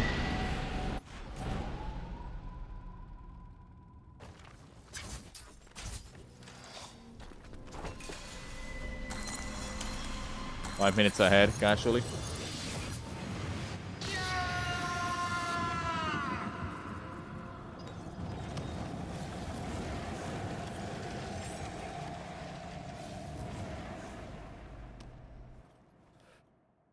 Alright, don't look away.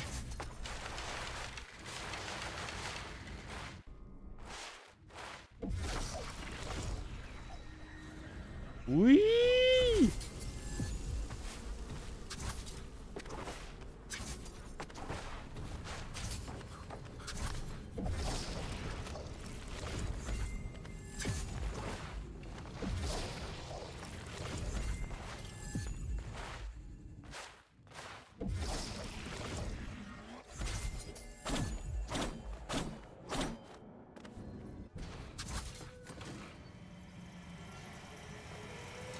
If you're seeing the run for the first time, you're like, what the hell is going on?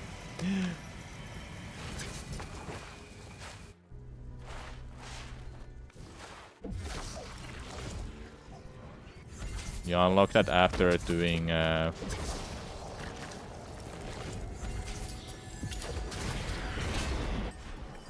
need 20 extra. Well, I can just go kill an enemy on the right side of the screen.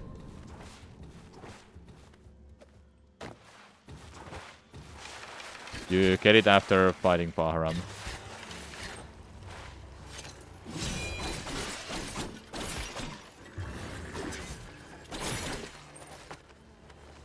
Just a little bit extra. Just a little bit extra. Oh, they don't drop anything.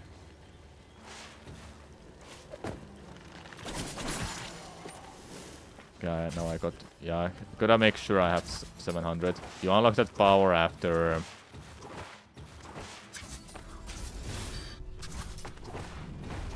fighting Bahram. So you go to that... So you fall down to the depths. Don't presage that, that will be run over.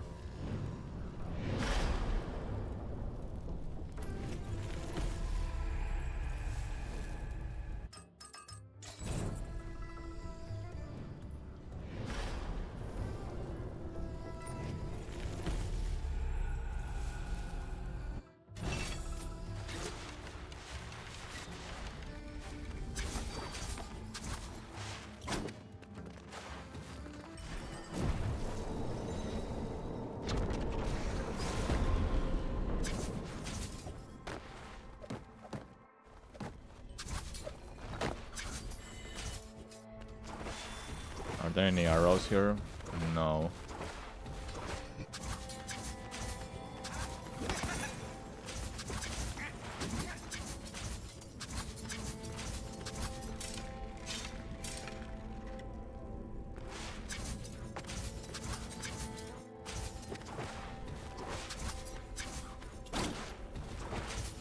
When do you unlock that power? You mean that glitch? That's not a power you unlock.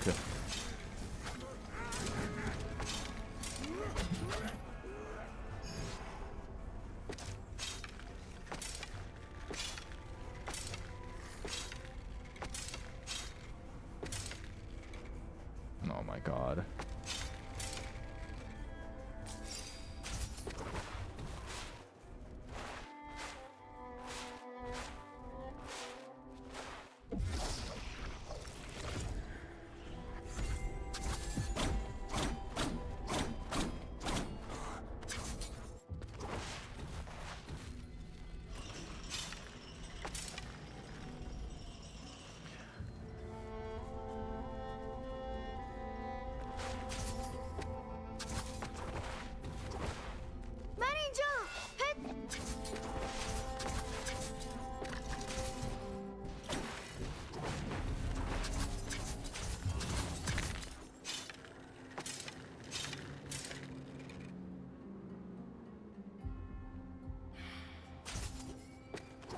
Guess my brain works at 90 hertz. I really don't know, but don't drop down.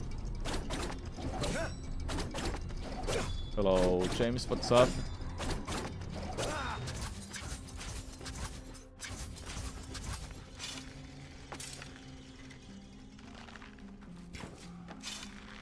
Oh.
There's set locations it warps you to. Doesn't have like a how long it works kind of limit.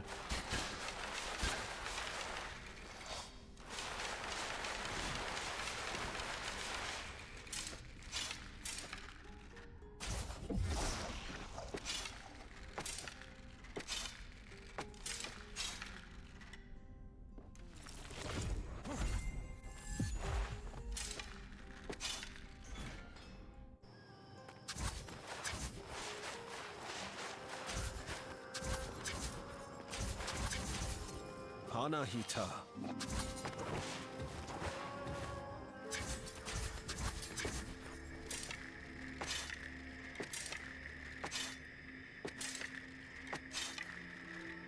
No, really?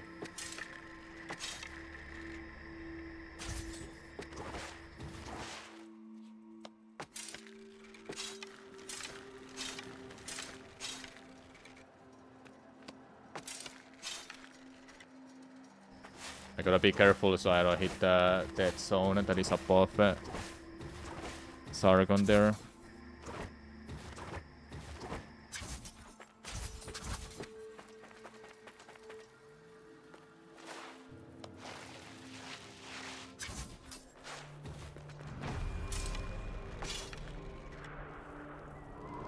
Alright, let's go.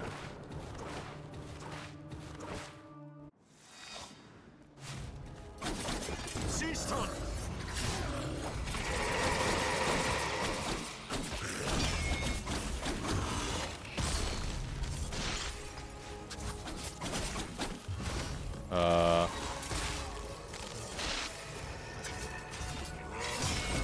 Didn't know what I wanted to do there.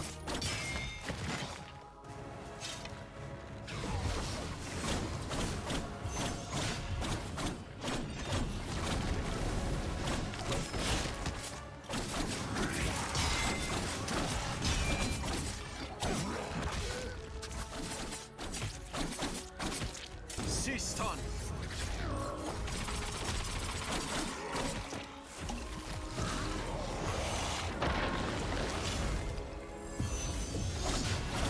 Ah, I forgot. Arslan's glory is useless now.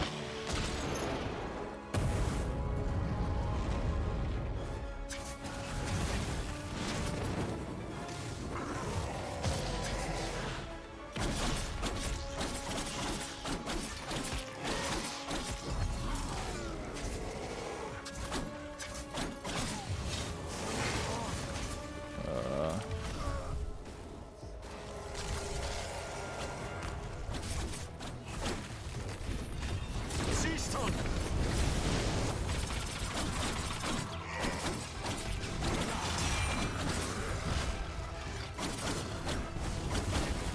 I'm dead. Ah.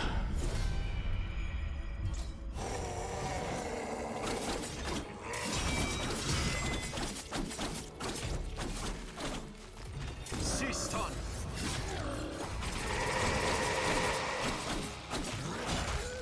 I literally pressed it.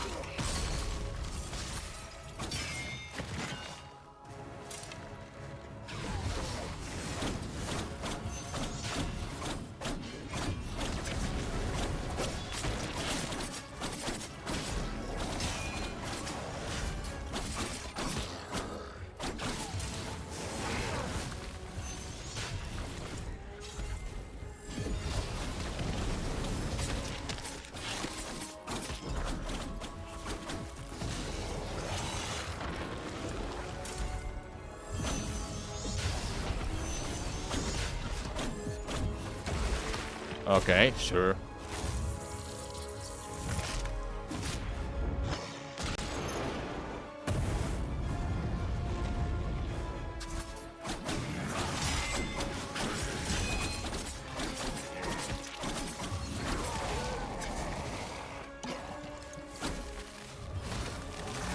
Siston!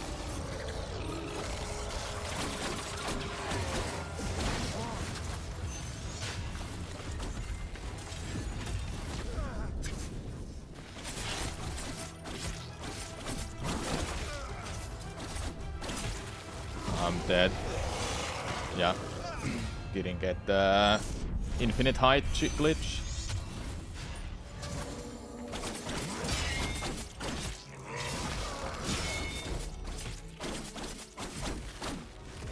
Siston!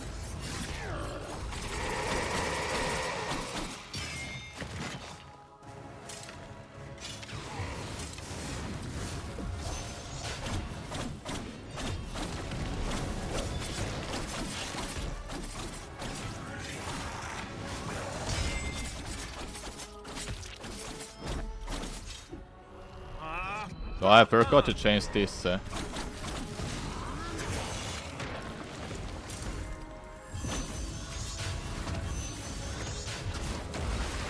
forgot to change the weapon Artra thing.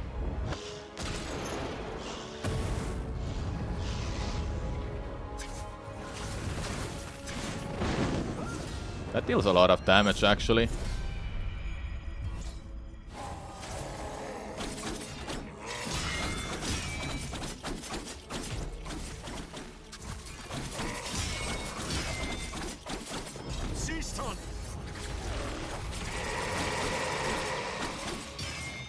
I gotta deal with this without the arrow ability. I hate when that hits me. Doesn't make any sense, man.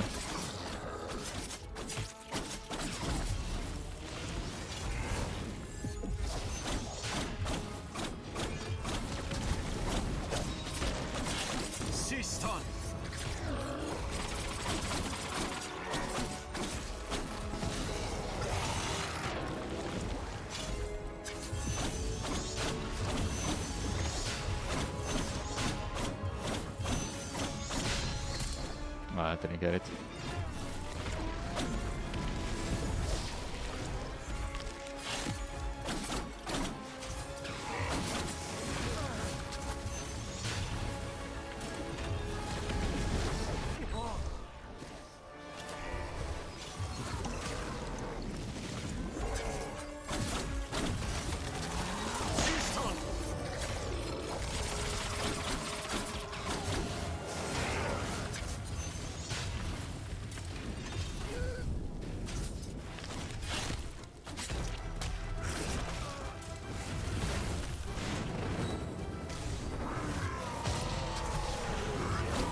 Oh yeah. Ooh, good attack that I don't remember.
Really?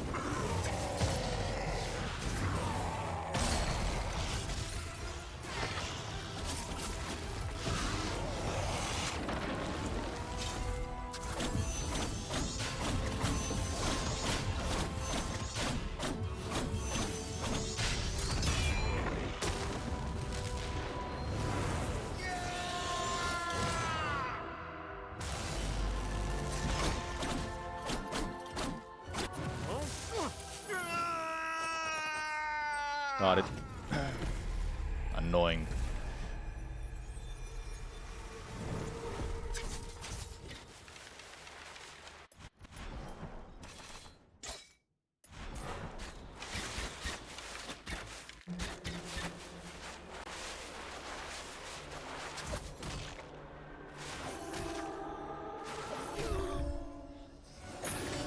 It was rather bad that I forgot that one Atra.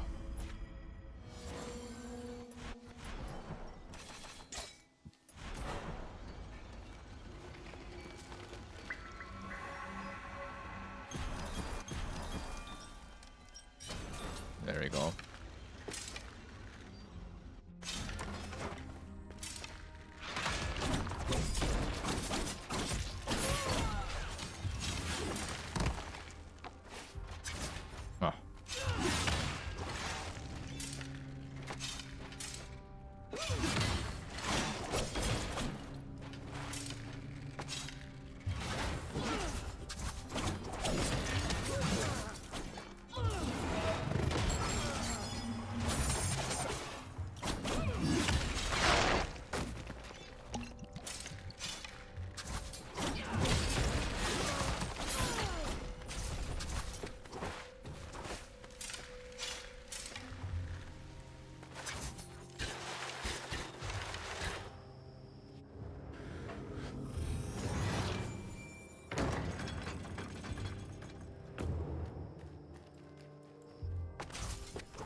my health back and everything.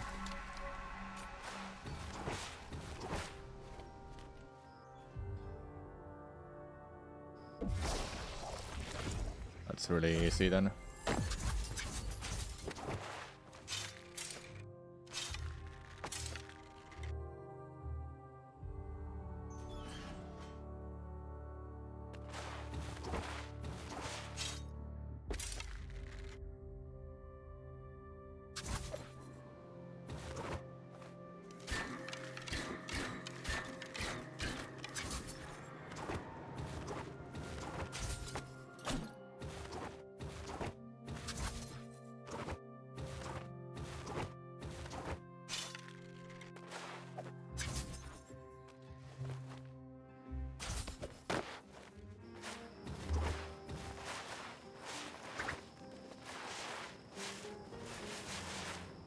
Bahram. تو یه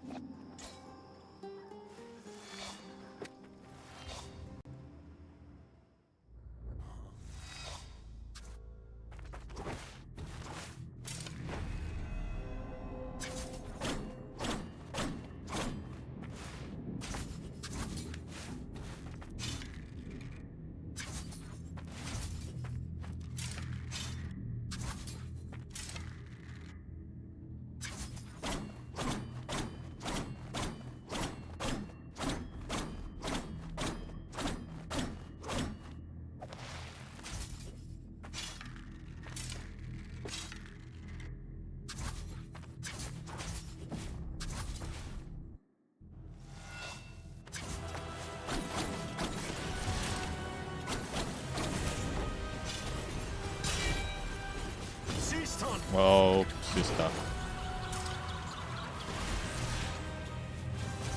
به نام آفرینش.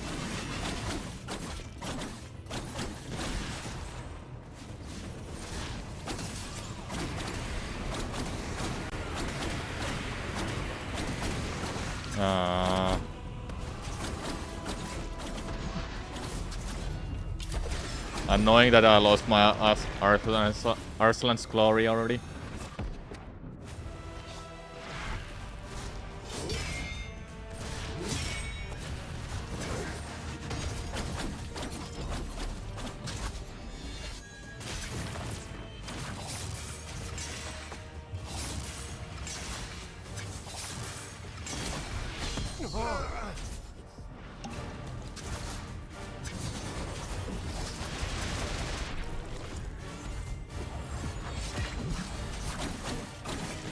شاهد قدرت واقعی من باش. من با یه خدا برابری میکنم.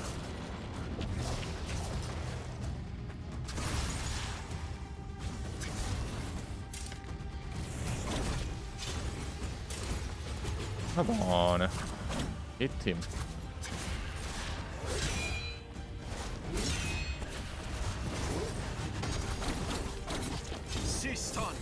Please don't warp away.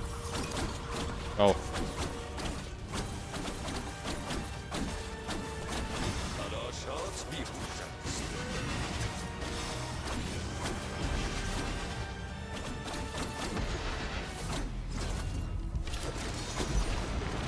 My time had first try Faharam fight, and now I have one. I'm literally one health.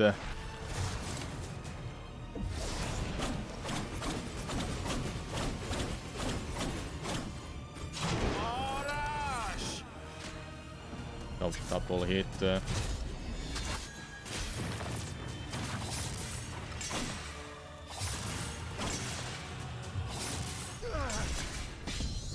Oh my god, this is so close.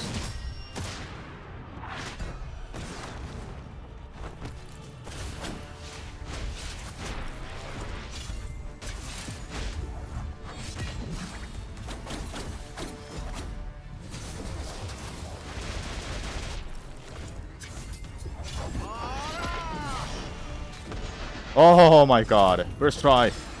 Let's go. Oh! Clutch.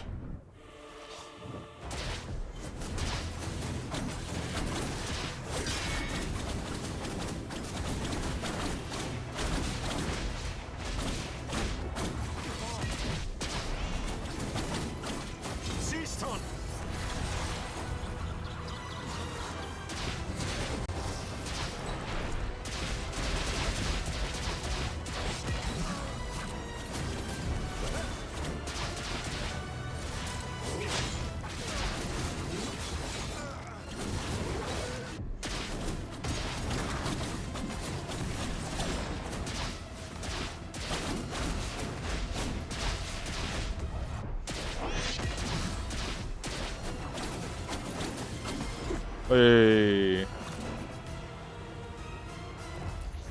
40-33. یاد بگیر تو روزای طوفانی دریا نبردی. جنگجوی واقعی به سلاحی نیاز اعمال نداره. زیستن که مهمه. منم آرزوم جایی باشم که ما سربازهای گارد جاویدان با هم دوست باشیم.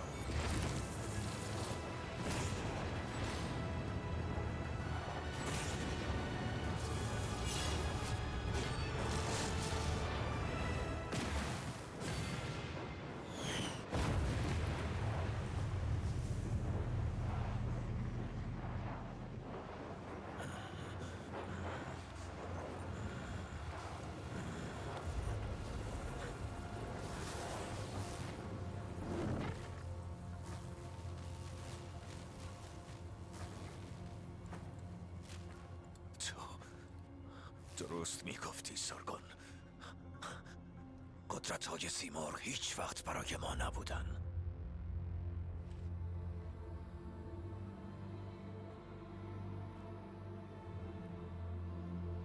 این آخرشه.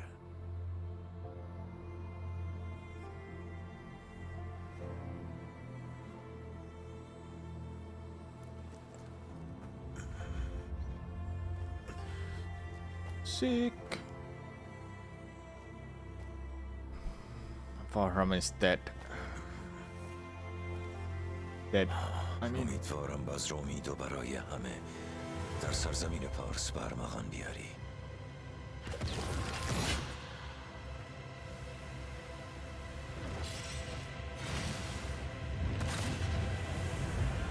بهرام نه!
sick.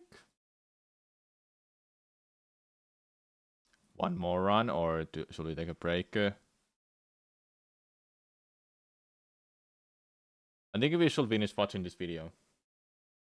This video, yes. Well, considering how does it fare as the grand conclusion Then to the I'll do one 2D more run. Metroid saga?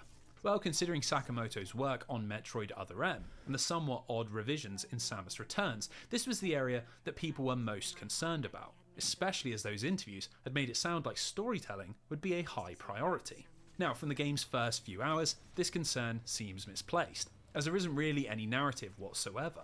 You just make your way through the first few zones, eliminate a couple of bosses, and slowly regain Samus's power as you snake your way back towards the surface. It's all very Super Metroid, with the environment doing most of the storytelling, and while you do speak with Adam in a handful of navigation rooms, he really just offers moral support and encourages you to increase your power by finding additional upgrades.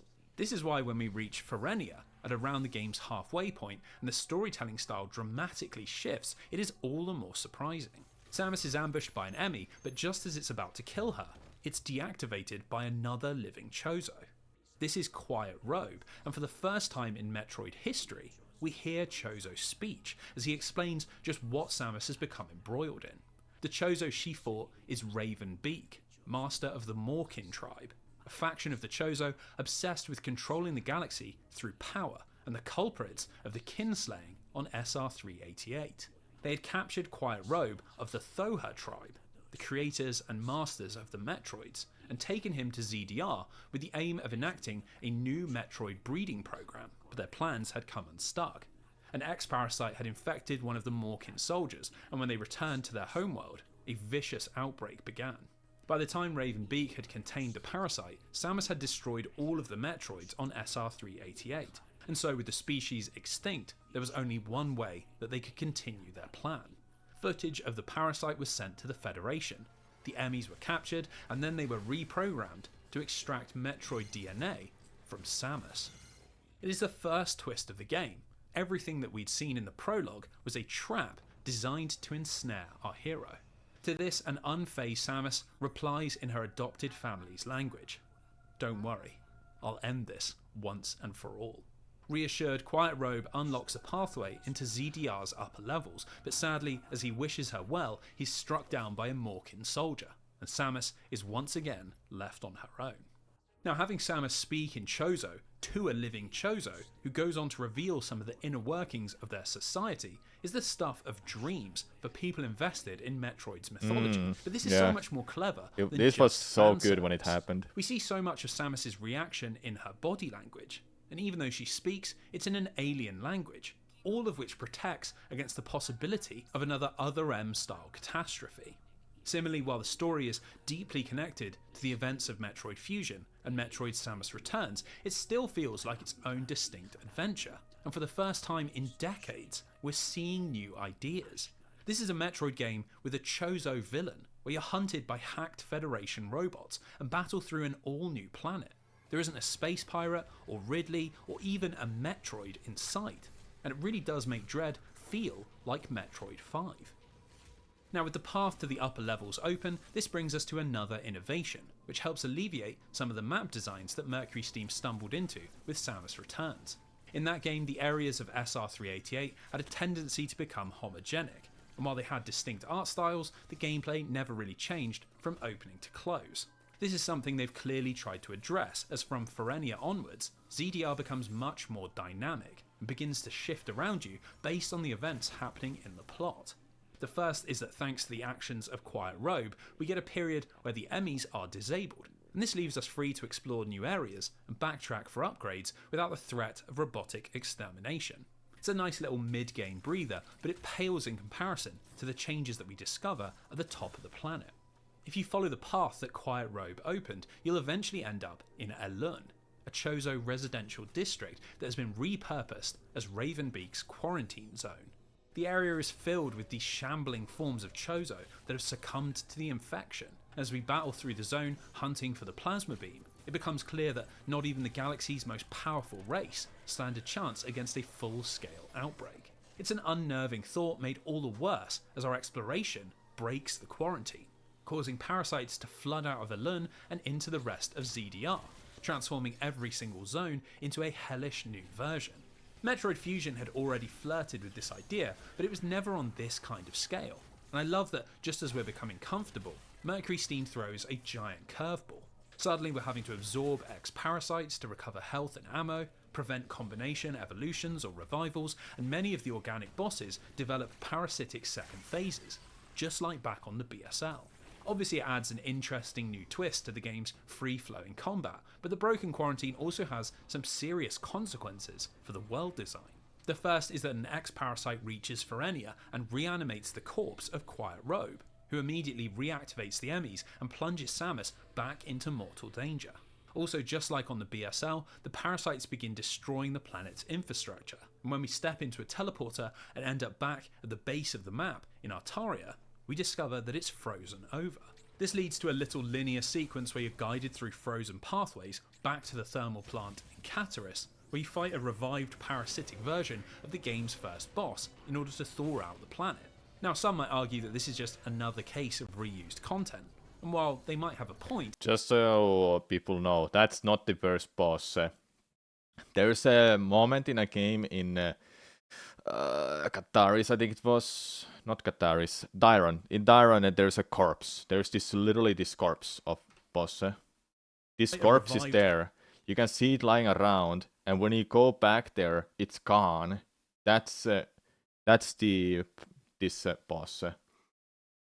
So I think they just did he say the first boss? Parasitic version of the game's first boss. Parasitic version. Yeah, well, yeah. Now some might argue that this is just another case of reused content. And while they might have a point, it's much more artfully done than in the repeating boss fights. And I quite enjoy the idea that the first this thing is not the first boss, would do just so you know. is try to freeze it's the its planet, own presumably boss. in an attempt to kill any Metroids that might try to consume them. Beyond its lore reasons, it's just a clever way to have us return to old areas with a new set of powers. Despite always happening at the same point in the game, it does contribute to that illusion of exploration that Dread manages so well. So while Metroid Prime gets well-deserved credit for taking the series into 3D, I think Metroid Dread deserves an equal amount of recognition for making the jump into HD. Now that doesn't just mean high-resolution visuals, but taking the concepts of old-school 2D Metroid, ideas that often clashed with modern tastes, and updating them into a form that feels just as fresh as it did in 1986. Metroid Dread is simply the best high-budget action exploration game ever made. And while it might have gorgeous visuals, creative level design, and unbelievable controls, it's the way it feels like a true continuation of those 2D ancestors that makes it such a special game. And so it is more than fitting that just like in the 8 and 16-bit games that it is emulating, Metroid Dread's finest moments come right at the very end, and are found not in game design, but in clever storytelling. As we approach the surface of ZDR, something strange begins to happen to Samus, and as she's attacked by Ravenbeak's genetic experiments and infected Chozo warriors, she struggles to repress an urge to reach out with her left hand.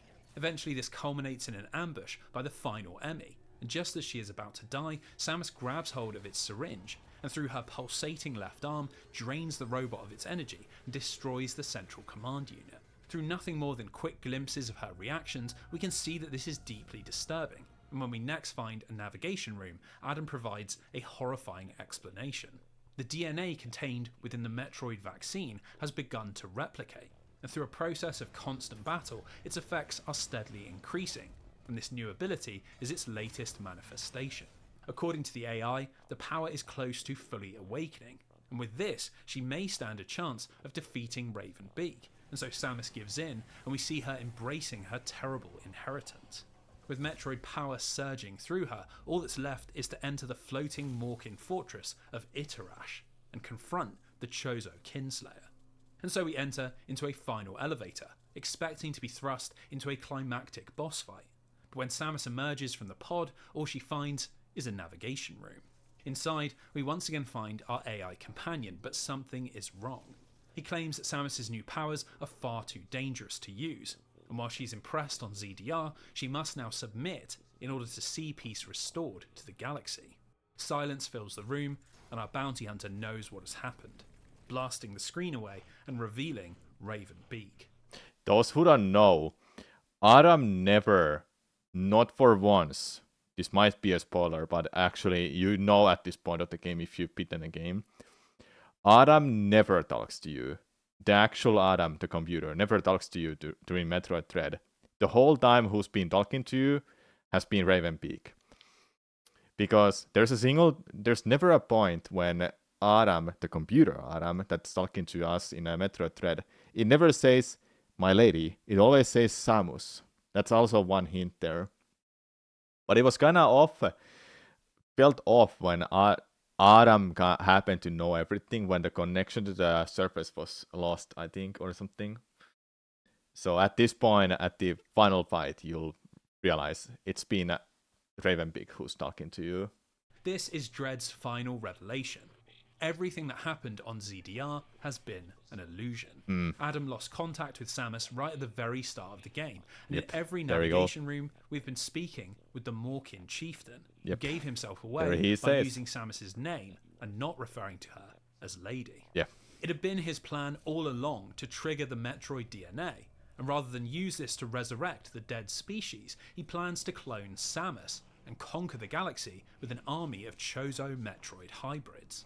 Now, like any good twist, this works because it entirely reframes the events that have led us here. The video of the ex-parasites, Raven Beak's sparing of Samus and his stripping of her powers, even the release of the parasites in Alun, all of this was done to coax out this hidden power, and every word of encouragement from Adam has been in service of this goal.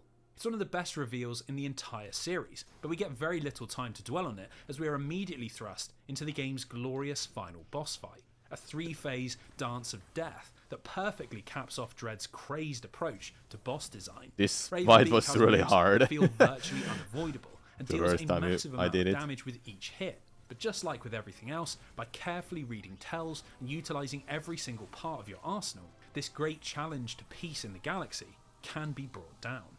Now, once you strike that final blow, we're thrust into another cutscene, and it's here that things start to really break into new territory. In a moment of desperation, Samus fully gives in to her Metroid powers, and with a primal scream, she drains the energy not only from Raven Beak, but the environment around Darius her. looks really hard And as too. her rage builds, the flying fortress tumbles towards the planet below. After the crash, we see an almost unrecognisable Samus, the lines between Chozo and human and Metroid now completely blurred, and with a terrible flourish of power, she obliterates the hulking ex-parasite infested Morkin chief and finally wins her freedom.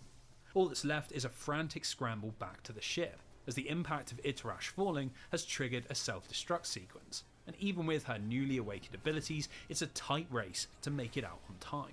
Even then, Samus isn't safe. The real Adam AI informs us that in her current state, Samus can't interface with her ship, as her Metroid powers will drain it dry. For a brief moment, it looks as if the 2D Metroid saga might conclude in a surprisingly permanent way, but as has long been the series' tradition, salvation appears from an unlikely place. Standing in the shadows at the back of the ship is the reanimated Quiet Robe, and wordlessly, with no explanation, it sacrifices itself in order to be absorbed, which reverses the effects of Samus's evolution and allows her to take off.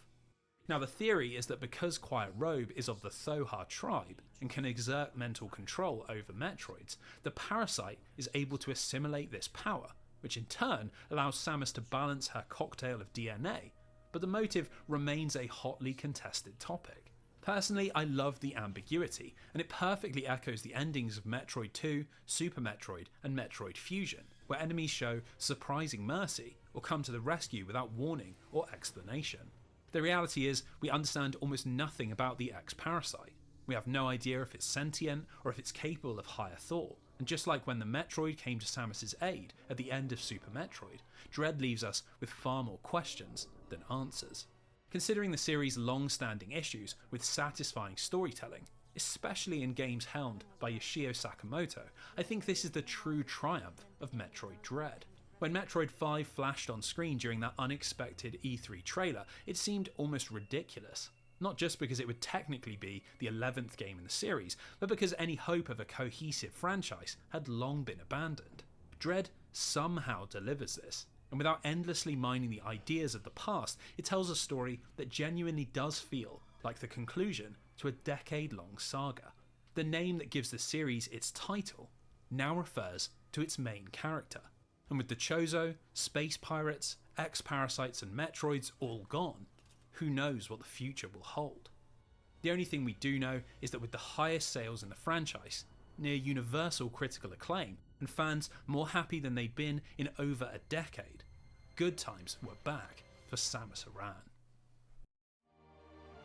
This will be next time.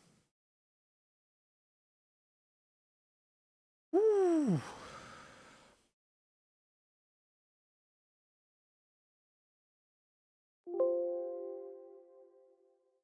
Okay, let's do one more run, shall we?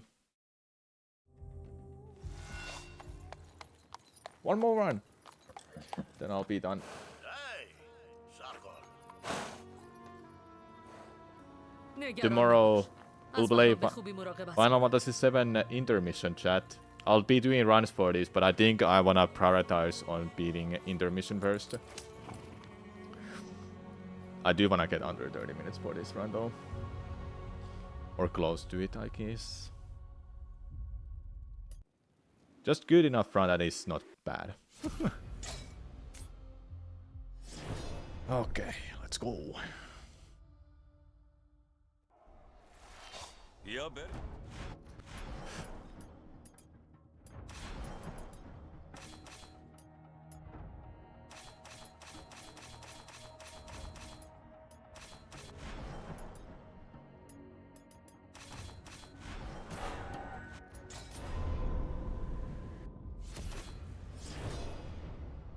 Ja, Berim Sarko.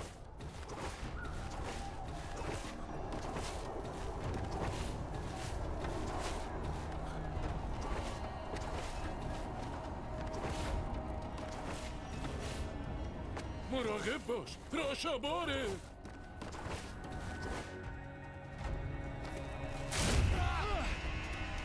هیچ کدوم از شما اینجا رو زنده ترک نمی‌کنن.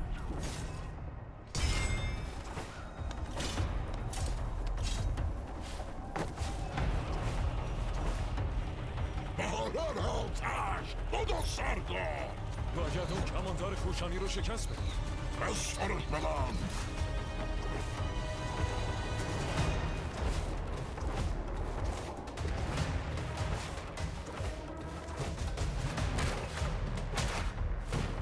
چند تاشون رو کشی اصلا من دست و پا گرفته میشم هر که رسیده به پای من برسی Ah.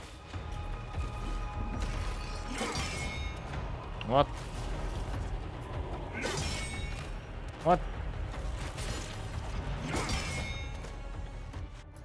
What happened?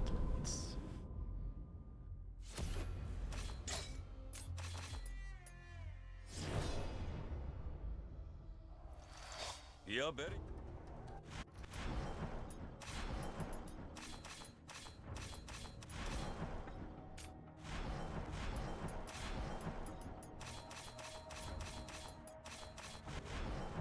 Uh, 120. Good. Ja, Berim Sarko.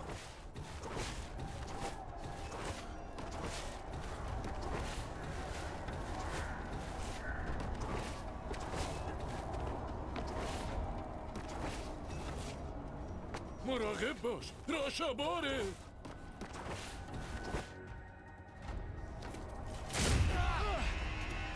هیچ کدوم از شما اینجا رو زنده ترک نمی‌کنن.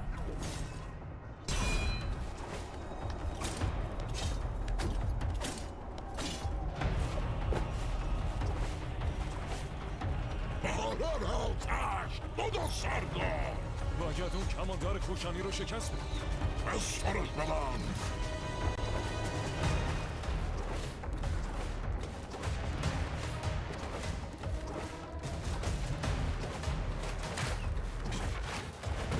چند تاشون رو کشی اصلا من دست و پا گرفته میشم هر که رسیده به پای من برسی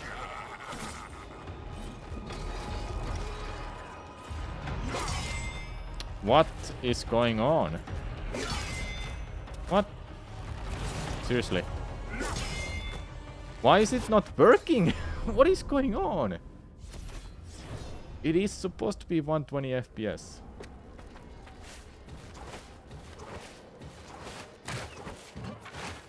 چند تاشون رو کشی اصلا من دست و پا گرفته میشم هر که رسیده به پای من برسی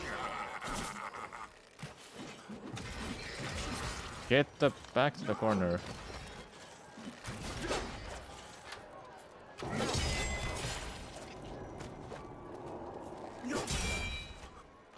What? What is going on? Why is it not working?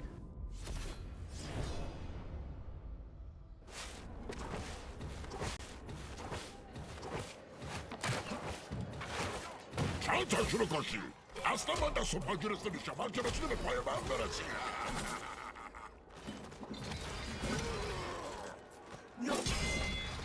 I don't get it. I don't understand what I'm doing wrong.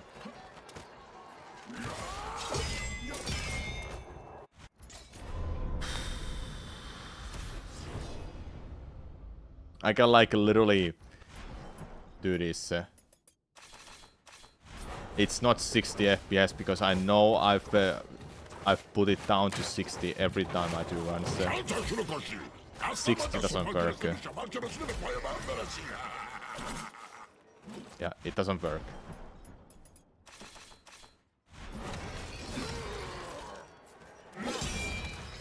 What is going on? Why is it not working?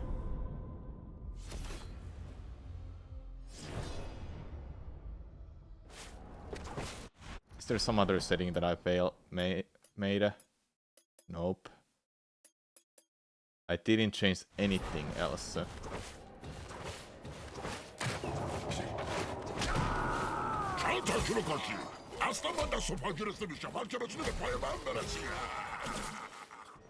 What? Like, what am I doing differently? No, not rookie. It's warrior. بیا بریم.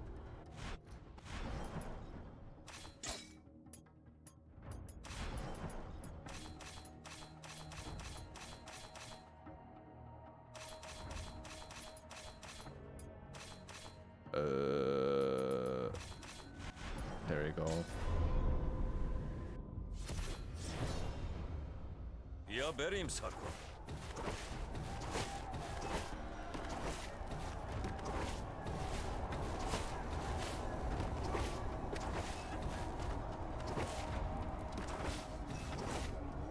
مراقب باش راشاباره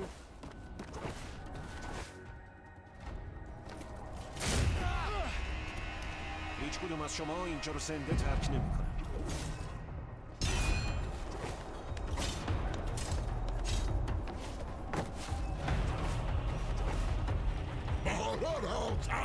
بدو سردار باید اون کماندار کوشانی رو شکست بدی. بسترش بدم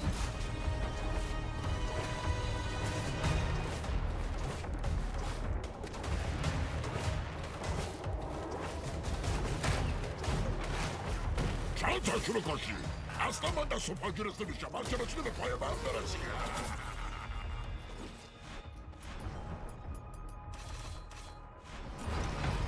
Oh yeah. Keep forgetting that one too. So it's two things I have to change. Difficulty and FPS.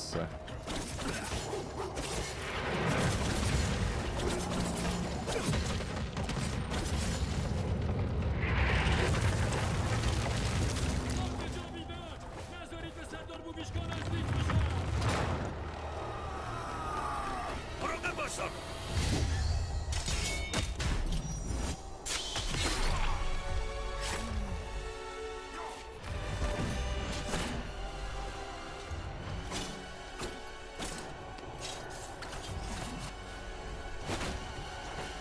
یوویشکا نمیتونی اصلا مخفی بشی.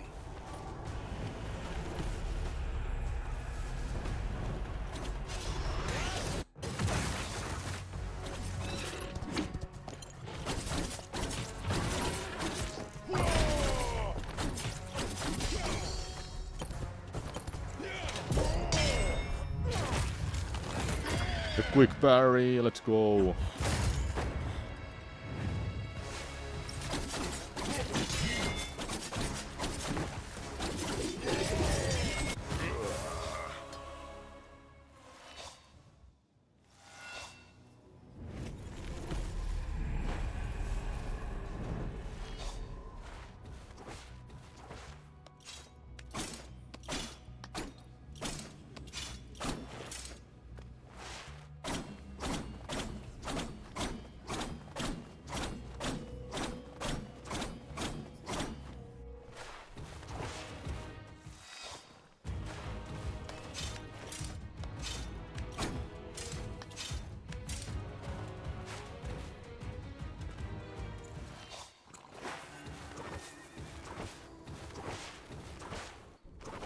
Very good.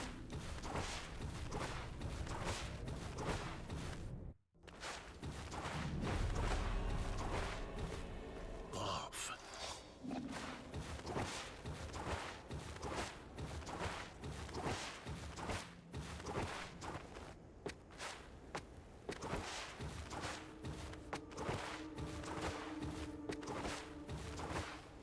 این افسونگری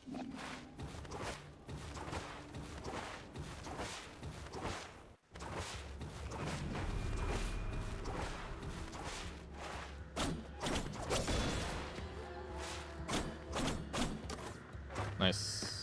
Really good. 90.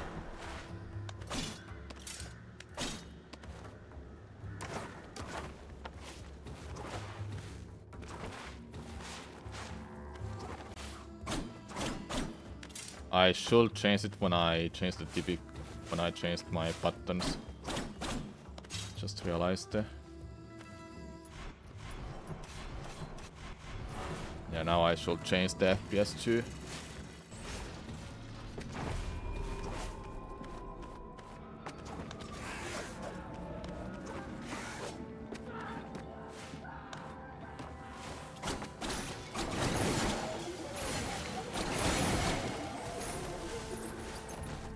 Okay, so I need some extra money along the way.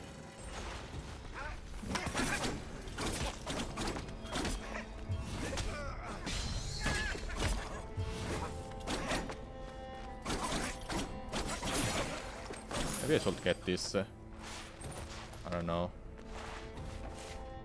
It was kind of a waste of time, but whatever. So I can run with this route anyway.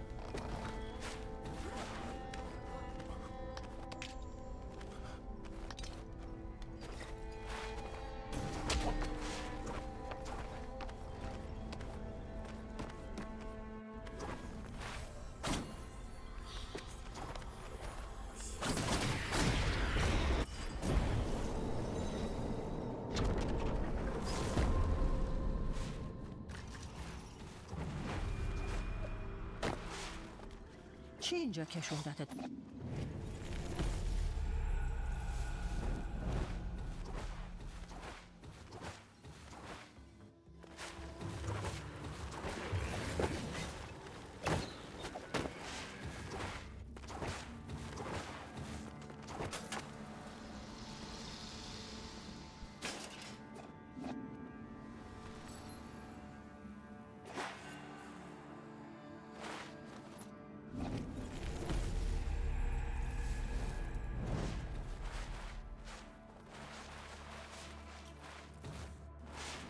As soon as you make that mistake, it's ±0 or time loss. It's kinda annoying.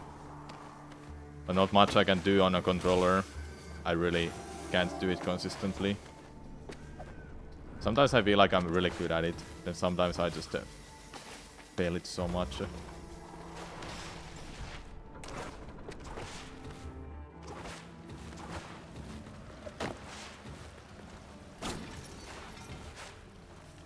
یکی دیگه از من.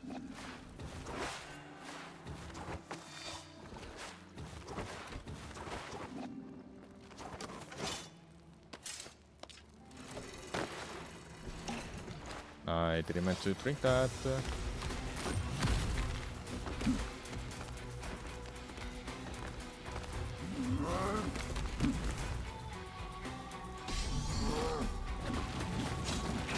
Ah, too early.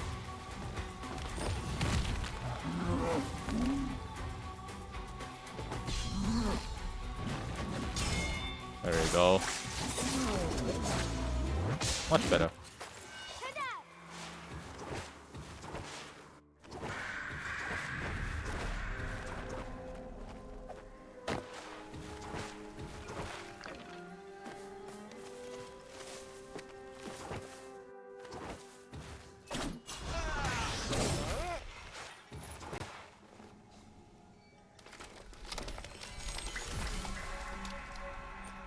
از این ریش بریم.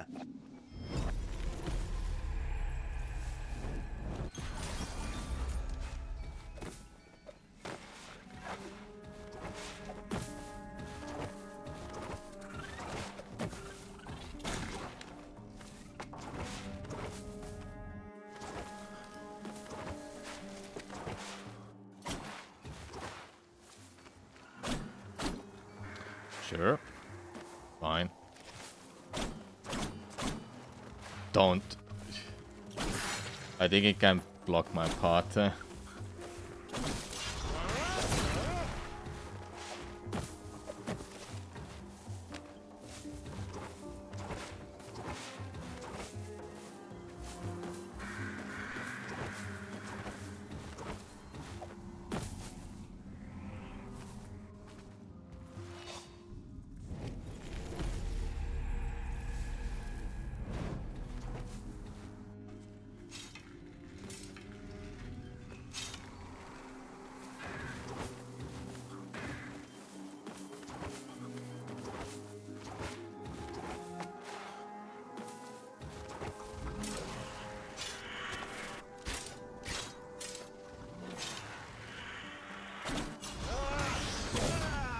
Why is this happening? It never happened when I was doing runs on a previous patch.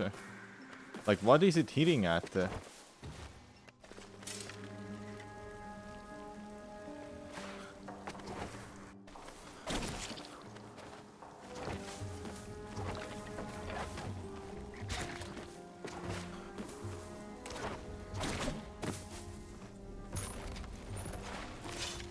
Hey, I got it.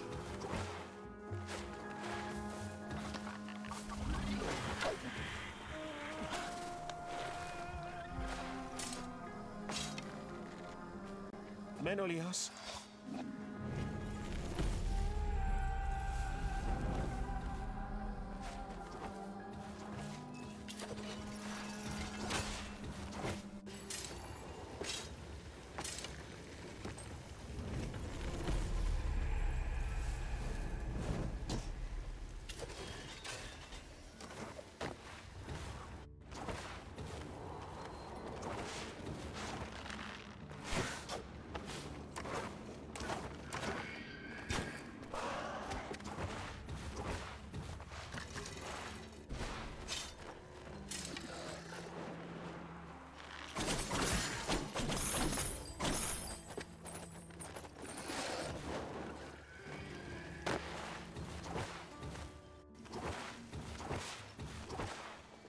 آهای سارگون.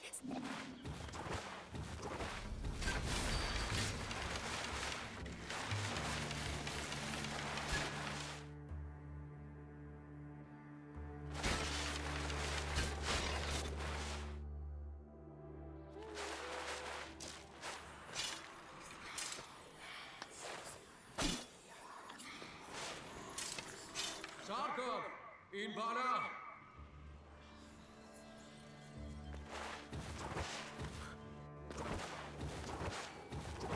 Don't wanna soft lock on this run, so I'm making a safety safe.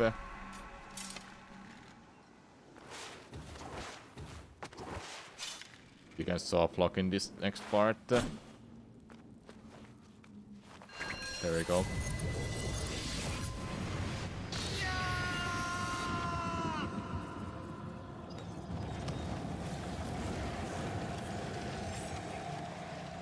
We should have a split here that I enter the depths.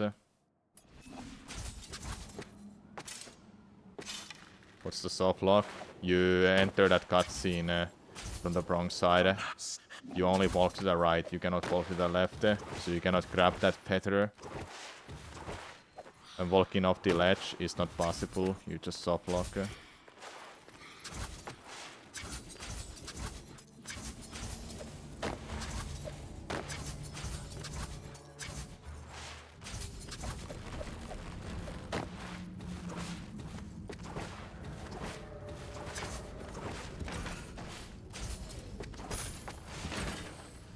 What the? What is going on? What's crazy?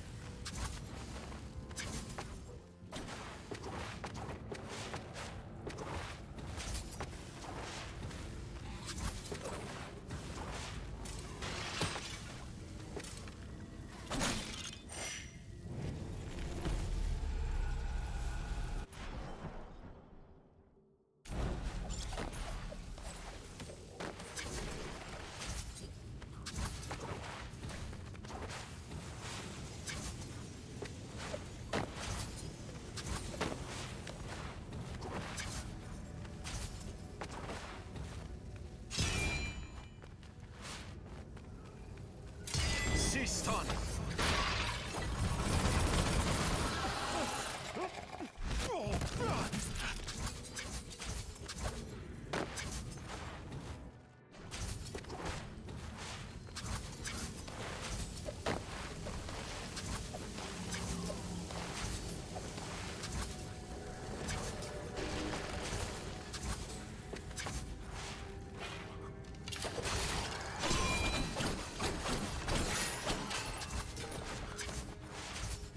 Yeah, I can have a split here. Gonna add it after this run.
یه پیرمرد سریعه.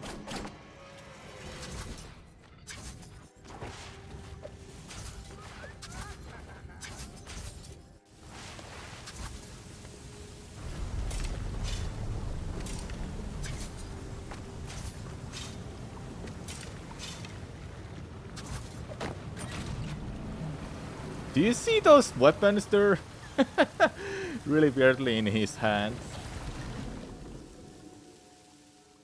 Thanks for the good luck, Tarsik.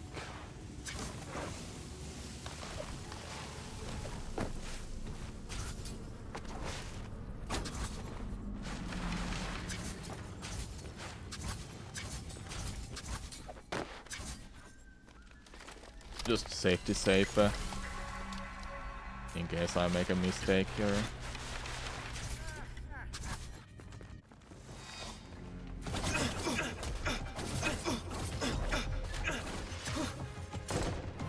I used the wrong move.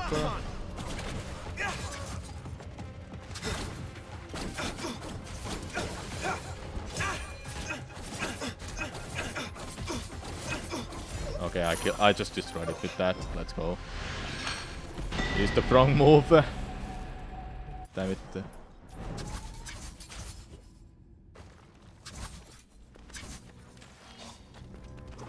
I'm still gonna save time.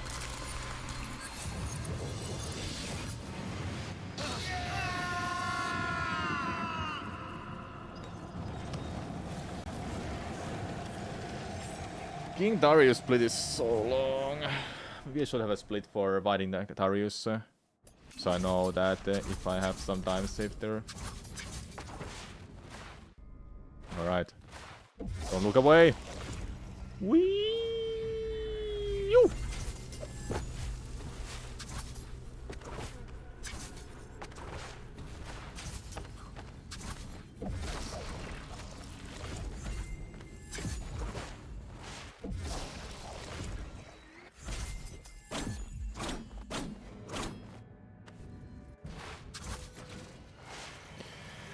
Oh my god, how did I get here so fast?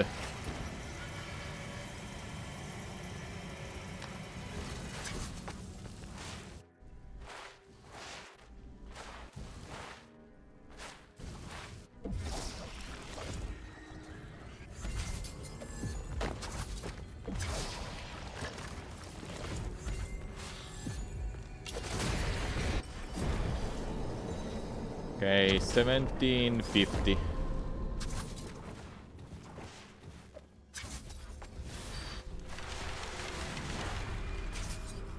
اینجا یه انس خوش اومدی. سلاحی لازم داری؟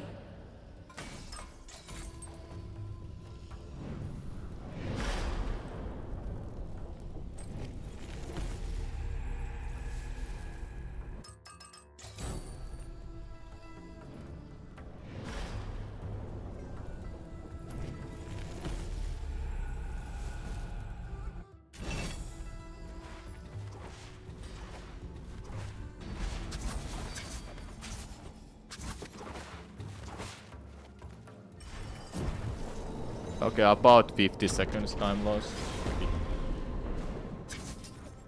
About 50 seconds for that.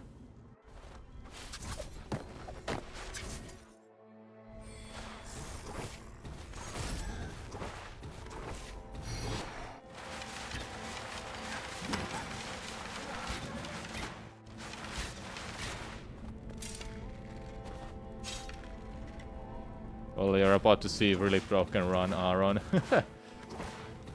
Just now. Okay, I have a 1 hour, I have to be careful to not waste it.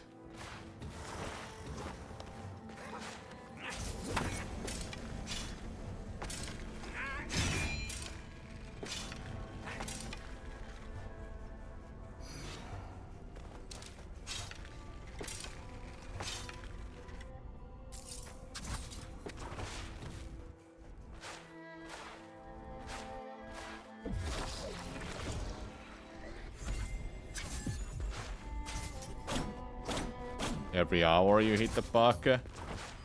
No, this is the latest version.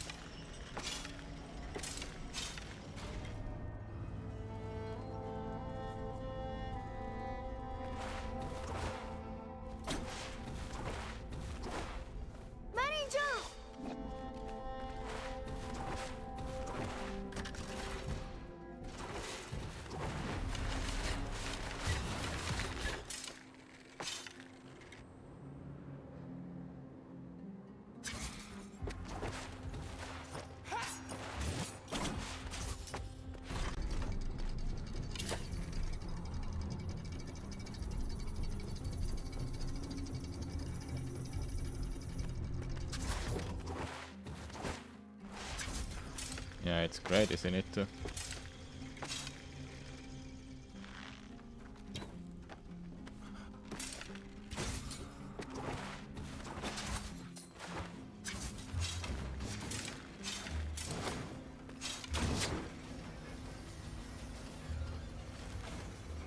Woo! Yeah, I'm flying, I know. Yay! There we go. I'm off to go for real. Ow.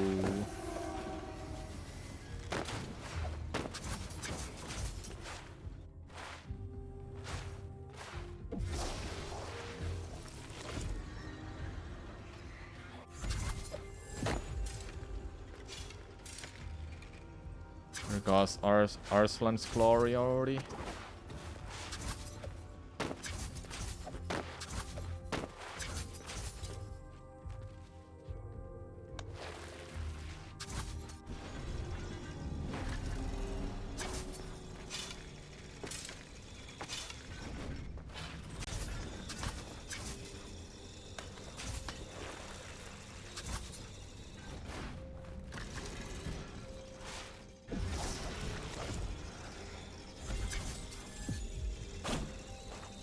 Whoa.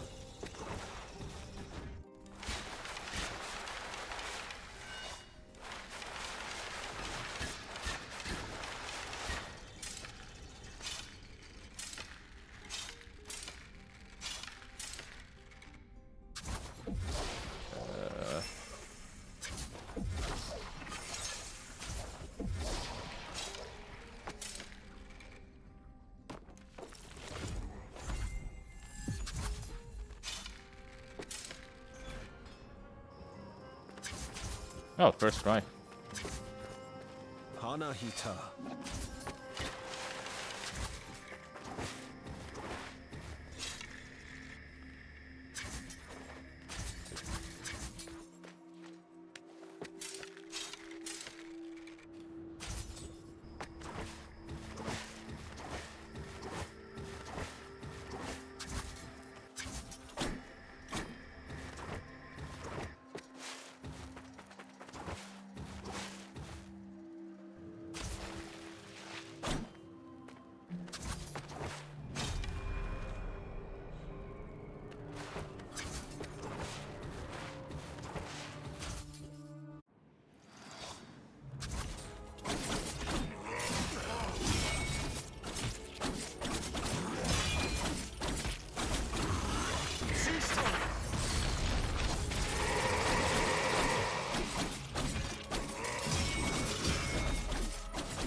Sistan.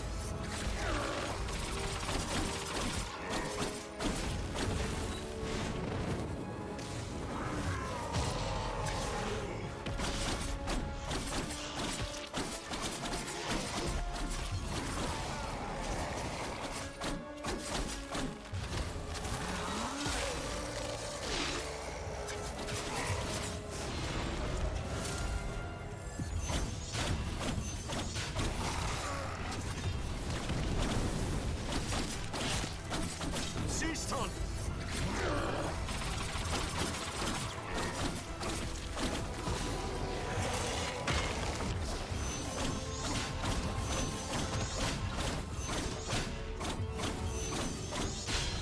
Yes.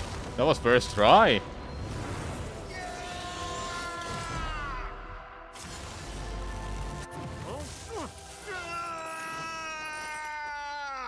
Let's go.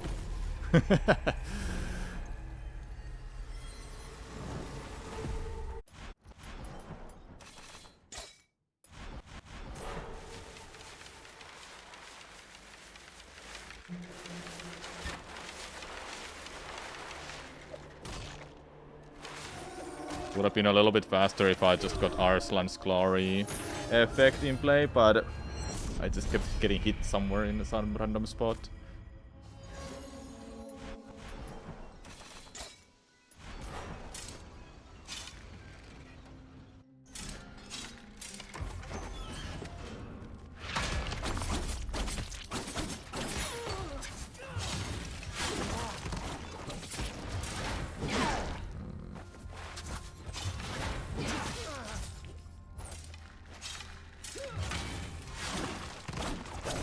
Why am I up there?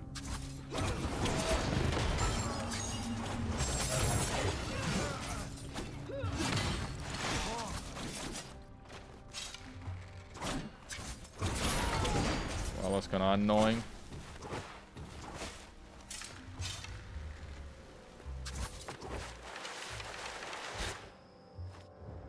Okay, I need to get my health back and everything.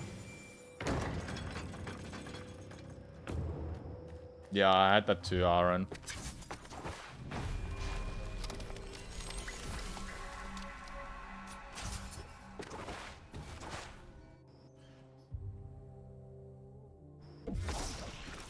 Nice.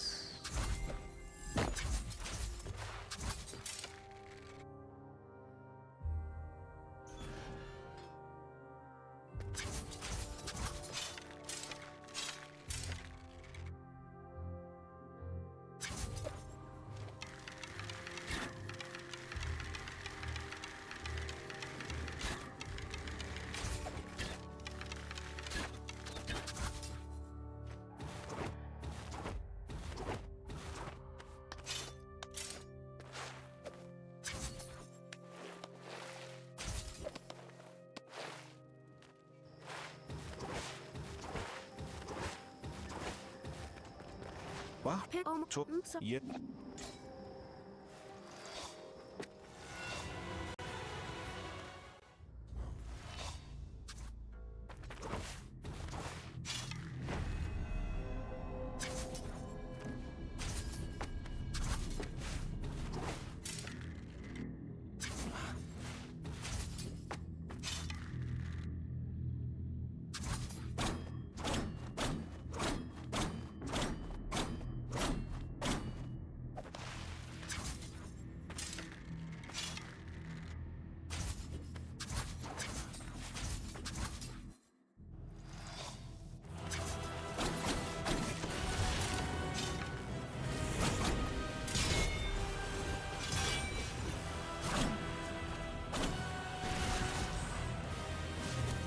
قدرت و هدف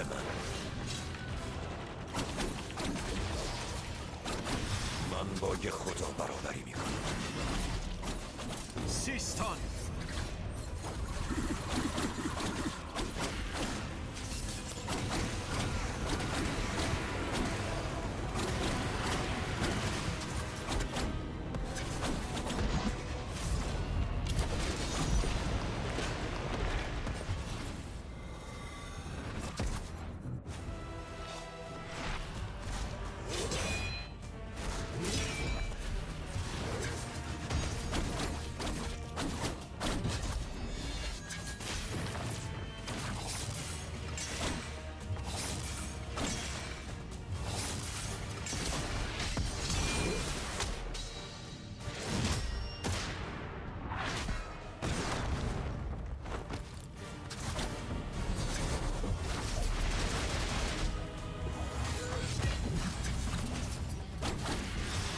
دنیای جدید متوجه میشه.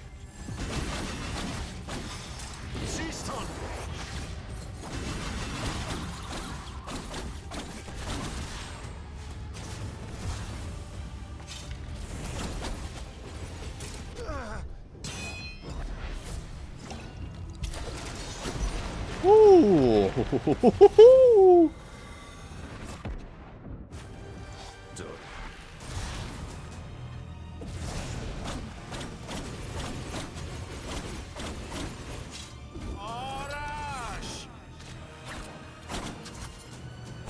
تلاشات بیهوده است.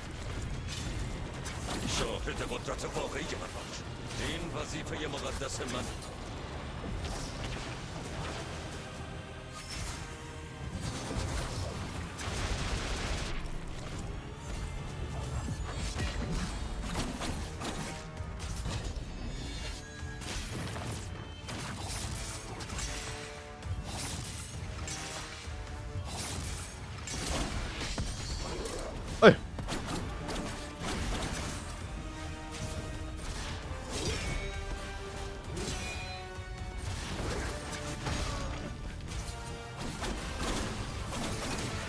dead if I don't get this.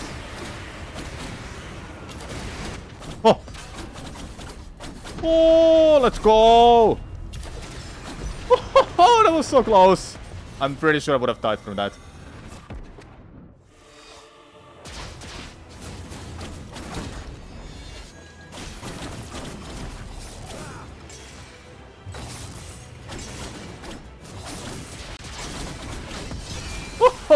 I'm destroying him now.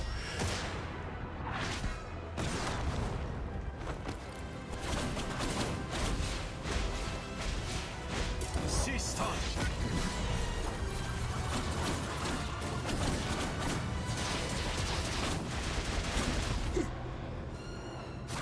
$31! 31-44! That was a first try of both King Darius and Bahram.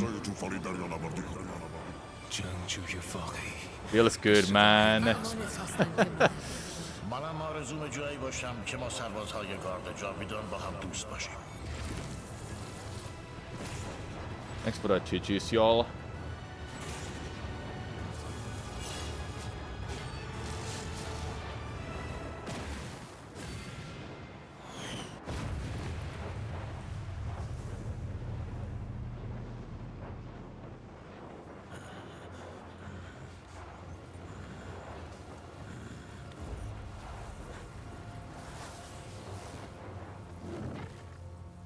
There were a couple clutch moments at the end. Crazy. درست میگفتی سارگون. قدرت‌های سیمرغ هیچ وقت برای ما نبودن.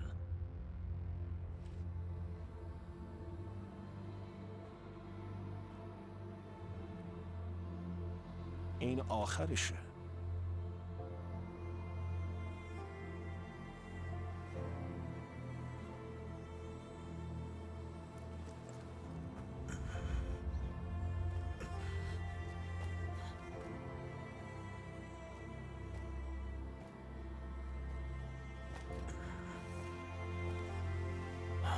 امیدوارم بذر امید و برای همه در سرزمین پارس برمغان بیاری. I wanna get sub 30 still. This was not it for me yet. For running this category. Bahram, no!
Now I can take a picture of this.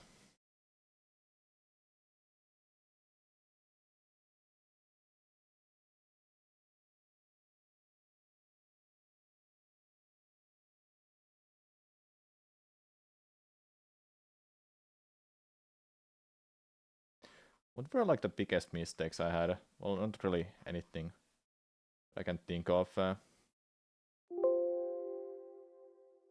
3109 is my sum of best right now, and I can be a lot faster still.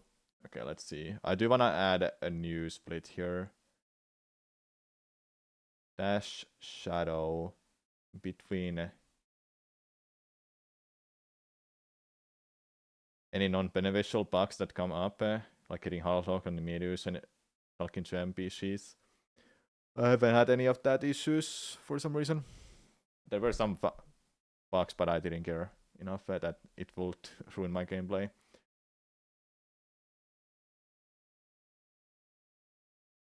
I'm gonna call it servers. It should split on, let's see.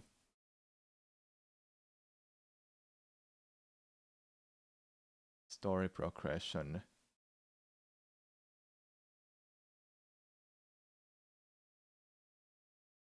Okay, that should work, but I don't know. No, there's nothing that ruins the run, really. 30 سال پیش شاه داریوش به قتل رسید. بهت اجازه میدم خودت داستان رو اعتراف کنی. سرگان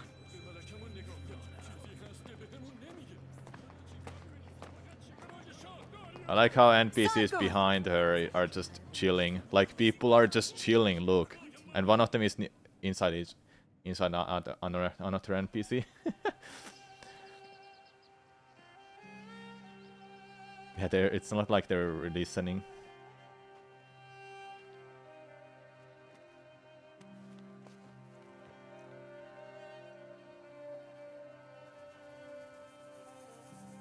Yeah, it didn't seem like they paid any attention.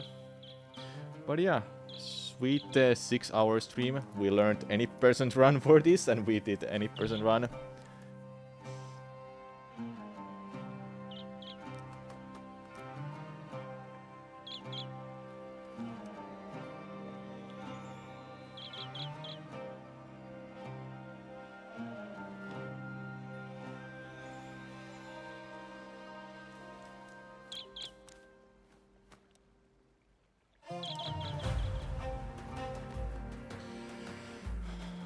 Will be a good moment to end here. Tomorrow after intermission, after we play tomorrow, those who don't know, we'll play Final Fantasy VII Remake Intermission. It's a DLC story with Yuffie in a remake. And before Rebirth, I wanted to play the remake on my own. And I'm at the end of the remake, so I'm just gonna finish that tonight on my own. And tomorrow we'll play Intermission. I've never played it, so that will be new content for me. And after that, either I play this or I will play Intermission first. I think I will play Intermission first, so I get that done. And after that, we'll tackle this run. And hopefully I get sub 30 minutes. That's my goal right now. I wanna get that done before I leave to Japan on Tuesday.